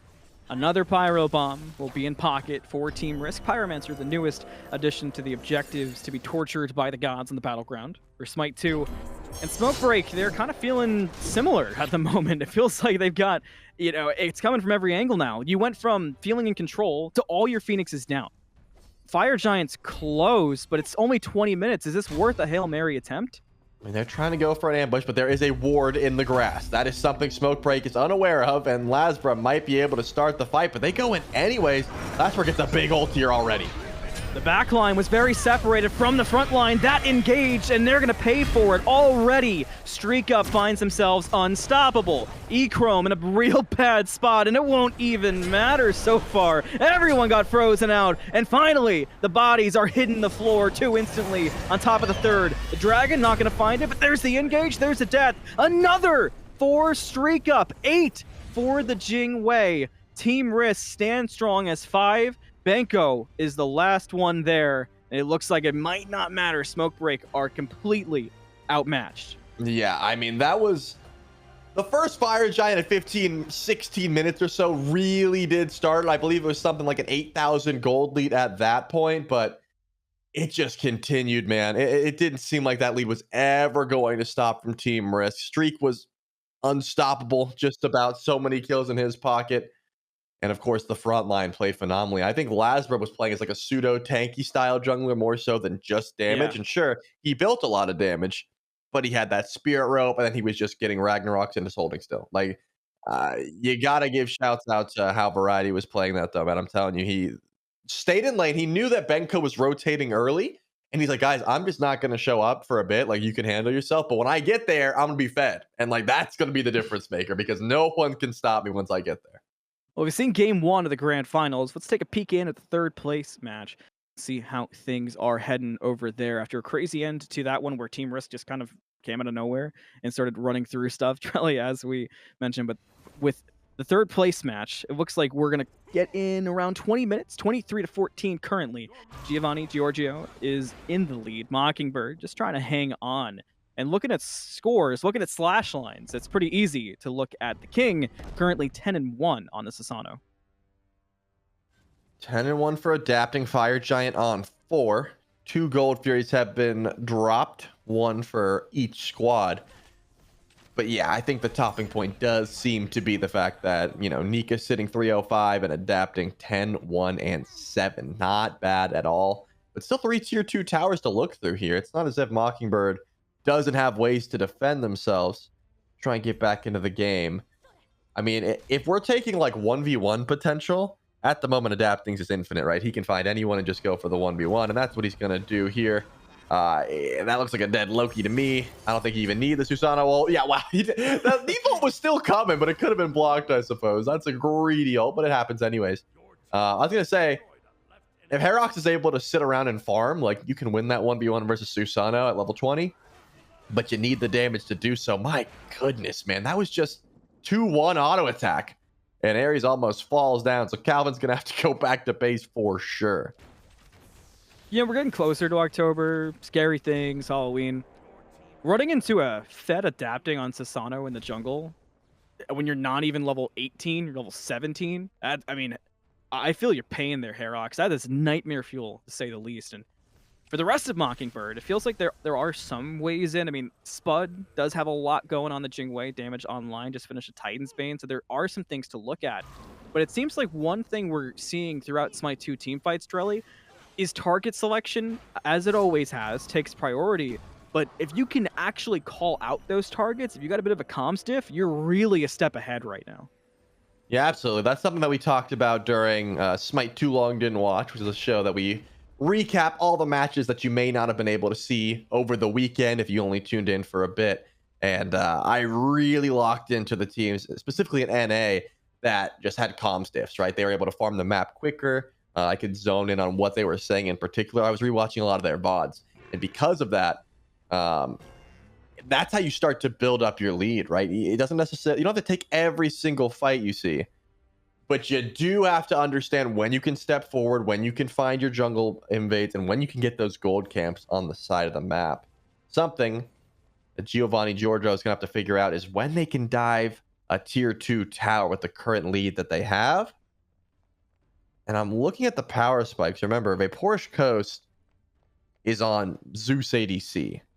So that's going to be their main form of tower damage, which isn't fantastic unless you can get Zeus up front. He doesn't want to be sitting on tower line auto attacking, right? He doesn't want to be tanking up a Phoenix either. You got to watch out for your positioning when you have things like a Chuck that could be wrapping around that's level 20, where Calvin has an Ares ultimate at any given moment. Like there are abilities here for Mockingbird to try and defend. It's just not going to be easy. Zeus ADC has been my probably biggest 180 since Smite 2 has come out. At first, I was such a believer, but as time's gone on, I've just personally found myself being less and less of a believer, more being about the blow you up damage. So we'll see if Coast can make me a believer with this game. So far, damage has been there, but many a team fight left to decide it. Potential pick, but no, able to get away. Beduin's all right for now, but Giovanni Giorgio, they've really set themselves up a safe space for when this fire giant spawns. I don't know how Mockingbird get in here, let alone contest, can they? I mean, there's no Phoenixes down, so you don't have to worry about fire minions. There's 2 Sunders in play for both squads. I think you're looking a lot at the Herox to walk in for, but it seems like you just send in your front line first. See what can happen. Already a lot of damage. Oh, the Beats gets pulled there as well. That's big. Kha'Zix was afraid to get pulled back by the Hakate, and now, oh, he's getting pulled back by the Ares. Oh, doesn't go back, though. Is all right and safe with the rest of the team. So a bit of a blessing there for Giovanni's side. Very slow burn on this fire. See, I thought maybe Giorgio would just pull it and kind of dare Mockingbird to step in, but looks like they might be trying to go the slow route and maybe force out a fight instead because they know they can win it. It feels oddly awkward for the state of the game. So far, that has been the call. Kha'Zix hasn't left, though. Still wants to initiate the fight as finally we see Ama go in. Pulse of Relics and adapting already drops one. How quickly things can blow up. One for Coast as well. No more Hawk. Deduin just looking for a way out. We'll find it over the wall, but that opens the door. No doors needed here. They're going to take the front way into the Fire Giant. It's going to be tough for Mockingbird in a 3v5 to make this work out. Giovanni Giorgio, they might just look for a pick after the fact. They do see somebody open, and that somebody is Spudio, who is down already. Deduin once again caught out. Now opens the door for the way out. Cannot make a steal attempt on the fire for the moment. Fire grabbed back up and goes the way of Giovanni Giorgio. Kha'Zix with the credit. The decoy was not enough. But Deduin is still nearby. Can adapting chase him down? I think you can. You got enough movement. Deduin, unfortunately, eventually you will fall here. It doesn't seem like adapting is going to give you up. In fact, he's just going to let his teammates clean this one. I'm going to let Homeboy finish you off. You know what? How long do you think he's going to survive here? He's not cooldown for days. Okay, Coast gets it here. There we go. I thought he was going to maybe if the Zeus didn't show up, I was going to give him like 25 more seconds max. That was kind of where I was leaning. I was like, oh, maybe he gets it to Fountain. He runs around the outskirts a little bit, but Coast shuts that down. 28 kills now for Giovanni Giorgio. Just kind of skyrocketing. The gold lead has gotten to definitely, you know, some uh-oh territory, to say the least, for Mockingbird. And every time I say, you know, oh, maybe they can do this to get back in, maybe they can do this, it feels like those options get lower and lower. Got to think about the fact that this is our third place matchup, man. Like there is some stacked talent here in our crazy third to place think about. match. And not only that, looks like, okay, I was going to say, is hi-rez actually going to go for a steal or something? Like this Loki is playing a dangerous game. Just because you are Loki does not mean you can just get out of any situation. Invis, assassinate, blink. All will help out. Oh, yeah, but hi-rez has been spotted. He's going to have to use all of it to get away here, I'm guessing. The nightmares continue for hi-rez. There's The the ult. ult caught by Neith's ult. Low. Does get the Adapting's there. but It's runs over. into adapting. It just doesn't stop for hi-rez. The nightmare run. I mean, it's a final girl run so far. It just can't get away from anybody. And that was number 29 for Giovanni Giorgio, number 13 for adapting. Left side bird is the target. Ancient Fury is here, haunting the remains of this Phoenix, and that's all that's going to be left of this remains because it goes down immediately. You still got Hawk, who's taken back camps over and right. This could be an end call. Ares bores in just to try and get a decent enough ult, but I think he's dead. No way you stick around too long. Almost certainly now. Okay, the tier 2. So I was going to say, why are they running? The tier 2 is still available. Can't get the Phoenix until you grab that. But we should be looking at a Titan any second now, Malum. You can ult, you can try whatever you may, but it's not going to work so far. Hawk will be the next to the grayscale if they can catch up, but Yaduin has interrupted it. Adapting will find his way in and bring down the mid laner. Mockingbird down to 2 members up currently, hi-rez and Spudio, with the left Phoenix down, and Ancient Fury up. And Spudio was not long for this one. That was a short respawn, to say the least. Yeah, hi-rez and the mid Phoenix, I don't think it's going to work any better, Trelly. Yeah, no, I don't think so. And honestly, at this point, it seems like Giovanni Giorgio's just playing with their food. I swear that Titan could drop at any moment, but they just want to get as many kills as possible. 33, not a bad look, but Titan is the target, and Mockingbird, heck of a defense to try and put up here to keep their Titan alive and adapting. Picks up kill number 16 before the drop. A nice little double kill in the throne room. hi-rez, tried to be the hero, tried to step up and have that last second play. Just was not there, was not to be had. Giovanni Giorgio will take third place. So lots of points in pocket as we move closer and closer to that Swiss stage. So we've had game 1 of Grand Finals, and now we've seen our third place match. The information that we're getting from these teams today is so fascinating when you compare it to the previous weeks. Absolutely, but I'm still excited for game number 2. Remember, it's best of 3 for the grand final, so there is that ability to try and make a comeback here. We already talked a bit about how well everyone's been playing. Giving adapting Susano is still discussing that. That hasn't changed either. But man, my mind still can't get off the finals personally. It was not a completely one-sided game by any stretch. Remember, Variety made a clutch rotation to help over in dual lane.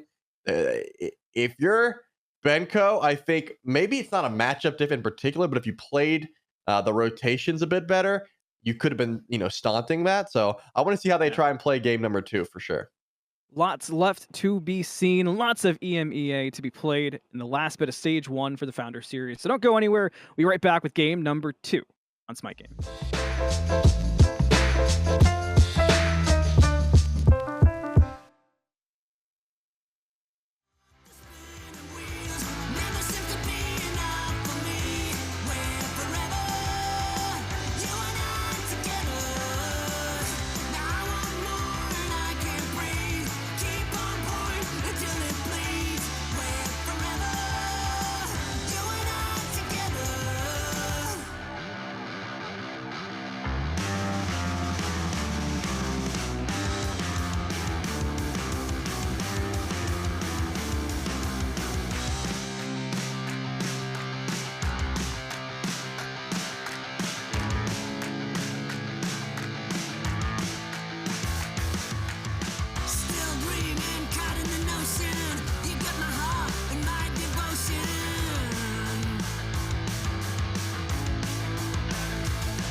mentally feel like Kobe. I'm like Jokic with the rock. You physically couldn't hold me. I don't care if you pushing 40. You can never little bro.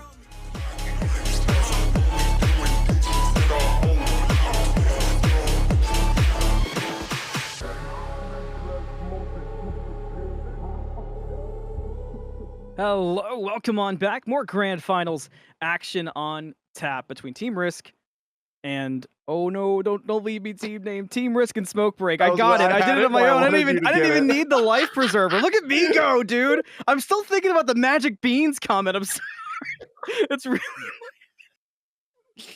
Anyway, if you want to think about more than magic bean comments, if you want to actually play Smite 2 that we've been watching and casting over today, exclamation point access in the chat right now. That's how you get yourself in with a base edition of the game. So exclamation point access, follow the steps through, make sure you input that secret code that'll be in the message when you press access, and that's how you get yourself in and get yourself playing right now. Send in some friends, get the buddies on, and play some Smite 2. But surely we've been casting Smite 2 all day today, JMac and Mbound before us, and one common theme has felt like these games have been closer than we might have anticipated. I mean, yeah, there's a lot of talent in EMEA, as we've noticed. We talk a lot about how, sure, you can go for those early invades and just ruin someone's game, but you can also, sit in your lane, farm it out, play for late game, and then just team fight better. And I think that is what was put on display here. Again, huge lead for Smoke Break early, something like 3K. And I was like, man, the snowball is starting, but immediately taken out. Got to give credit to Streak, who was able to get a ton of last hits and just make sure that he got super fed on this Jingwei. And of course, I sang his praises all game. I'm going to continue to do so. I think that Variety played essentially flawlessly in game number 1. Just knowing that Benko was going to out-rotate him, knowing that this Odin was going to consistently own his duo lane, he said, guys, I'm going to get as much farm as possible. I'm going to take blue and red every single time this happens. And then I'm going to rotate over to duo myself, and I'm going to help dig you guys out of that hole. So that's essentially what I saw. Of course, Genetics played very well. He took a lot of the pressure from Smoke Break early, but you got to watch out for those Neath ults, things like that. There was still a lot of pressure put to the Ymir. But he ended up playing, incredibly safe considering how much pressure he was under. Yeah, there was a lot that stuck out to me. The biggest thing was when you pointed out when solos are going to rotate. And that was something you talked about on Smite Too Long Didn't Watch, which was the solo laners for EMEA. They love rotating around. They love taking advantage of those teleporters, which is a little less common so far in North America. And I think the case was definitely made today, and you can't really argue against that. Because that one single variety rotation, even though the first one wasn't necessarily the most impactful in terms of kills, the presence it created and the space it made on the map gave Lasber room to farm as well because of all the attention on duo, and it kind of got everybody back in, which when you put all that together and you start running the numbers on that, it's like you said, it's an impact bigger than numbers and stats can say. It just felt like a perfect performance in solo. So going into game 2, though, what's your big... what's the turnaround point? We're getting in picks and bans. Do you ban out the Yama? Does your focus shift there? Or, I mean, we saw the Morrigan get banned, which caught us both off guard last game. I mean, trying to grab the Ama for yourself could be a strat that we see. I know that Benko has played the Amaterasu many times in Smite 1. You got to believe that a lot of that mindset still be there. Remember the Morgan taken away.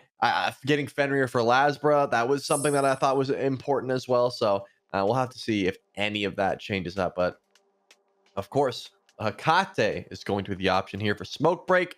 They don't want to deal with it. They don't want Team Risk to have it. And the Jingwei is going to be the switch up. That was the first pick last time. Streak had a good performance on it. I wouldn't be mad about an Odin, a Fenrir, or an Ama. If it's anything else, I'd be a little confused. But I'm thinking Odin is the first pick, and then the other two follow, and Smoke Break will do just that. They've got no problem with Benko going back to it. And Team Risk, honestly, Ama Bacchus would be where my head's at, but maybe you put more pressure towards the Fenrir. Last week in NA, you had a couple perfect drafts that I couldn't stop complimenting. So we'll see if that keeps up. We'll see if you can keep my compliments flowing. You said you're going to bully me in 3 weeks, so technically we have 2 more weeks where I can be nice to you before I hold a lot of grudges against you. So we're still getting there. But instead, Bacchus Fenrir will be the lock-in for Team Risk. That Amaterasu is still floating around in the open as Jingwei was the ban from Team Risk. There's the Ama for Smoke Break, but I got to mention this. is Theeks, is Big Man Tings, formerly known, is Theeks ever going to see that Hecate again? Because I'm starting to think the answer is no. Does not seem like it. It's a pickup that just no one wants to deal with, man. You already are saving your beads for other things. You don't want to use it on Open the Gates, so I can see why that's taken away here. The Morgan, this was banned away in game number 1, is going to be the option for Smoke Break. Get that over to Sap 7 most likely, and just see if you can get double Ama ults, double Odin cages. There's going to be more picks as well that come through that you can try and transform into. But Team Risk, I think you take Neath here.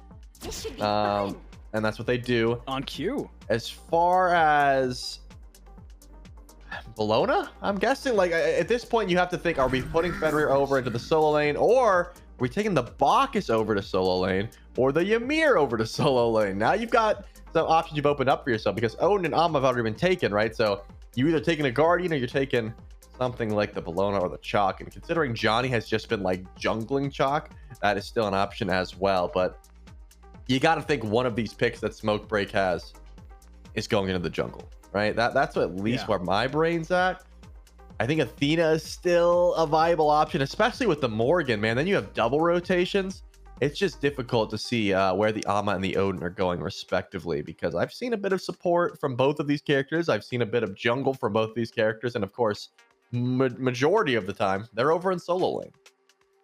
Shout out to Sap as well. Not a name we said a lot in the previous game, but still performed well. And important to note, the Morgan was banned away from Sap. So on top of all the things that Trelly is mentioning with the Morgan about transformations and such, it could be a good pick for Sap. You know, we put a lot of emphasis on the North American scrims, as we've seen some of them being streamed and able to kind of follow along a bit more, but I feel like the information for the EMEA side is a little bit more limited. So there's a lot we kind of don't know going on behind the scenes there that is worth following. The 2 picks to round out the draft for Smoke Break are still around the corner, and it really sets the tone for the final pick from Team Risk for me, because I don't know.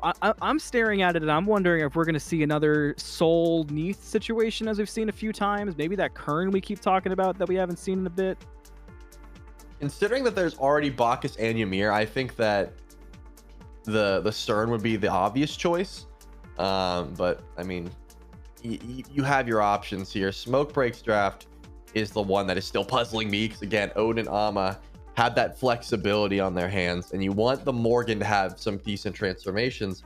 It's not as if you can't make use of things like the Neath, but that is what I was looking for, like a true assassin style jungler to transform into. Double Susano can be extremely impactful. And then we round the draft off with CERN. Yes, and there it is. And I think that's a perfect way to round this draft off. You have the Morgan, who can transform into more magical damage if you so choose, but besides that, you're not worried about it too much. You still have late game shred. You have team fight. You got everything you can really want here for Smoke Break. Not as much hard CC as the double Guardians, but you'll get through it. Kukul Khan, though. Interesting. Yeah, maybe we see auto attack Neath, man. That's not something I expected. You could still go intelligence based Neath, it's not a problem, but your Fire Giant Shred is kind of lacking in that regard. But yeah, I think you have options here. Not a bad look though. You have plenty of magical damage with a double Guardian and the Cuckoo. Then you still have hard CC with the double Guardian and the Fenrir, so not bad at all.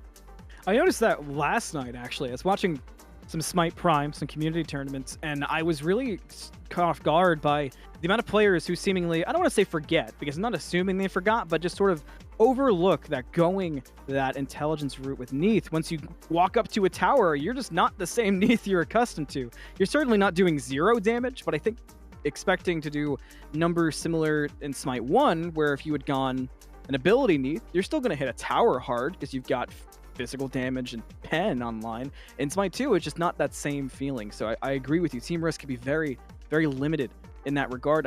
I wonder if Smoke Break will be one of the few teams to take advantage of that, Trelly. Because one thing we have seen a lot of in Smite 2 is a lot of teams forego more traditional compositions. But as I'm going back through the Rolodex in my brain, I feel like there hasn't been many teams that have punished teams that have gone non-traditional routes. Yeah, that's a good point. I don't think that like Fire Giant Shred has not been too much of a talking point. I haven't seen too many like surprise FG pulls. It's more so been off of like a team wipe or like a triple kill, something like that. And with double triple sunder sometimes in your comp, you're not going to care too much. Like just being able to do 3,000 damage to an objective like that is going to be pretty solid, especially with Cuckoo on the team. So yeah, I don't think burn is going to be the biggest issue, but Phoenix push certainly will be, right? Like that's a big difference. You're not sundering Phoenixes. You need something like Runic Bomb or Ancient Fury to guarantee that you're getting those birds. So that's something I'm a bit concerned about for Team Risk, but you know, if they're up by enough, it won't matter. It will not, but we'll see how things shake up. Let's get into game number 2. Team Risk up by 1. Grand Finals, Swiss stage on the horizon. If you're just joining us, it's Malum, Trelly, and Doug. And after the Grand Finals conclude, make sure to stick around because Swiss stage is right around the corner. That's what we've been playing up to. And after the Grand Finals, we'll get to see the drawing for the Swiss stage and see where these teams end up. Could be after this game if Team Risk get the better of it. Or we could be in for a bit more of a marathon and see what's been kind of rare in an actual best-of-3 go the distance. Both teams going to run into each other. Adapting Stunned Out does get away. And one of the more eventful starts we've seen so far won't fizzle into a full team fight. Well, not for now. Johnny did start his 3, which is a good call. The 1 has a shorter cooldown, but like the 3 was instant. It just gets you out of trouble, so you gotta be able to just save your point there. Silence does end up going for the Odin support, so I was wondering where this was all going to peter out. But take a look at Benko's starter item. I've been wondering, because none of the starter items really feel fantastic on Ama, except for Death Skull, in my opinion. But going for the Cudgel, more of a jungle start for Benko. So we'll have to see how that plays out. The cooldown resets will be nice late game, but we'll see how that plays out. And speaking of, look at Lasbra, man. He's deep in the enemy jungle right now. He's hiding at back camps. He's going to show up from behind Johnny. Lasbra remembers what happened in the previous game and is not playing any games with the early farm. We'll look for the invade and the steal, and does not get it. It goes to Johnny. Lasbra's just having a tough start to these games. It looks like the Sasano wants to continue the chase. We'll run down Lasbra. Remember, has that 3, so has the auto reset, and the damage will be decent, but not quite as much until you turn a corner and see an Odin. But the Brutalize gets away. There's the jump, just not enough to kill. And remember, Lasbra has Sunder. Like, he just chose not to use it. I guess he thought the Brutalize would be enough, but man, that really stunts your early game when you spend all your time to try and get a buff and it doesn't come through, and your speed buff gets dropped without you. I mean, hey, maybe that's what Lasbra likes. Maybe he likes to start behind, because remember... I was going to say, maybe that's a new lucky charm. That's the routine. Yeah, in game number 1, bro got no farm, was stuck at level 2, went for a gank, didn't get it, and then was like, I need help. So we'll see if that same style of play ends up working out here. Lasbra tries to stay with more camps. Tardy to the party. Has to go back to base. Well, there's that value you were talking about from the starter of Benko. Just going on invades and making Lasbra's life even worse at the start of this game. I mean, this has got to be a frustrating 2 minutes for Lasbra. A frustrating 4, if, like you said, you go back to game 1 and you look at how that game started. You got to find farm from somewhere at some point. There's just no farm available. Like, Lasbra just has to look at cringe ganks, but Johnny's already here. See which jungler's gank wins the day. My money is on Johnny, but you also have Ymir. Ooh, with the freeze down, this fight doesn't look so good anymore. Genetics already low. There's a jump from Owen, the rocket jump to get away, but the jet stream keeps with Genetics, who has yet to die. It looks like the attention from Smoke Break turned over to Streak Up, while Genetics was still just kind of low with no abilities up, and nobody seemed to think about it. So a free getaway for the Ymir. Johnny now chasing Lasbra, trying to make sure bro gets no farm this game. But the rest of the squad is here. They could try and collapse onto Johnny, but no, not a wall in sight. I live to see another day. But take a look at how Variety is playing. Bacchus, bottom right of your map. Bro's looking to proxy. Bro's looking to play as forward as possible. I do think that is still the idea here, because Ama doesn't really full clear for a while. It takes her a bit to get online, whereas Bacchus, he got Bluestone, man. You can scrap. I want to see how this Bacchus is able to rotate in and sort of make up for the fact that Lasbra's behind, just, you know, farm-wise. I feel like going, you know, we talked a lot about North America because that's where a lot of the more chaotic games have been. And this might have to wait. And there's a gank attempt onto Benko. There's a knock up, the jump in, and wow, that is a dead Amaterasu. First blood goes over to Lasbra. But something I wanted to mention that maybe even helped out with that first blood not as much proxying for North America, but EMEA today has been very, very involved with it. Yeah, I mean, when you have things like Bluestone, and you can just like group up the wave, go for the clear, not bad. Lazar gets his first buff of the game, steals away the red buff, so he's finally getting some farm. Unfortunately, his speed buff is not going to belong to him. That one belongs to Johnny. But I think you're okay with it. You take away red, you take away blue, and you should be able to confirm your own red and blue for yourself. That is definitely something that Lasbra is okay with. And if anything, now Johnny's the one who's hurting for farm. He's just sitting at back camps begging for anything. Should be able to take away at least one, but Deeks is on the way. I lied. He checked for a second and then gave up. So, yeah, Johnny at least gets back camps for free. The back camps will definitely add the farm. Cuckoo's around. Could spot it out. Does not. Watch for a potential gank in dual lane, though, as Asano's taking that high route back over towards Smoke Break. Genex does step up. Same thing for Streak. So that looks like the call is going to be the fight. Current level 4. Same thing for Silence. So no ults online to help things out. Johnny doesn't have it either. 3 with no ults versus the 2 ults. How will it work out? So far, not too great for Smoke Break, as Silenced is going to eat the dust. So far, Johnny is here. Remember, Streak does have a bit of damage online with this Neath. Doesn't have anything else. And Lasbra picks up another kill onto Banco, man. 3-0. I mean, that was a 2v3. Genetics ends up getting the Sunder to confirm that kill onto Silence. And then Johnny could not help. He had to bail out. Ama not having the greatest start. Does that feel like a response? I mean, obviously it's a response, but that feels like a big, all right, I know where I'll get my farm. It's the Amaterasu. If I can't get to my own jungle. My biggest question is, we talked so much in the previous game about variety and the rotations and how they really helped Team Risk overall get above Smoke Break. Is that enough? Is that going to do tremendous damage to Smoke Break for Banco to be focused like this? I mean, so far, you got to remember, he doesn't really have much tank stats. If you look at his build, he's going for the traditionally, doesn't have physical tank stats, I should say. So Lasper doesn't care, right? If he's over on that side of the map, he's doing essentially like almost true damage towards Banco. Whereas in lane, yeah, Variety's not feeling too good about it, but it doesn't really matter when Lasper's decided I'm camping your lane. A lot of damage over towards Johnny. Variety had Intoxicate, decided not to use it. Just showing, hey, I can half health you, get you to 20% HP, no problem. But with that, I think Gold Fury is probably going to be a topic of conversation real soon. Like for Team Risk, one teleport over, one little gank could be the call. Genetics picked up, not taking too much damage, but he's in no man's land. Like he is definitely going down. My new favorite thing, I think, of all the ultimates that you can lose your character during, you can die during, it's got to be Glacial Strike as one of the top for me, because there's just something about all the ice and all the epic explosions around it with the new effects for Smite 2 as you're heading to the Grace. It's kind of crazy. We'll see how crazy this fight works out for Streak Up. Does engage on the Johnny, but does not have the better of it. Matter of fact, there's 2 other members there, make it 4 as Sap turns the corner to grab the kill. Yeah, that's a really good question. When Lasbra is ganking right, why is Genetics at back camps? And after Genetics is at back camps, why is Streak past the Gold Fury? Like, it just makes no sense. I think those were not 2 deaths that needed to happen.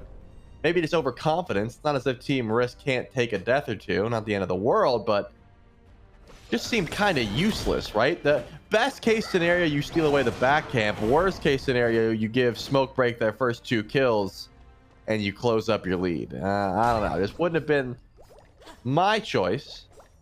But alas, doesn't seem to matter. Variety is going to go in and proxy some more waves, and Team Risk is back to just farming the way they know how, as slowly as possible for the time being. I really do think that Gold Fury should be something they're considering, but yeah, it's weird it's been so long so far.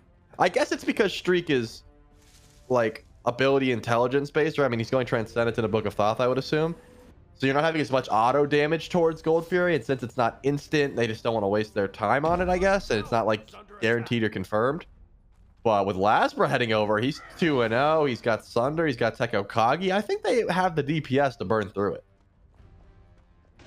So long Transcendence, by the way. That was something we haven't gotten to touch much on today. I feel like with all the fighting, it's tough to really zero in on build paths and items, but I think Inbound mentioned this earlier, but the pivot to hi-rez, I mean, so cheap, so much power as well. It's understandable. Yeah, I like the idea for Johnny's because there's so many auto resets in Susano's kit already. You get so much benefit from it.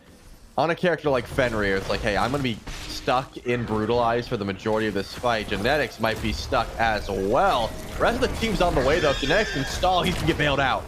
The stall tactics might just work. The Neath ult is out. There's the whirlwind. Look at the damage onto Smoke Break so far. They're gone indeed. The Spirit of the Nine Winds was just for to make sure, a nice double tap to make sure they were gone. Smoke Break, not a great fight over a duo. They did get the pick on Genetics, but overall, I mean, that fight really seemed to fall apart, and the call for Team Risk is to walk right over to the Gold Fury, and no response in sight, the closest being that Odin. I just don't think it's there. First Gold Fury of the game goes to Team Risk. It really seems like Sap 7 could have made a rotation. I mean, the Morgan, you have so much safety. You still have your relics available. I don't know. I think I would have tried to make that rotation through, but now you're level 12, so maybe that's the call, right? Sap is just power farming 4 levels ahead of Lazra. Just, you know, as an enemy jungler, that is not someone you want to try and mess with. So maybe that's the call here. Sap is trying to play a slower version of early game. Oh, you see the Fenrir. That's not Lazra. That is Sap. Could not find anything. But you are going to be able to try and power farm the game away and you know, carry for your team. It's a Doom Orb start. I usually go Gemma Focus into Chronos Pendant on the Morgan just to try and get as many ults as possible. And then Doom Orb third. But Sap wanted to prioritize the farming. And as you can see, it's working out, right? The highest farm in the map by a healthy margin. But Theeks is trying to close that gap. Smoke Break on the invade of the purple buff. They are successful, but will they get out alive? E-Chrome certainly will not. Everything got dropped onto the head top there to make sure. Odin, dire straits as well. There's the wall, but actually maybe not so dire, pretty healthy, and we'll get the jump away. So Team Risk continue to respond, but it just every fight feels a little more discombobulated than the previous. And ult for the purple. It's successful for Genetics, and the rocket jump to get away now. Dude, it seems so BM when you steal someone's buff and then just wall bounce out of there. Not only does it feel extremely satisfying because Ymir is just great, but also it seems so messed up. Like, dude, I just want to try and kill you, and you so just mean. You push me away, you push you away. Like, I'm never gonna catch you, and then I just have to watch you fly out. Love to see it. And hey, I mean, it ends up working, right? You steal away purple buff. It's not even gonna be silence that feels that pain. More so, you're looking towards E-Chrome, who's like, bro, I just wanted a buff. just one. Come on. We have seen a lot less attention over to solo with all the chaos and duo, but it looks like that might not be the case much longer. So Johnny's lurking on the Susano. Variety getting ulted out. There's the jump. The ball back. Not going to be good because of the belch. Last per here. Will that be enough to turn things around? The re-engage may come out. The jump onto Benko. Into the Ragnarok, brings back the Ama. Remember, no ult online. There's the stun. It's going to be good. The Typhoon coming out maybe a bit late. Is the damage there? Maybe on the Johnny. The dash Thunder is okay to get away. I thought maybe he'd go down to some dot damage, but does survive. Dude, the Thunder was close, man. Unfortunately, it's a little bit too far away. But hey, you get the tier 1 tower. You get the kill onto Benko. I'm not loving what Benko's doing with this build. I saw Variety's build, and all I said was how much I enjoyed it. I'm not so much enjoying this one. And don't get me wrong, Lazra teleports over to left lane, finds the kill on the E-Chrome. I did say, like, getting intelligence helps, but I don't know. You got to get a little bit more tank stats. And I think the auto attack damage is also extremely useful. But hey, maybe he's scaling. 4-star. There's been a lot of pressure. It's not as if like Berserker Shield is going to save you from Fenrir every time, but I mean, it would certainly help. Curious if tomorrow in North America, how many builds we'll see transcend, but the wall is way more important. Come on, what a wall that was to keep Theeks safe. Send gift baskets to your supports when they make plays like that, no matter the name. There was no beads either. Like, Theeks has Shell, and Genetics did not get the beads. Like, that wall, oh my goodness, man. You can't even ask for a wall like that. Like, if my support didn't make that wall, You think I'm going like, wow, bro, like I would have walled that. I would have said like, nice try, man. You'll get him next time. Not shenanigans. My goodness. Ult's coming out, and it's certainly separating Smoke Break, but the damage hasn't really been on target quite yet. Matter of fact, it's been worse on the Team Risk. Beads coming out from the Susano to get away. Genetics turns, gets the freeze. There's the shot from Theeks. Is the kill there? The shield might not last through that whirlwind. Odin could go down. It's going to be real close. No, Odin lives through it. No kills through all of that nonsense in the mid lane. This has been one of the wilder ones. You would think the scoreboard would read like 13 to 17 at 14 minutes. Maybe we're coming up on 50,000 gold. But it's only 3 to 8 with a 4K difference. Like, that's crazy. Well, you got Benko coming from the back, E-Chrome from the front. Can anyone get to this Gold Fury? Gonna be close, but it seems like Team Risk has it. Benko just trying to take away a purple buff in the meantime seems to be the call. And a speed buff as well, so that is a good bit of farm that this Amaterasu has taken away. But will there be a chase? And I do not mean onto the Ama, I meant onto Theeks, but it seems like no, he'll be living to see another day. Johnny has a rogue Bacchus chasing him down. Seems like he'll be just fine. Yeah, I was gonna say you're not gonna be able to catch him without a blink or something like that. Either way though, that's what happens every time Variety sees Johnny in the jungle. That's a 5-level deficit. 6 levels now for Variety. Yeah, I'd be looking to just 1v1 the Susano every chance I get. Naga almost stolen. Looks like it does go to Smoke Break, and it does. Team Risk with the attempt. Help keep things for Smoke Break rolling as they try to catch up in that gold department. We've seen kills matter less. Odin jumps away as well. Team Risk posturing and pulling the Pyromancer, but they are doing it in the face of 7 buff Benko. Dude's got every buff around his belt he possibly could. Pyro at half health. The Odin and the Morgan are the closest by, but I don't think they're aware. So Pyromancer will be free for Team Risk. Take that one. Genetics picks up the Runic Bomb. Remember, they already have 2 Gold Fury, so this could very easily be a Fire Giant into Ancient Fury if Smoke Break doesn't find a way to slow down the snowball that is Team Risk. And I haven't even seen Variety get like that active yet. Bro's got Stone of Binding, Mystical, very tanky, a lot of damage. And more specifically, just look at the level deficit, man. Like Variety compared to Silent, that's 5 levels. Johnny compared to Theeks. If that's a rank game, like you're dead if Susano pulls you there in your cuckoo. Not the case here. Luckily, it seems like Ragnarok should be enough to get Sap out of trouble for now, unless another rotation happens. Doesn't seem like that's the call. Full on retreat here for Smoke Break. They will take their small win. I was wondering, was that almost a Fire Giant pull with just like the cuckoo damage? It seemed like that's what they were grouping for, but Team Risk decided against it. I gotta point it out. The Cuckoo breastplate, I think, caught Johnny as off guard as it caught me. I was like, why is the Cuckoo taking no damage? I thought it was just a Susano? level diff. You are correct, though. Yeah, that breastplate definitely helps. That came in clutch. I mean, we have the technology to survive Susanos in the jungle. Say less, but say more about the red side of things. Team Risk really aggressively grouped on this left-hand side, looking for E-Chrome already, who's dealing numbers out. Gonna take an ultimate to slow him down, but it combines with another pick. 2 total for Team Risk to start things out. Lasbro trying to keep in the safety of the whirlwind. Typhoon gonna catch a shell, so Lasbro will be okay. Now Johnny is the one in trouble, back against the wall, and will go down from the uppercut of Streak Up.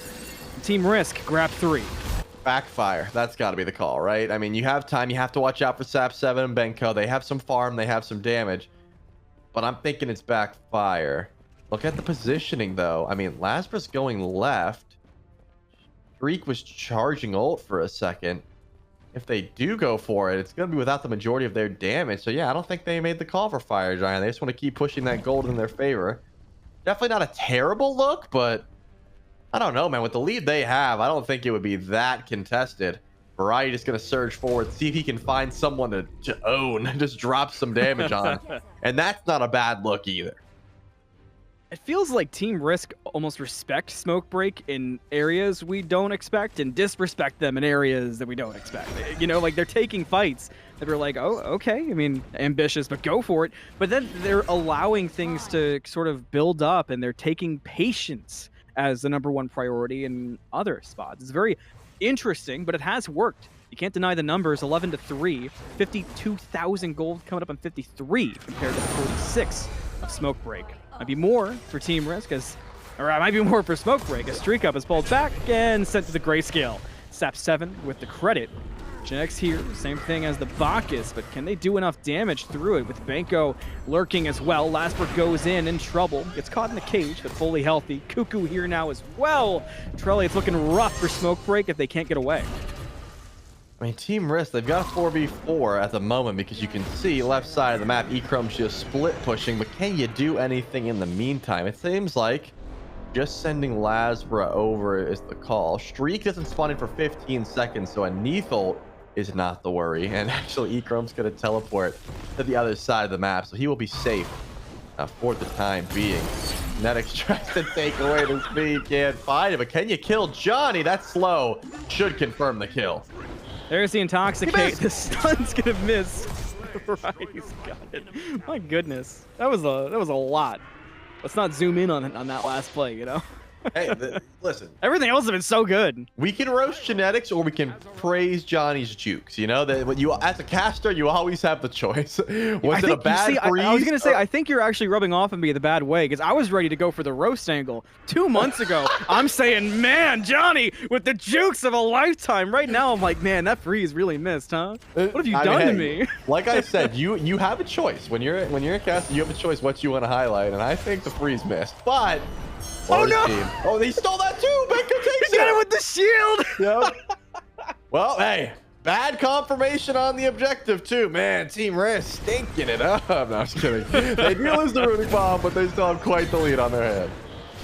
Might have to fight too. A lot of damage onto the Odin. Silent just gonna jump away. The Odin has felt like a different character, being in a different role so far. It has such a different presence across the map, and it's really showing. Johnny showing in a 1v1. With Lasbra, doesn't seem to want the fight and will step away, which leaves the attention in mid for Lasbra to rotate over to. Banco in early, gets poked, but will dash away. It's going to reset for the time being. Ancient Fury could certainly be a topic of conversation, but Lasbra goes for the ultimate, and now he's getting pulled back in. Lasbra's under tower. Lasbra should fall down. Is anyone going to finish the kill, though? Should? What? Should, surely, but will not. Unbelievable that Lasbra can walk away from all that. I mean, there were shells dropped, there was backup, but felt dead. But is not, and Team Risk able to step away from it. Banco will lurk, but there's not really much there to be had. What is happening in these fights? How do you lock in on what's going on? I mean, look at Lasbra's build. I'll tell you the tale. Like, the Tekno Kagi, sure, but Stampede in the Spirit Robe, like, he's just a tanky dog. Like, that was the plan. Yep. Sure, he gets picked up, but there wasn't much follow-up. And also, look at Echrome, man. He went Executioner into Berserker's Shield. So, sure, a little bit of DPS, but you're not scaling enough to kill Lasbra right now. As we have just learned, you need a little bit more damage online, to which they just do not have. Because if you think about it, let's talk about damage dealers for a second. Sap can turn into one, but besides that, like, Echrome's got 3 items and one's a defense item. Johnny is level 16. He's a non-factor. And everyone else is tank. So it's just like, I can see now. It didn't make sense at first, but I can see now why Lasbra's able to sit with 30% HP and no mana in an Odin cage and just survive. Like, why not? Okay, we're pulling fire. Team Risk making the call. Fire down to half. Banco aware. I silenced here as well. The steal attempts will be good.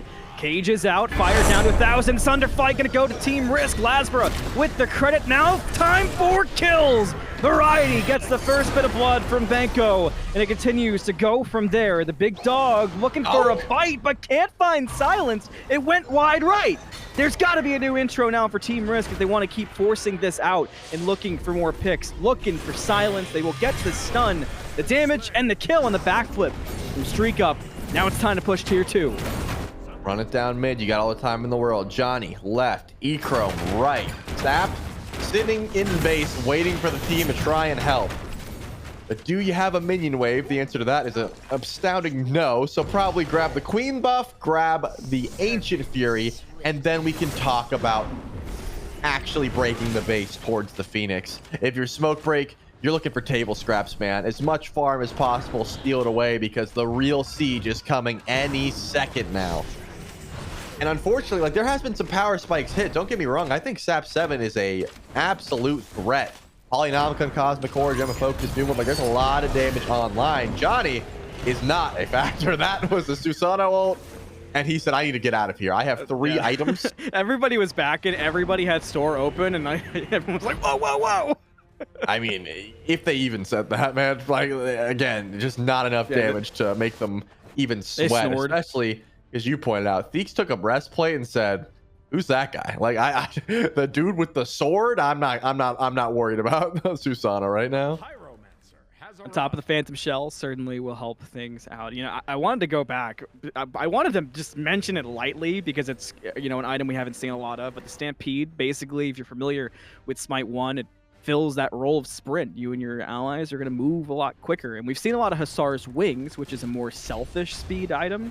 But seeing Lasberg go that route alongside the Talisman, it feels like jungle's being more of a hybrid role the way it's being treated a lot by EMEA.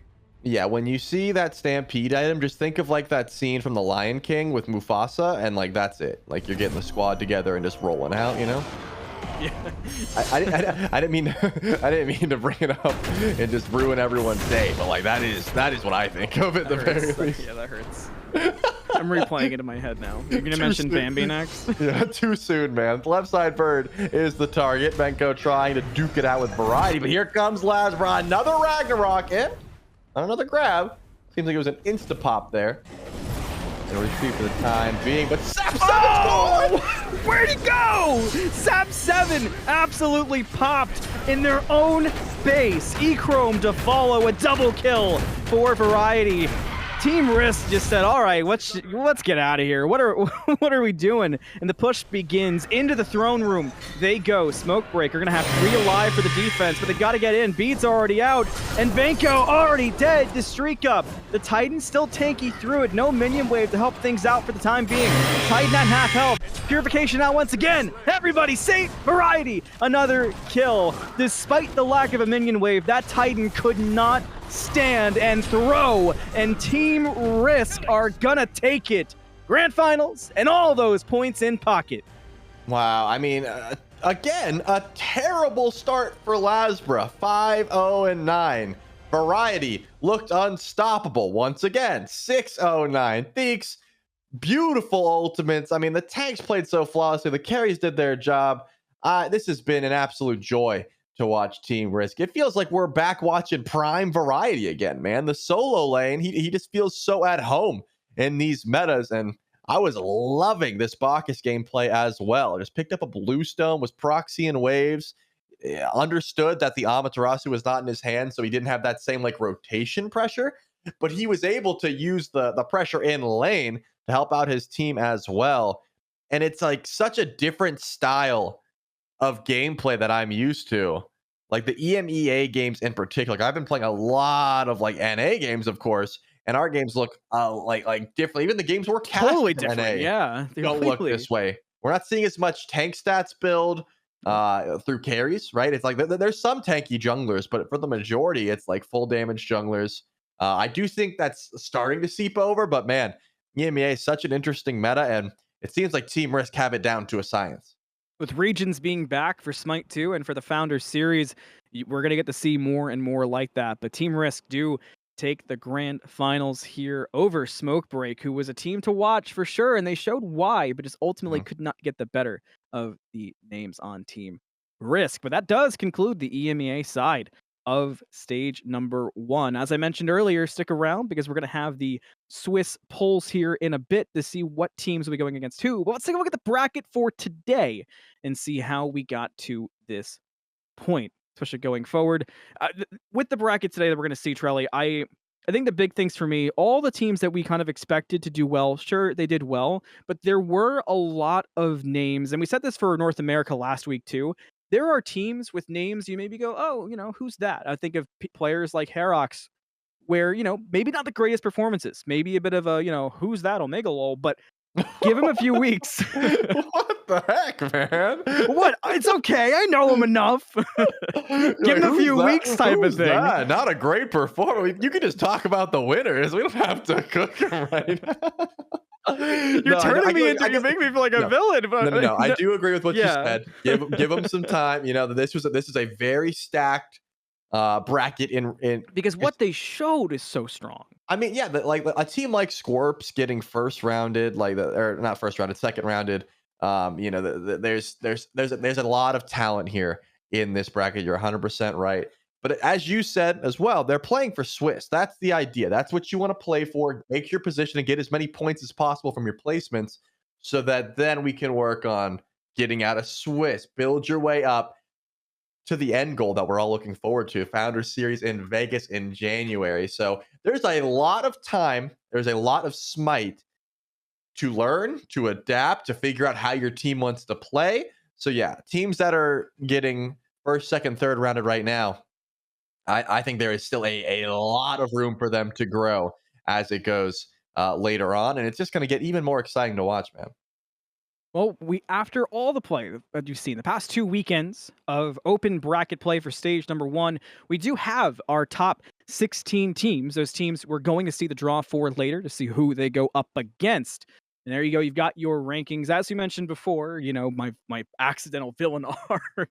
There's a lot of names that are going to shine through. And with the nature of how this bracket works, if your road ended and you did not make it into Swiss, there is still that open bracket portion in stage 2, where I genuinely believe in my heart of hearts, Trelly, for both EMEA, for North America, there's going to be teams that go through that lower side who could be complete dark horses and surprise us the further we get. But for the Swiss stage Founder Series, these are your top 16.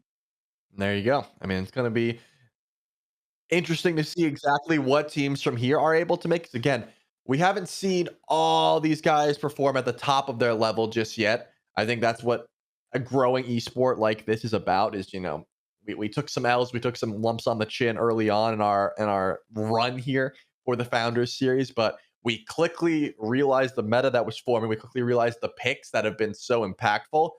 We practiced the heck out of those picks, and then we showed up to things like Swish or the second open qualifier, and just were ready to go. And I think that's going to be an exciting storyline to follow as well. And at the very least, we want to see some upsets, man. You know what I mean? Like those are the most exciting for me when you come in. You're like, oh man, they got to go up against these guys in the first round. That's an unlucky draw, and then they just own them. Like that's going to be exciting as well. So I expect to see all that and more in the coming weeks, because SMITE 2 is a game that can look very differently after, you know, a patch or two. You know, it's a game that is going to be continuously evolving. So excited to check it out. I am excited too. I'm just excited for it to keep on rolling. I get more games, just as many games as we can possibly handle. I'll continue to be the annoying one about it. It's so good to have SMITE Esports back at SMITE 2 Esports at that, plus the regions and more. But like I said, when we come back from break, we're going to have the draws for Swiss, see who matches up against who. So do not go anywhere. We'll be back after a short break.